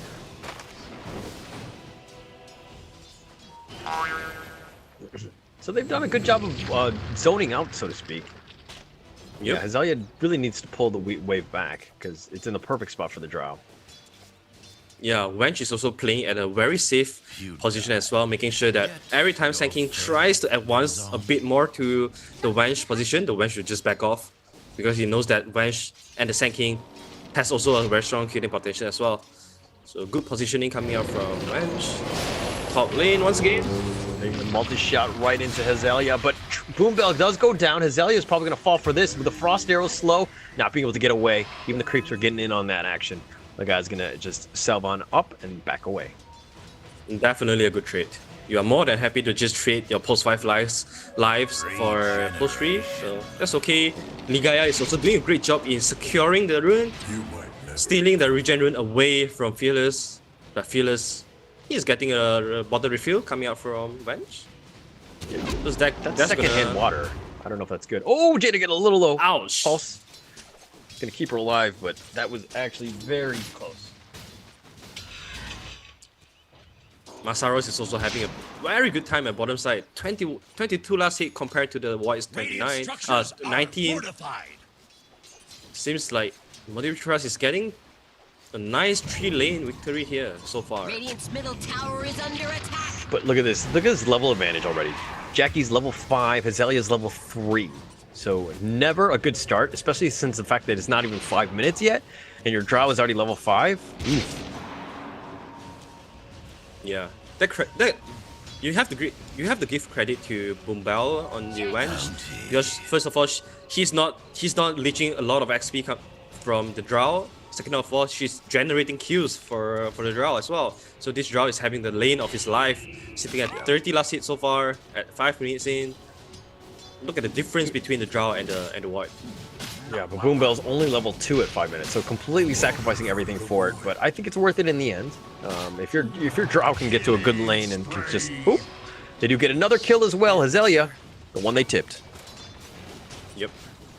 This is so tough for Sand King. I'm really surprised that they actually picked Sand King, knowing that Sand King will be playing into the Wench and Drow lane. Because Sand King is not a very good laner when you are encountered. So. Remnant pulls back Fearless, but she's gonna power shot Wind run away. Does have the bottle. I mean, she's almost impervious to damage at this point, with being level 6 at this stage. Fearless is constantly spending the power shot as well, so that he will push the lanes and help him securing the bounty, the power rune. And also it's a, oh my god. One other time, Hazelia goes down, and again, it's the whole vision thing. It's like I have Dust or I have a Sentry, whatever it is, and like you're gonna have a rough time. And so it looks like they're already pushing the top lane. Top lane is starting to look really, really rough. When at what point are you like Hazelia, just kind of like, okay, let's just jungle?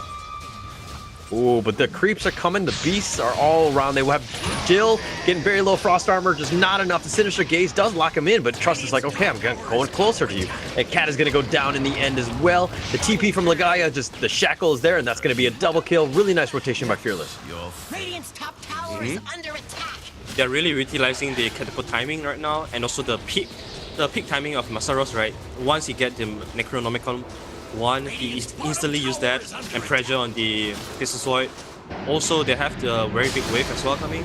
A Jackie on the top lane. The Sand King, they do have him. The Burrow Strike is enough, and that'll secure the kill streak, that is, and that's pretty massive right there. That's a really nice kill. Yeah, very good rotation coming out from Jaina. They desperately need that.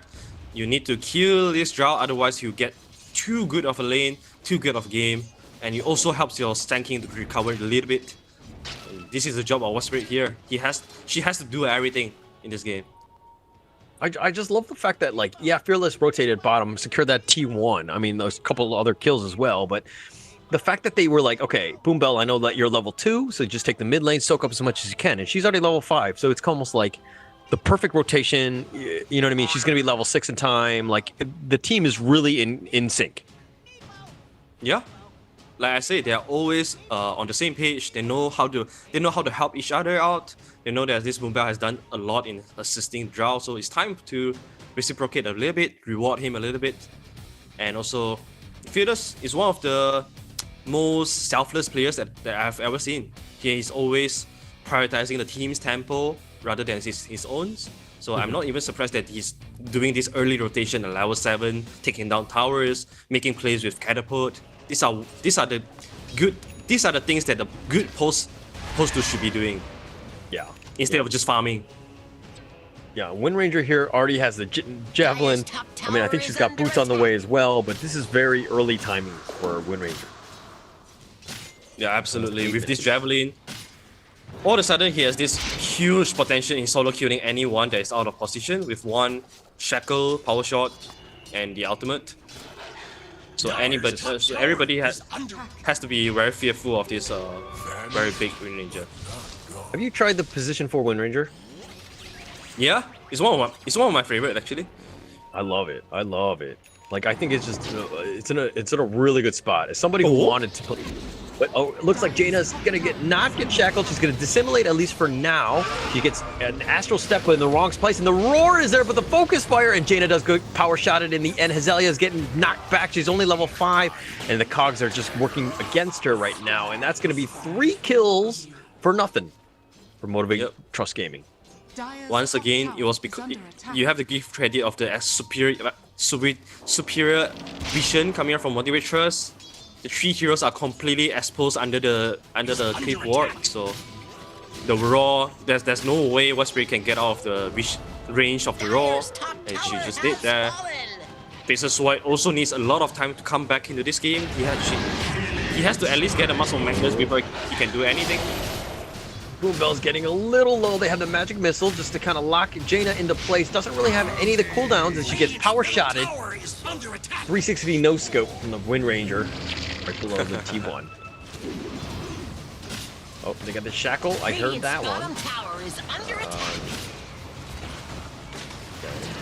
Looks like they're going to focus on this T1. Sand King is only level 5 at this point. This is very discouraging, especially since the Boom Bell is level 7, and that was your position 5. But I love the fact that MGT is just like, okay, we're a huge advantage. What do we want to do? Is we want to 5-man it and go at me. Because this Drow is just going to push towers like nobody's business.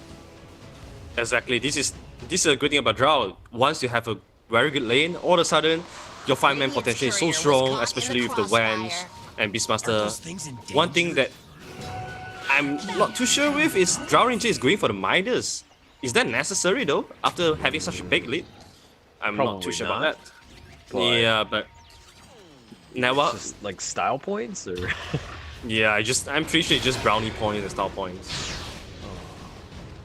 All right, so 2 heroes are not even level 6 from Bren. It's kind of a rough spot to be in because obviously the ult is such a massive power spike, and they kill the Lich. Okay, Cat getting caught out a little bit there. Yep, seems like they want to pressure a little bit with this catapult. 10.5 minutes. They have already taken 2 towers. That's Shackle very good stuff. Does connect. Power shot as well. Jaina just running. Okay, she does have some of her spells available, but she's just gonna walk away from this. Gil's just trying to farm, but this clockwork is going. Assault batteries are used. Azalea is level 6, but not really the best place you want to be. And Jill will just time walk away. Yeah, even though they are not killing the Void, but they are actually kicking out the Void of his farming zone. So this is a lot of space that Void is losing out on. Yeah, the magic missile power shot, just look at that. Jaina just has to completely back away, has to respect it. There's so much control by this MTG lineup. Radiant's bottom tower is under attack. Yeah, it's insane. Like I said, anybody that get gone on after this stage is just dead, and there's no save coming from Brand Esports side. So it's really up to Motivate Trust to start the team fight. They have the vision advantage as well, thanks to the Beastmaster. For Brand Esports side, smoke. Yeah, I mean their wombo combo is still strong, right? But they're just lacking all the levels and item for they got the cogs, they got the hook, and they've got Legai in a bad spot. She's trying to stay alive, but they also have the magic missile on Jaina, which is the bigger fish. Oh, the nice 2-man burrow strike by Azalea, just kind of saving at least what he can. But Boom Bell is getting low, does get popped into the Vengeance Spirit form, and this is the ultimate form. No, it's just the I'm dead for another 22 seconds form. That's a pretty good trade, 2 for 1. Both top work and Wenshu are dead, but Jackie is also has a good opening to take the bottom side. He even pops a drum for that. Not quite have enough damage to finish that off though, but this is very good space for Jackie on the draw. Yeah. I mean, Gil just doing what she can in terms of just trying to farm out as much as she can, but she's got Treads, Morbid Mask. She's still a ways away before she becomes a powerhouse. And this Drow who's just going to get fatter with this whole Midas thing. I mean, we questioned it, but I mean, if you're snowballing like this, like I really don't think it's an issue. Yeah. I mean, at this point, it even feels like whatever item he's getting, he's going to make use of that. He's going to justify it. Oh, the roar! They do catch out Legaia and the TP from Azalea, who's going to just get power shot. At least from the Grimstroke going down right there. Yeah. Once this Beastmaster gets to his level 3 Necronomicon, Sand King will have no game because he will always be exposed under the Sandstorm. So this is another issue, right? MGT is like probably one of the hottest teams in SEA at the moment. And going up against them, you know, right after their win, so to speak, is not going to be an easy task, right? So even if you're Bren, this is one of those games where you're like, okay, what can we learn? What can we have done better? You know, because if we're looking at it from a mechanical standpoint, the top lane definitely lost, but there were definitely some movements, and they're going to find out the clock or the Faceless Boy Jill running for her life. Time walks away. She does have Chrono, but I don't think she wants to use it here. And she's going to just run away there. But I mean, there's a lot to learn from this game. Oh, they do find the Burrow Strike on the Venge, so they got something.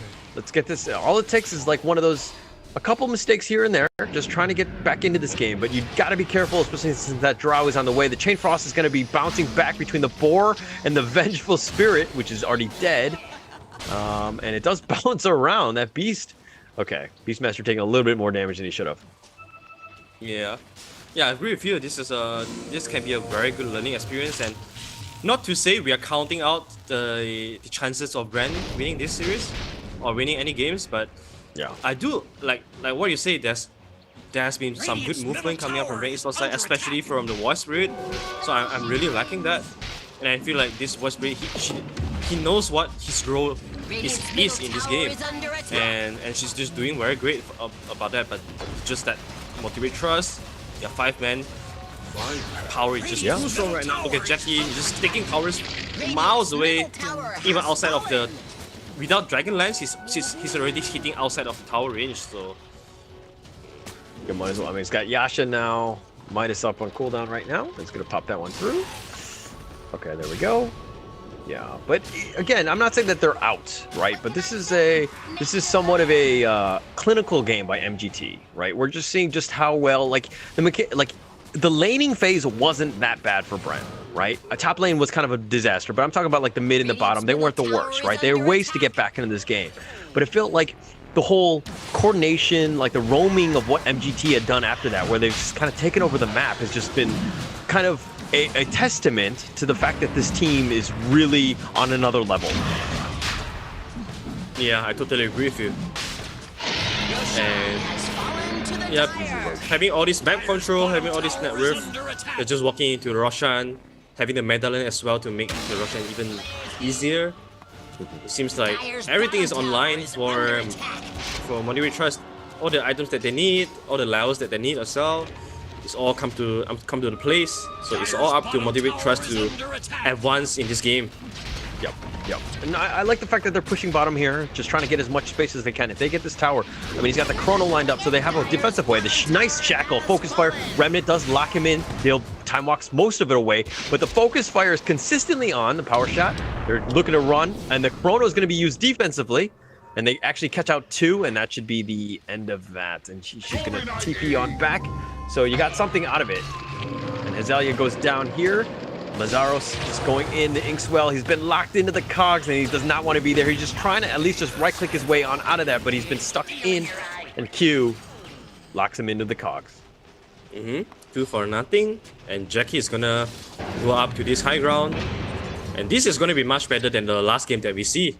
Since this is a Drow, she'll be able to siege the tower from a much safer distance. And Gil hit. You have to be very careful here though. You don't have TP, and Motivate Trust knows that as well. Yeah, you need to be really careful. Vision, know that this is this is free food, and all the creeps are kind of walking through. They're giving away the position, and here comes Venge. Does have the swap. He time walks back. Magic Missile, Wave of Terror on top of that, and he's going to look to run away. Dilation is going to be used. Q is just going to run up on in. But can she juke her way out of this? Time walk one other time. Rocket Flare providing more superior vision. Jill's gonna try to run away. She's trying to time walk. Okay, Assault Battery, the hook shot in. And they found Jill, and looks like she's gonna die. She's got Blade Mill as well. Time walks away most of it. And the Courier is actually providing vision. I feel like we should cue the Benny Hill music. But Jill does get away and provided enough time for 40 seconds. The swap wasn't quite in range, but this is a lot of space created by the Faceless Void.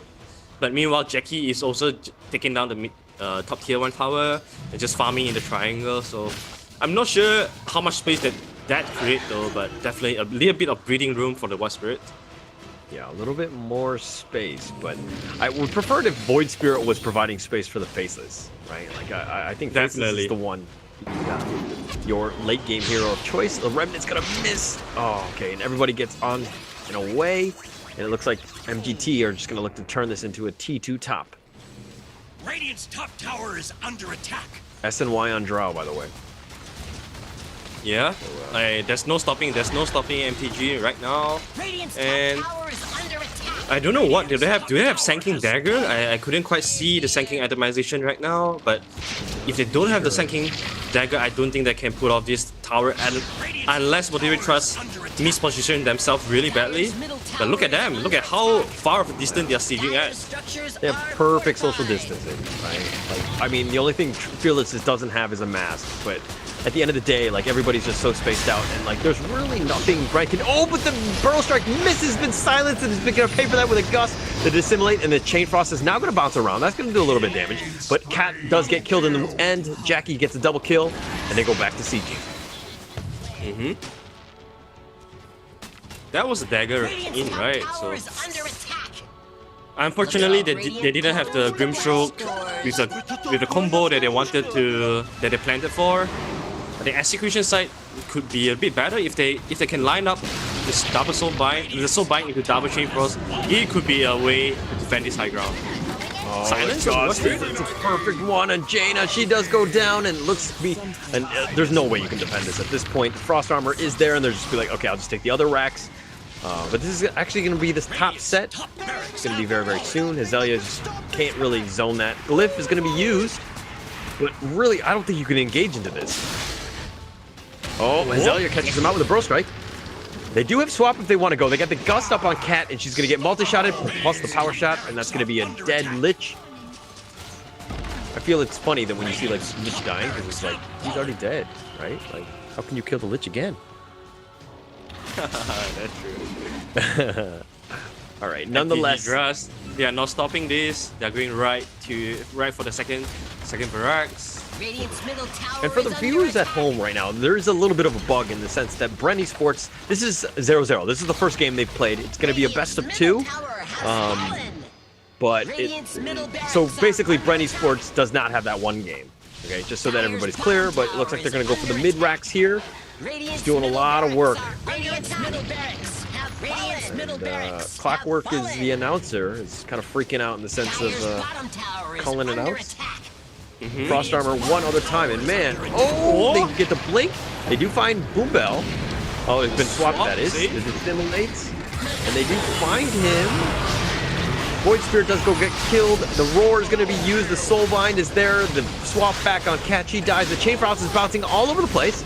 They might do a little bit of work. Jackie's getting a little bit low. Doesn't need to be a little bit careful here. And she should be fine as she backs on up. And the only thing that died was Venge. And at least from the MTG side. And really nothing of value was lost. Yeah, exactly. Then my question is, are they still just holding this high ground position? Do they still want to end the game here, or do they want to take a break? No, they want to keep going. Yeah, they get They're not one gonna stop. time. And they're playing, you know, I mean, could you have gone Throne maybe? I mean, but with 10 seconds left on Faceless Void, it's probably played the safer thing of just getting megas. So. Yeah, but to be honest, even though this Faceless Void is up, he doesn't have the Chronosphere, so it's going to be hard for them to defend still. Yeah. Just like Zaya say, there's nothing that can stop this team. It's nothing that can stop this man, unfortunately. But in the case of this game, it looks like the T4s are going to be sieged slowly. Focus Fire is now going to be used and should make quick work of this. Jackie's moving into position as well. It's going to take the other tower. Burrow Strike. Oh, okay. Get the time dilation. The Fearless is getting, okay, gets roared here. Jill getting a little low, and she does die. She does have buyback if she wants to go, but it looks like they're going to, MGT are going to look to turn this. Focus on those towers. T4, the last one, the last bastion of hope, goes down, and the Ancient is now exposed. The hook shot in. And timeout. It looks like Legaia has been DC'd, but as well as Azalea, but looks like they're just going to GG on out of this game. And that's going to be the first game of best of 2, mind you. 30-6, 23 minutes. Kind of clinical game by MTG, let's be honest. Yeah, pretty clean game by them. They did what they wanted to. Well, once you see all these heroes coming out from the draft, you know that they are going to run a snowball lineup, a death ball lineup. They managed to win all their lanes, and after that, it's just easy for them. They turn all the advantages, all the net worth into tower pushing, and there's really nothing much that Brand Esports can do to stop that, because Sand King, the one hero that can stop all this, are having the most terrible lane. Yeah, it's having a rough time. I think it comes down to the hero more than anything, because like Sand King is definitely not something you want going up against Drow Venge. That's a super tough lane. not somewhere you want to be, but nonetheless, there's a lot of learnings from those games, right? And so Definitely. you got to make sure that, you know, you still have potentially one other game, you have, you know, 2 other teams that you can play. So there's a lot at stake. You just need to make sure that your head is in the game. You don't like kind of tilt anymore. Like this next game is the biggest thing in terms of how you want to do. So just make sure that you're kind of preparing yourself a little bit better in that sense. So tilt is a big thing in Dota. Obviously, it's a real thing. You just got to be super careful. Yeah, definitely. I think you want to, as a brand, you might want to go into this tournament with the attitude that you want to learn. So any tough loss, don't take it too hardly. Definitely very good chances to learn, to improve from. And then one thing to be happy about is that I think War Spirit's, her rotation has been really great. She's one of the factors that keep the game alive. Especially the one rotation at top lane, that was pretty good. But of course, Motivate Trust also shows us that why they are the new powerhouse in Southeast Asia. Why are they able to just 3-0 boom and then 2-1 Among Us? A big statement coming out from the boys. Yeah. I mean, they're on fire. They're like, I don't think I think they're the strongest team in SEA right now. I don't think that there's anything that like, I mean, just like the fact that they're like so coordinated right now, and they're like, again, so hot in terms of just play. Nobody really wants to play against this team, and these guys have kind of, they dealt with a lot of adversity. They were definitely not seen as the favorite in BTS. But we're seeing just how strong of a team that they are, and they really have potential to kind of just rise up, especially since SEA is in this like state of flux where, you know, teams are kind of all over the place. But please give a like and subscribe to you know, the Top Clans 2020 Facebook, YouTube, Twitch channels. I think that we got to give another shout out to them, because without we wouldn't have had this tournament. So definitely a big shout out to them, and also our TV partners at EGG Network, AIS Play. We're gonna have Kumu, Laz Live, Lazada, and Likey as well, and then Nebo TV, Twitch, and TikTok for the platforms that we're using. And the Thailand local production partner is going to be InfoFed, and the Malaysia one is going to be the Ancient Galaxy Esports Hub, and the network support is by UU Game Booster. So without them, again, we would not have had any of this. So a big shout out to them, and thank you so much for letting us do this. Have you been to that Esports Hub, Arthur, being in Malaysia yourself? No? Yeah, not just yet. It's I think it's about 1.5 minutes drive from my place. So and of course, like having COVID situation right now, we don't want to be running here and there. So unfortunately, I haven't been there before, but hopefully one day I could visit that. But it's 1.5 minutes. You literally could just drive by and be like, oh, wait, that's it. Did I just say 1.5 minutes? I mean 1 hour and 30 minutes. Sorry. Oh, that's completely different. Yeah. That's a completely different. Yeah. 1 hour. Okay, and well 30 then minutes. in that case, you probably want to go to Google Maps and then check it out from there. You know. Yeah, that's true. That's No? true. That's a good choice for anyone that is wondering how the esports hubs look like. You could definitely do that. Check it on a Google Map. Yeah. As somebody who's living in Singapore, I'm super jealous of seeing other countries and how they have their own esports hubs and all that stuff. It's pretty amazing stuff. Oh yeah, definitely. I mean, you have the Reality Rift Arena, right? That's pretty cool. Yeah, I mean, that's cool, but again, it just opened. I saw it once, but it's a great location. It seemed like a really nice place, but it was like one of those things where it's like, yeah, if I go, it's kind of depressing, but if I like by myself, if I go, it's depressing, but if I go with like friends, then it's like, okay, you know what I mean? Because then you can play together and it makes more sense. But yeah, it's really nice to see those kinds of things. But we're gonna go into game 2. I think the teams just kind of need like a quick breather. Make sure that they just settle down and then get into a game 2. These group stages being super important, of course. In case you are tuning in a little bit late, it's a round robin best of 2 with all of the different teams, and there are 4 teams in each of the groups. So it happens to be MTG and Bren and Adroit and IO. We saw them earlier today. They split their series. So there's a lot of heavy hitters in this group A. It's going to be super difficult for any team to kind of come out of this. I think Definitely. that unfortunately only 2 can move to the playoffs. Bottom 2 get eliminated, but you're still getting money. So you get something out of it.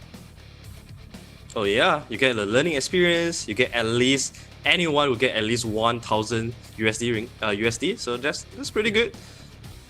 And yeah, this, speaking about Group A, is definitely a group of death. You have our esports, led by the 2 Malaysian captains, Ohio and Mushi, and then you have Adroit, one of the also Powerhouse as well, that has been happening, that has been pretty popular and strong ever since their formation. And then of course this Motivate Trust Gaming that is playing right now, super hot, and Brand, that I like. This is going to be a very tough Group A. I couldn't imagine who are the two they are going to advance from this group.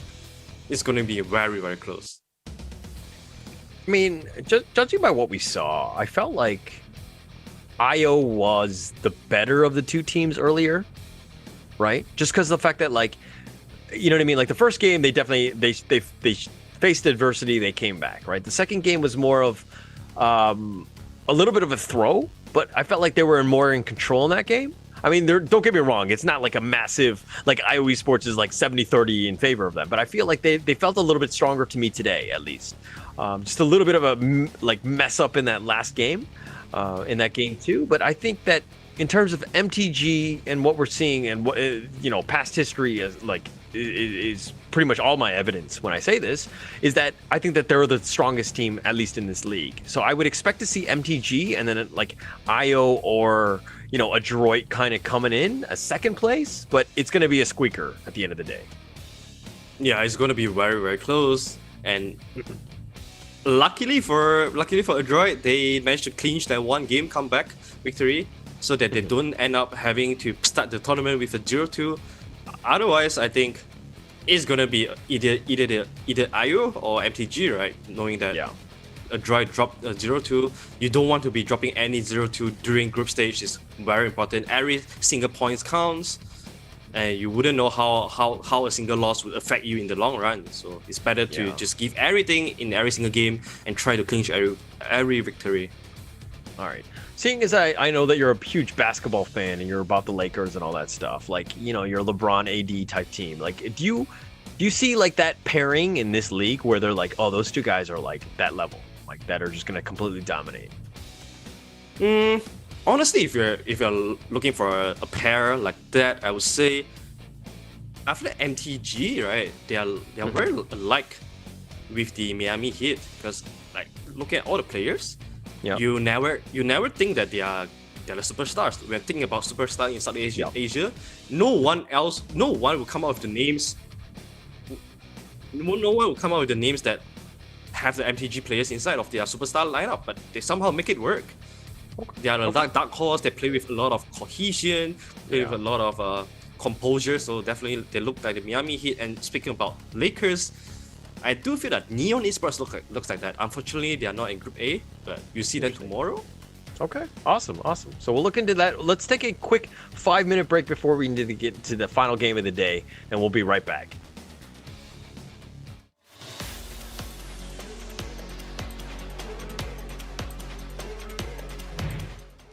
Xin chào tất cả các bạn. Mình xin tự giới thiệu, mình là Đơ Ca Khỉ. Tên thật của mình là Phạm Hoàng Lộc. Hiện tại mình đang là streamer tự do trên Facebook Gaming Việt Nam.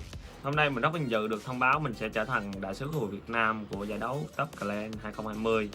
Giải đấu có thể coi là lớn nhất khu vực Đông Nam Á dành cho các tựa game mobile nói chung và esports nói riêng, được tổ chức bởi hãng game NetEase. Top Clan là giải đấu quy tụ rất nhiều bộ môn nổi tiếng trong khu vực Đông Nam Á, chẳng hạn như là Marvel Super Alien, Dota 2, Tom và Jerry Chase, Tekken 7 và đặc biệt là tựa game đã được phát hành ở Việt Nam là Rule of Survival. Giải đấu có quy mô toàn Đông Nam Á và là giải đấu esports tổ hợp lớn nhất khu vực. Với tư cách là đại sứ khu vực Việt Nam của giải đấu Top Clan, thì DK Khỉ cảm thấy vô cùng tự hào khi lần đầu tiên Khỉ được thấy mình được sống với niềm đam mê game của mình, và niềm đam mê này được công nhận bởi cộng đồng quốc tế. Với slogan This is passion, thổ buồn đam mê, giải đấu Top Clan là nơi để các bạn có niềm đam mê giống Đơ Ca Khỉ được theo dõi sự phát triển của ngành game quốc tế như thế nào. Giải đấu sẽ được tổ chức vào ngày 25 tháng 9 sắp tới và chúng ta có thể theo dõi trên cả fanpage Facebook lẫn kênh YouTube. Hãy truy cập fanpage Top Clan 2020 và kênh YouTube Top Clan Esports để theo dõi Đơ Ca Khỉ và giải đấu nhé. This is passion, thổi buồn đam mê. Các bạn hãy cùng Đơ Ca Khỉ chinh phục giải đấu Top Clan 2020 nhé.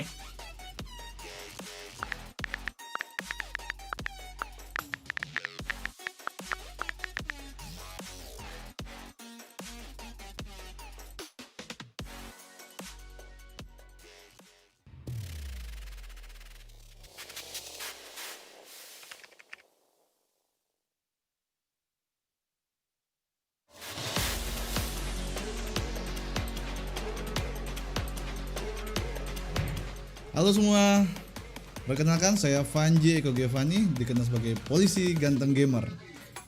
Sebuah kebanggaan bagi saya menjadi ambasador di Top Clans 2020 untuk Indonesia. Ini adalah turnamen e-sport multi-game paling besar ya di Asia Tenggara di tahun 2020. Menurut saya, passion itu adalah menjadi lebih gigih, berani, dan pantang menyerah. 2020 ini adalah tahun yang sulit karena COVID-19, banyak orang yang kehilangan nyawanya, kehilangan harapan, kehilangan keyakinan untuk masa depan. Tetapi kita tidak boleh menyerah, tetaplah menjaga jarak, menjaga kesehatan, memakai masker, dan percayalah pada harapan. Turnamen ini akan dimulai tanggal 25 September 2020 dan kalian semua bisa menonton melalui channel-channel official dari Top Clans 2020. Ada Facebook, ada YouTube, dan juga ada Twitch. Mari kita ikuti acara ini bersama-sama dan ucapkan slogannya dengan semangat, "This is passion." Jadi buat teman-teman semua jangan lupa like video Papol dan dukung terus Papol. Terima kasih.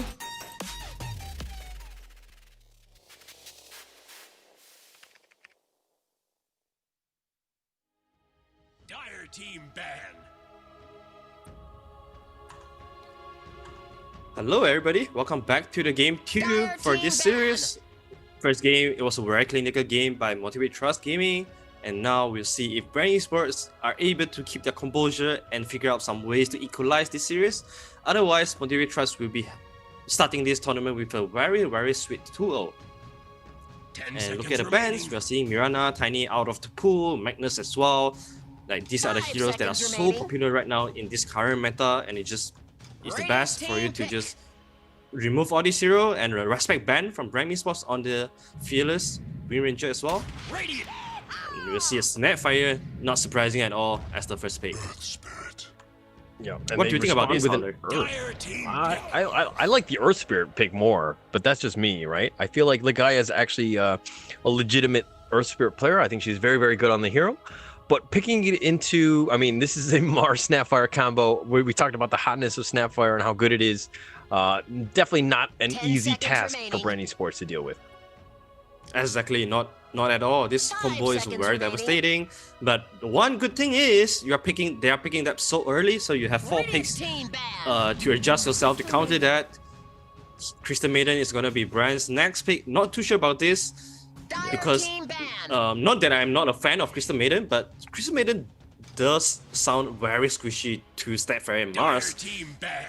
Not the real hero that you want. I think that this is more of a maybe this is just kind of playing into what Cat wants to play in the sense of position 5. Like I know that she tends to play, you know, like this Lich CM style of play, which is kind of like stay back a little bit more passive, not really that aggressive, hyper aggressive, aggressive position 5s that you might see in the meta today.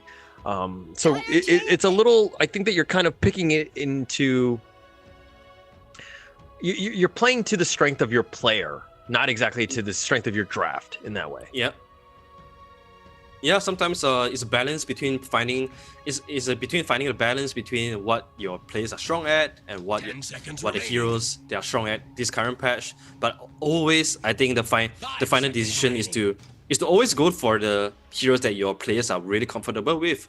I think this has been proven by OG, right? Remember the true set that we have been watching, the one where they won the first TI, like in the very last game, game 5 against PSG LGD. They are just asking everybody what is the one hero that you want to play, and Naughty just picks that for them. So it has proven to be useful.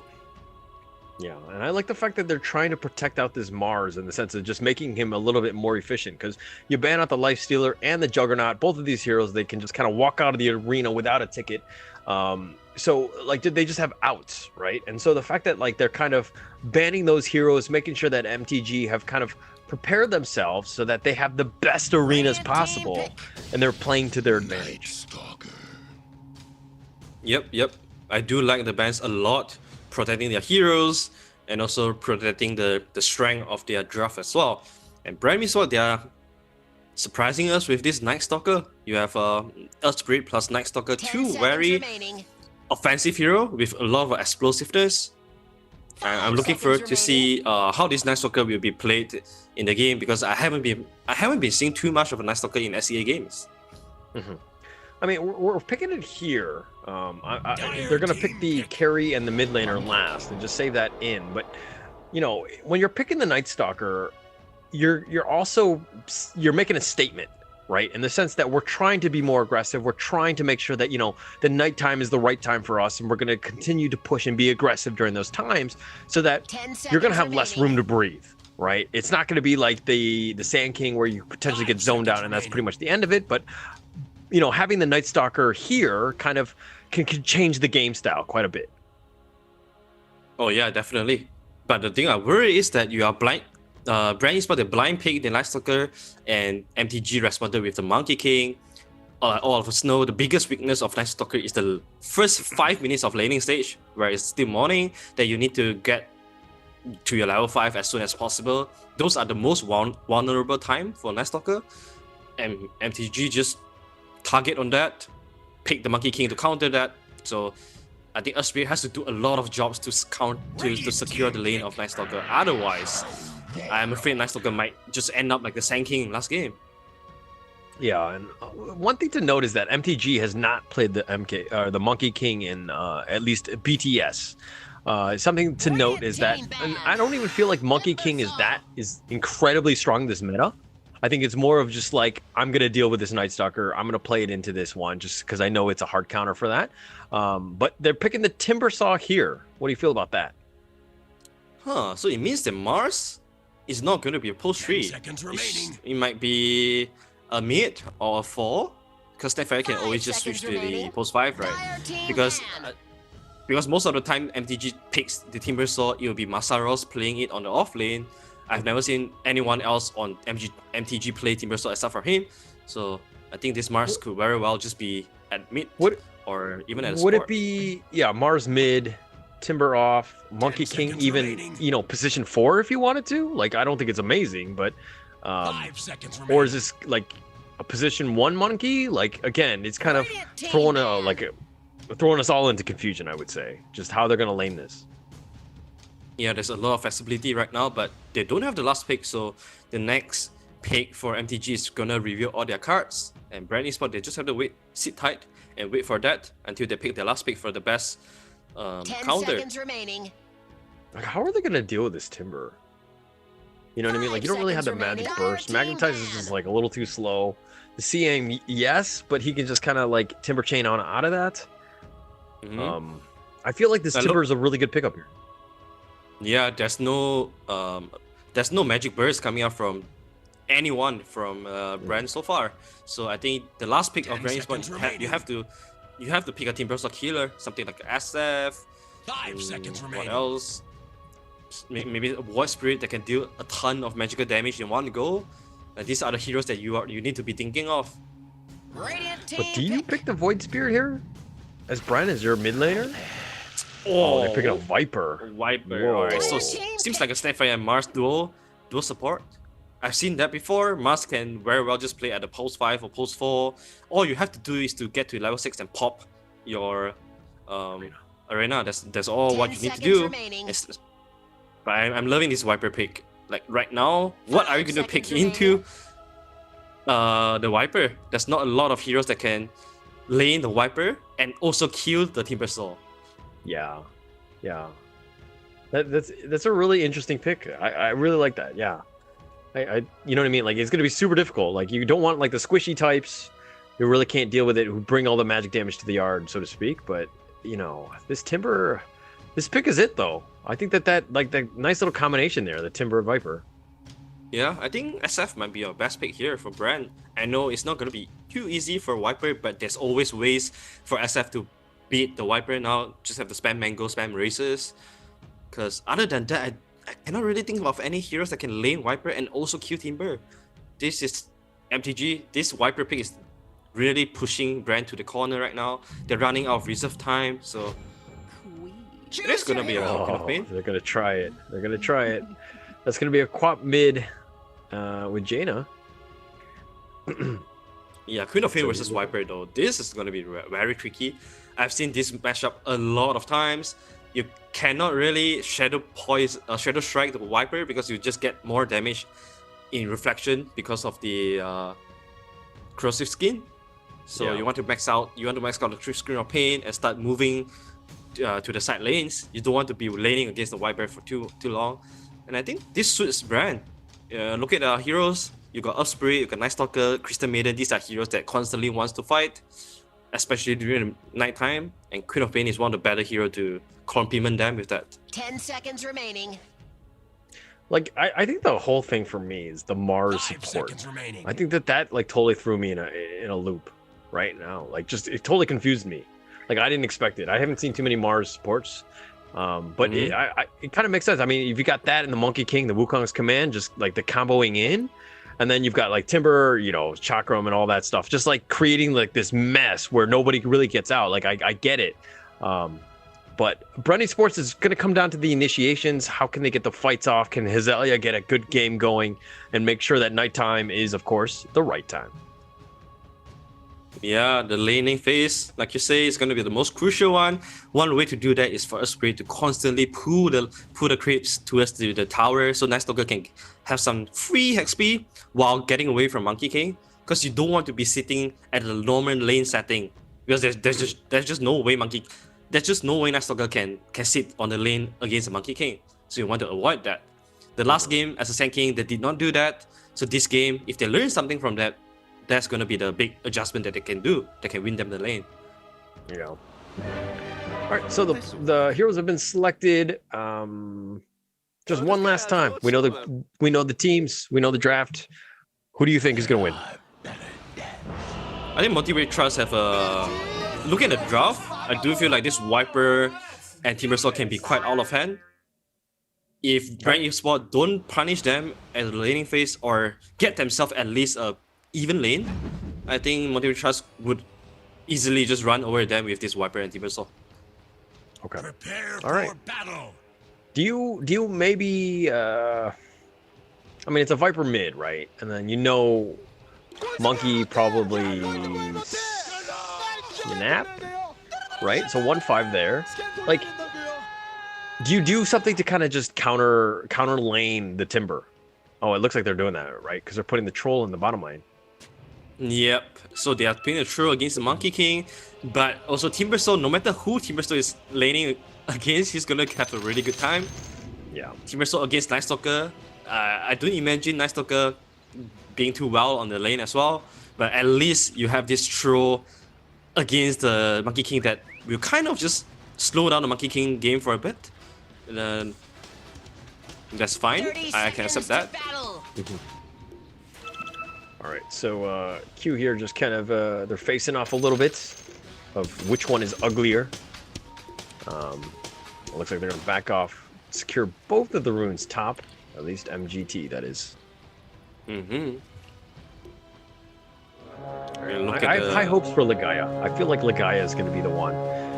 Like, she needs to make her rotation. She needs to just kind of make it. I know that she plays a wicked Earth Spirit, so I'm really looking forward to this game. I see. Oh, Jaina. And Jaina though, is taking a lot of damage from both Viper and the Stat Fire, and also the lane swaps coming out from MTG side. Timbersaw is already moving to his bottom, and Monkey King, thanks to the ability to transform into the career, he'll not be missing any creeps from this lane swap. Yeah. And the guy here, oh gosh, Jaina taking a lot of damage already and just completely zoned out. Not the greatest start. It's going to be super tough, this lane.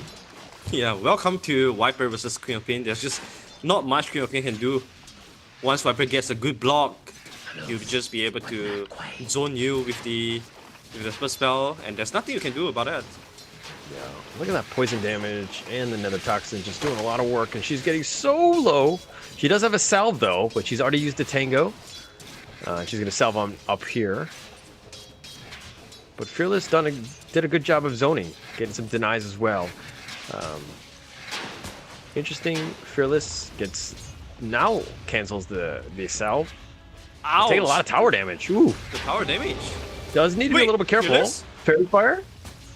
Is this okay? Okay. She's going for that. Blinking forward, and she's still gonna turn this around, and she gets first blood. Jaina with the outplay. That like she took. Okay, the Viper there took 2 unnecessary tower shots, and she's gonna die to the tower herself. Oh, she's gonna suicide. She went to suicide. Why? Because the DOT was on. That was actually poorly played. Yeah, I know that she wants to suicide so that she will be back with full HP, but she also just sacrificed so many creeps. He gave up 3 midi creeps. So right now he's back to the lane.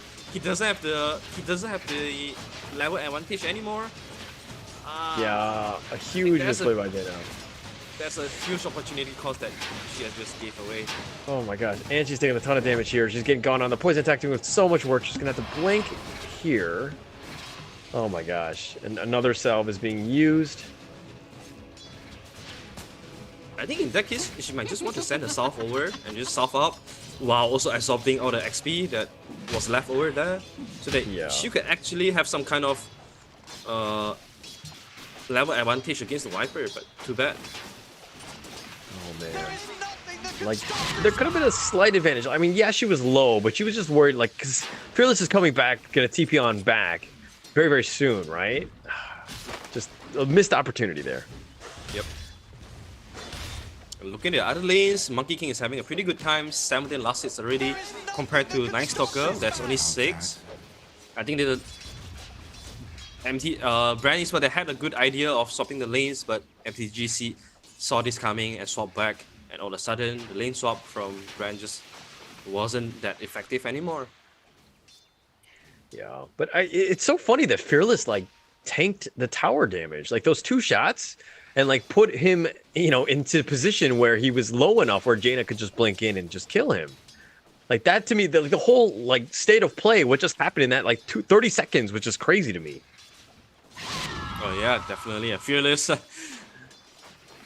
is being a bit too aggressive and also careless. He doesn't want to do that again though. Oh, bottom lane cat. Super low. So Viper also gets himself a bottle. This means that this Viper wants to stay in the lane. He wants to contest all the power runes from the on the Queen of Pain, and Queen of Pain has already been forced to go back home. Okay, Q and the guy are fighting in the river. Trying to secure it, but Boombell is in position, found the right one, and there's the haste for the Viper. And he'll just happily gobble that up. Oh, the roll-in misses. And that's going to probably just be the end of that. I feel like Earth Spirit is those type of heroes. Like, I play Earth Spirit myself, and like, oh, but he's gone on to kick. Does end up connecting, but I don't think that she's got really any outs. Oh, the roll-in does connect on the Mars, and they do secure that kill. And with the help of Cat in position, he does end up securing that kill, but Cat has gone on here, slow, some Snapfire, and Troll, Jill looking to turn this around. The roll does connect, and they secure the Snapfire as well. And so this is what I was talking about with Ligaya, right? Like she's a really good Earth Spirit player. Really on point with all the rolls. Meanwhile, the mid lane though, Fearless tries to go aggressive with the haste rune. He's just gonna grab all the bounty runes away from the dire side and making his way to bottom. Gil? The haste. They found Gil, and they're gonna look to turn with the spear. Doesn't actually connect though, but the poison attack's doing a lot of work. The break is now gonna be used, and he's gonna bottle on up. Fearless is gonna secure that one and TP on back home. Very good rotation coming out from Fearless, utilizing the haste rune to the max. And once again, he's back to mid. And Queen of Pain has nowhere to go. Yeah, I can't really do anything. I mean, at the end of the day, she probably needs to just stack for herself and maybe get some, look to jungle in this way. Like, you got to come back in some way, right? Maybe you give up the lane to somebody else just for levels, but you're going to have a hard time getting any sort of farm. Yeah, this is the thing about Queen of Pain versus Viper. All you want to do on Queen of Pain is just try to not trade with Viper too much. And Jackie top lane going once again on Hizaya. Seems like once again, Motivation has gotten 3 lanes in advantage for themselves. With the roll in, that was really nice. Jackie's a little bit low though, but he's level 6 and he's looking to run away. And Hazelia is level 5, but it is nighttime and he gets away. Oh, that was very unfortunate. Radiant structures are fortified. Oh, Another roll in. Boom Bell, Snapfire Cookie. Jackie's looking to turn this one. Hazelia is getting a little bit low, and they do get Boom Bell. They get the nice little stun there. They've got the Troll and the Night Stalker. And Jaina is in position as well, but she's only level 5, and Jackie's just going to right-click, and there we go. That's the trigger. And that's going to be another kill for Jackie, and he wants more. Ligaya rolls on away. this is the strength of the Monkey King and Fearless, tanking through all the tower hits just to save the catapult. And they are going to make this worth it. Very early on, mid tower taken by the Radiant side. This is the one thing about Viper, man. It's just a dirty hero. And they have two dirty heroes in their draft, both Nipper Soul and Viper, and just don't feel like Grand Esports has much damage to do with them. You're not getting what you came for. Masaros is already level 7 against the Troll that's only level 4. And also kill is top lane, looking for a kill here. If they couldn't get a kill, they'll just take the tower instead. Alright, and Hazelia still not level 6 yet. Q's moving around. Oh, they've got the vision from Jackie, and they do find Hazelia. That's the one they want. They've been fasting forward. Boom Bell's looking to turn this one, and he gets the spear, but he doesn't actually connect. He's looking to run around. And one other shot, the Jingu's been triggered, and Hazelia does fall for the fall. But instead, they're trying to go on Masaros. They know that Masaros is alone here. Masaros does get the right chains and is away. Looks like he's fine here. 3-man rotation though. Yep. They want to fight back though. Cookie. They found him and they got Jill right under that one. That was a really nice Snapfire Cookie, completely caught off guard. Q does end up getting the spear into the rolling boulder, and that looks to be a dead Ligaya. Wow, really nice spear there, right when she was trying to roll on out. So on point. Oh, mid lane, they're trying to go Fearless. They found it. They found the Viper. That's a good punishment there. Yes. That's a good punishment there. A tip to encourage her fellow teammates, but Masaros. One other Snapfire Cookie, and that's going to be an ultra kill going the way of Masaros. Oh my god. Like that is, like he is the last hero you want to get going. You know what I mean? Like you want to give kills to and anything. Oh wait, Jaina? Really can't do Is this Rampage? She has Blink, right? No? Oh, that's so close. It was just, I don't know how much HP that was, but that seemed like a sliver. We were so close to our first Rampage of this tournament. And Gil at broadside. And Fearless here with the haste is looking to just turn this to Ligaya roll and misses. And Gil's ult has been used, but that should be the end of that. No, Fearless is looking to just turn this. He just wants to go on it. Gil not being able to do anything to get away. Ligaya though does get rolled, but it gets kicked away as well. He's trying to go for the TP, and the spear will just end that. So double kill going the way of Fearless. Yeah, and also on the other side of the map, Masaros also claimed himself the kill on the CM. And Jaina? Will she see this career? No, she's not gonna see. She does have TP though, Holler. Yeah, I don't know what she's doing right there. Savage. Okay. Interesting. Interesting. Alright, she steals the bounty rune away from MTG. That's a small victory there. Oh, the arena's there as well. And Q, this is a position 4 that's just dominating the mid laner at this point. Game is hard indeed. Just like Jaina said, Hazelia trying to go on Jackie here. Oh, couldn't quite get the silence onto Jackie, and Cat once again will fall to Jackie.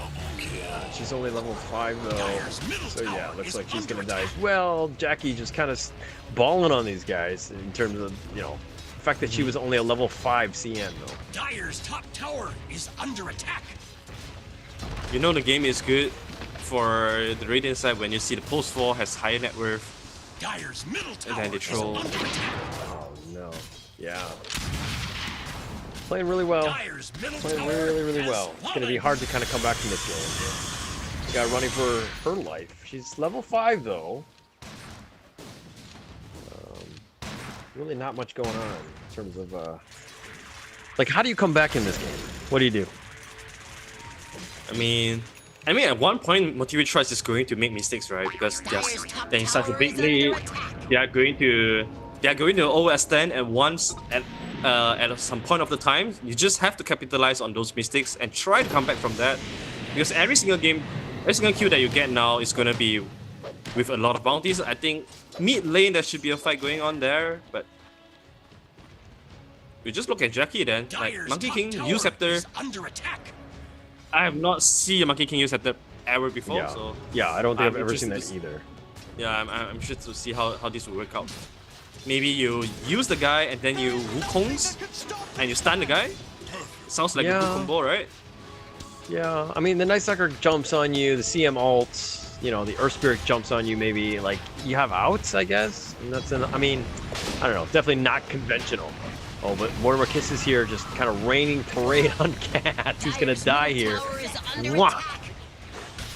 And that's gonna be a dead one, and they're just kind of tanking it up because the Siege Catapult is there. They're gonna roll in, magnetize, but the Spirit, in fact, the Sonic Wave on top of that. They do end up killing the Viper though, so Fearless does go down, but it's gonna be a 4-for-1 throughout, and it looks like they're gonna continue taking those towers.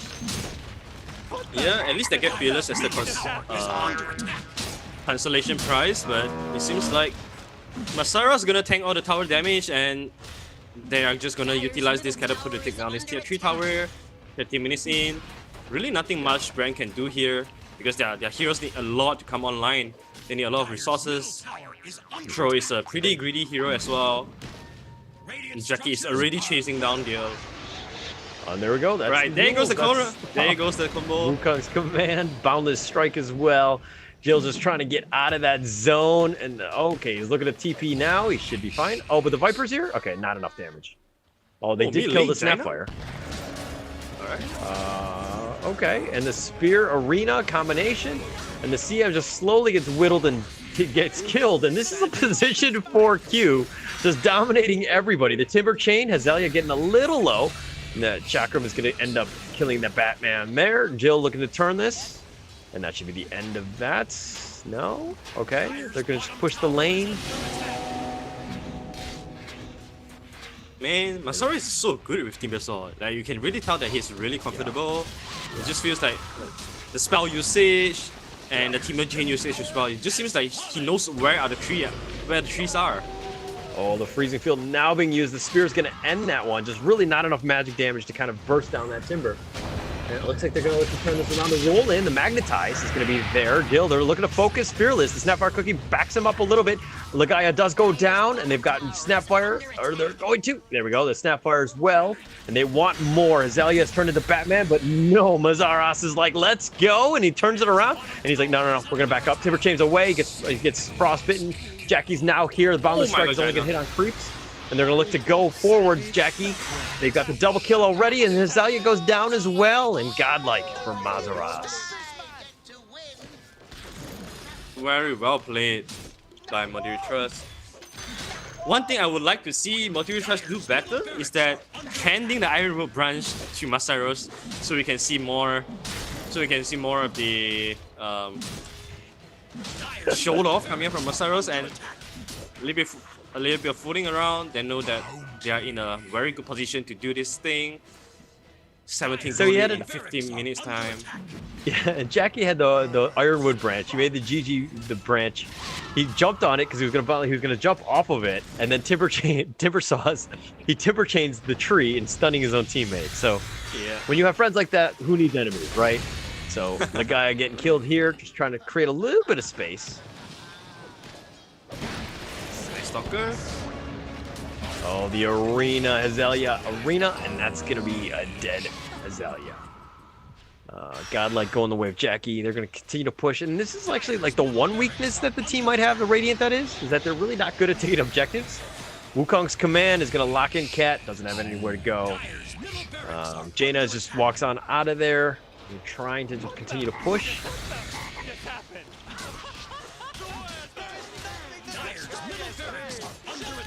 You know the game is over when you are not even safe in your own base.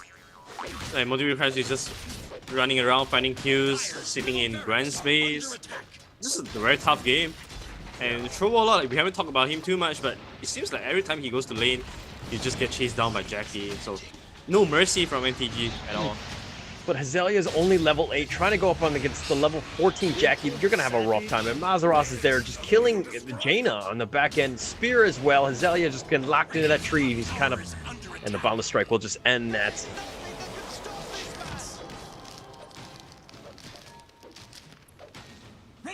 Jackie continue to push.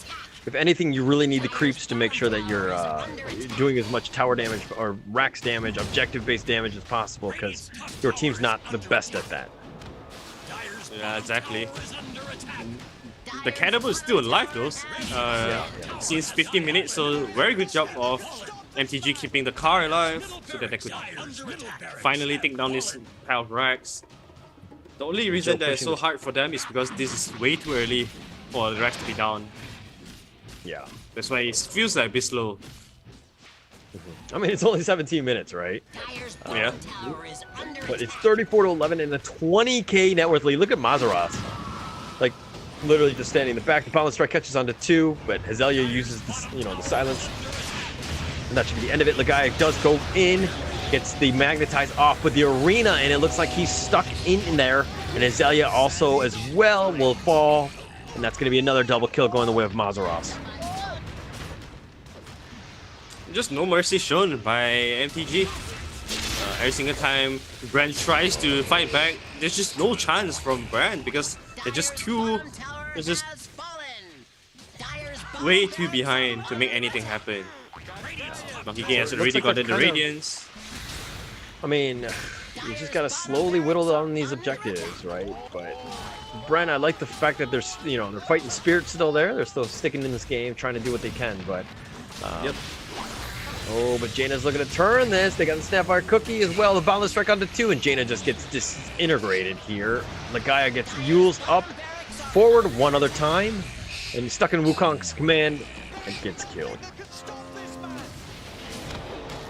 At least I should try. So that's a good fighting spirit there. But yeah, they're not going for T4s yet. And they have that T2 top, so it still looks like another 3 minutes, if I have to put a timer on it. Yeah. Oh, but Jackie, are they just gonna dive fountain for this? I think they are. Yeah, they're gonna look to fight this one, but they're gonna fight for their fountain till the death do them part. And here we go. Gil looking to turn this one. Yule's up on the Gil, that is. He gets destroyed again. Jaina blinks back on in. And at least they fought back for that, but now they're going for T4s. Oh, roll misses. Oh no. Oh, tries to kick him in. Mazaros, unfortunately, that's not the play, and GG was called. Oh, apparently GG was called. Alright. I didn't even see that. Yeah. I did not as well, but a very clean game coming up from MTG. Clinical, clean. They win the lanes they're supposed to win, and then they snowball from there. There's really nothing much to say, but very good fighting spirit from Brand. After all, they stick to the game. They tried their best until there was no more room for trying anymore. Yeah. Mazaros just too good. I think the Timbersaw, we knew he was going to be a problem. Like their team, like in terms of like draft, just really on point, just really difficult to deal with. And like we saw the sheer terror that guy caused. He was everywhere, killing everything. And even the support, Mars, that was actually super strong too. And we kind of just saw how things really worked out. But really just, again, like you said, clinical game. Very, very easy game for them. And I think that we're going to have to, they'll have to bounce back. Or they're going to be playing, I believe it's on Saturday. So we'll see these teams play again in Group A. We saw the first round today. But we're going to have Group B tomorrow. That's going to come on up. But before we do, we're going to have a couple highlights. We're going to announce the winner of the Catch a Code. I don't know what it's called. Catch a Code, Pokemon Code. I don't know.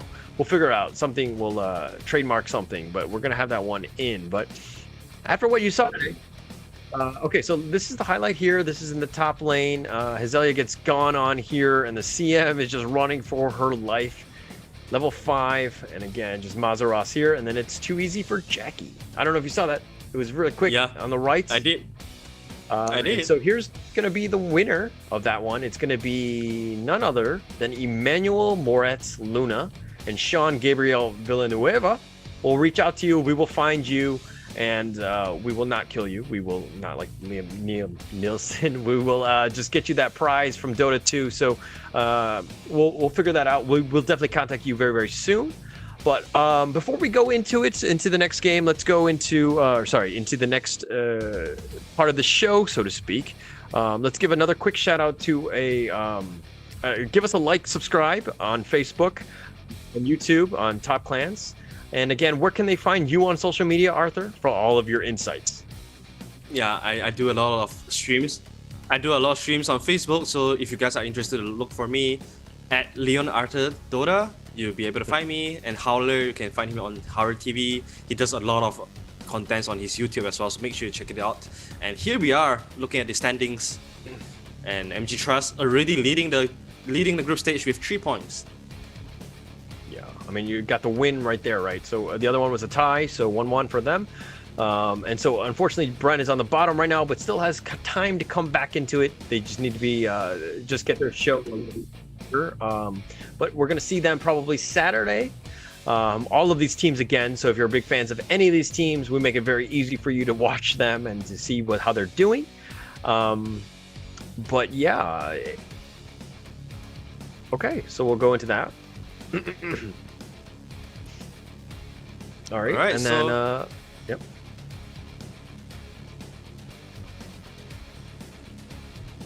Okay, thank you, our wonderful casters. Thank you so much for today's event. Wow, today's competition is really intense, and tomorrow we will be back with the group stage of A, while Galaxy Racer will be competing with Neon Esports. Vice Esports will be competing with Execration. We will see you guys tomorrow. Please don't forget to tune in.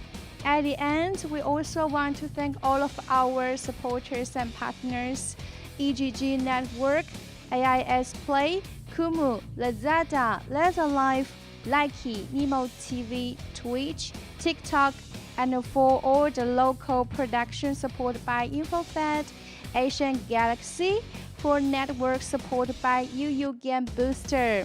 And don't please forget to follow our official Facebook, YouTube, and Twitch TV channels for the latest updates and surprises. Okay, everybody, see you guys tomorrow.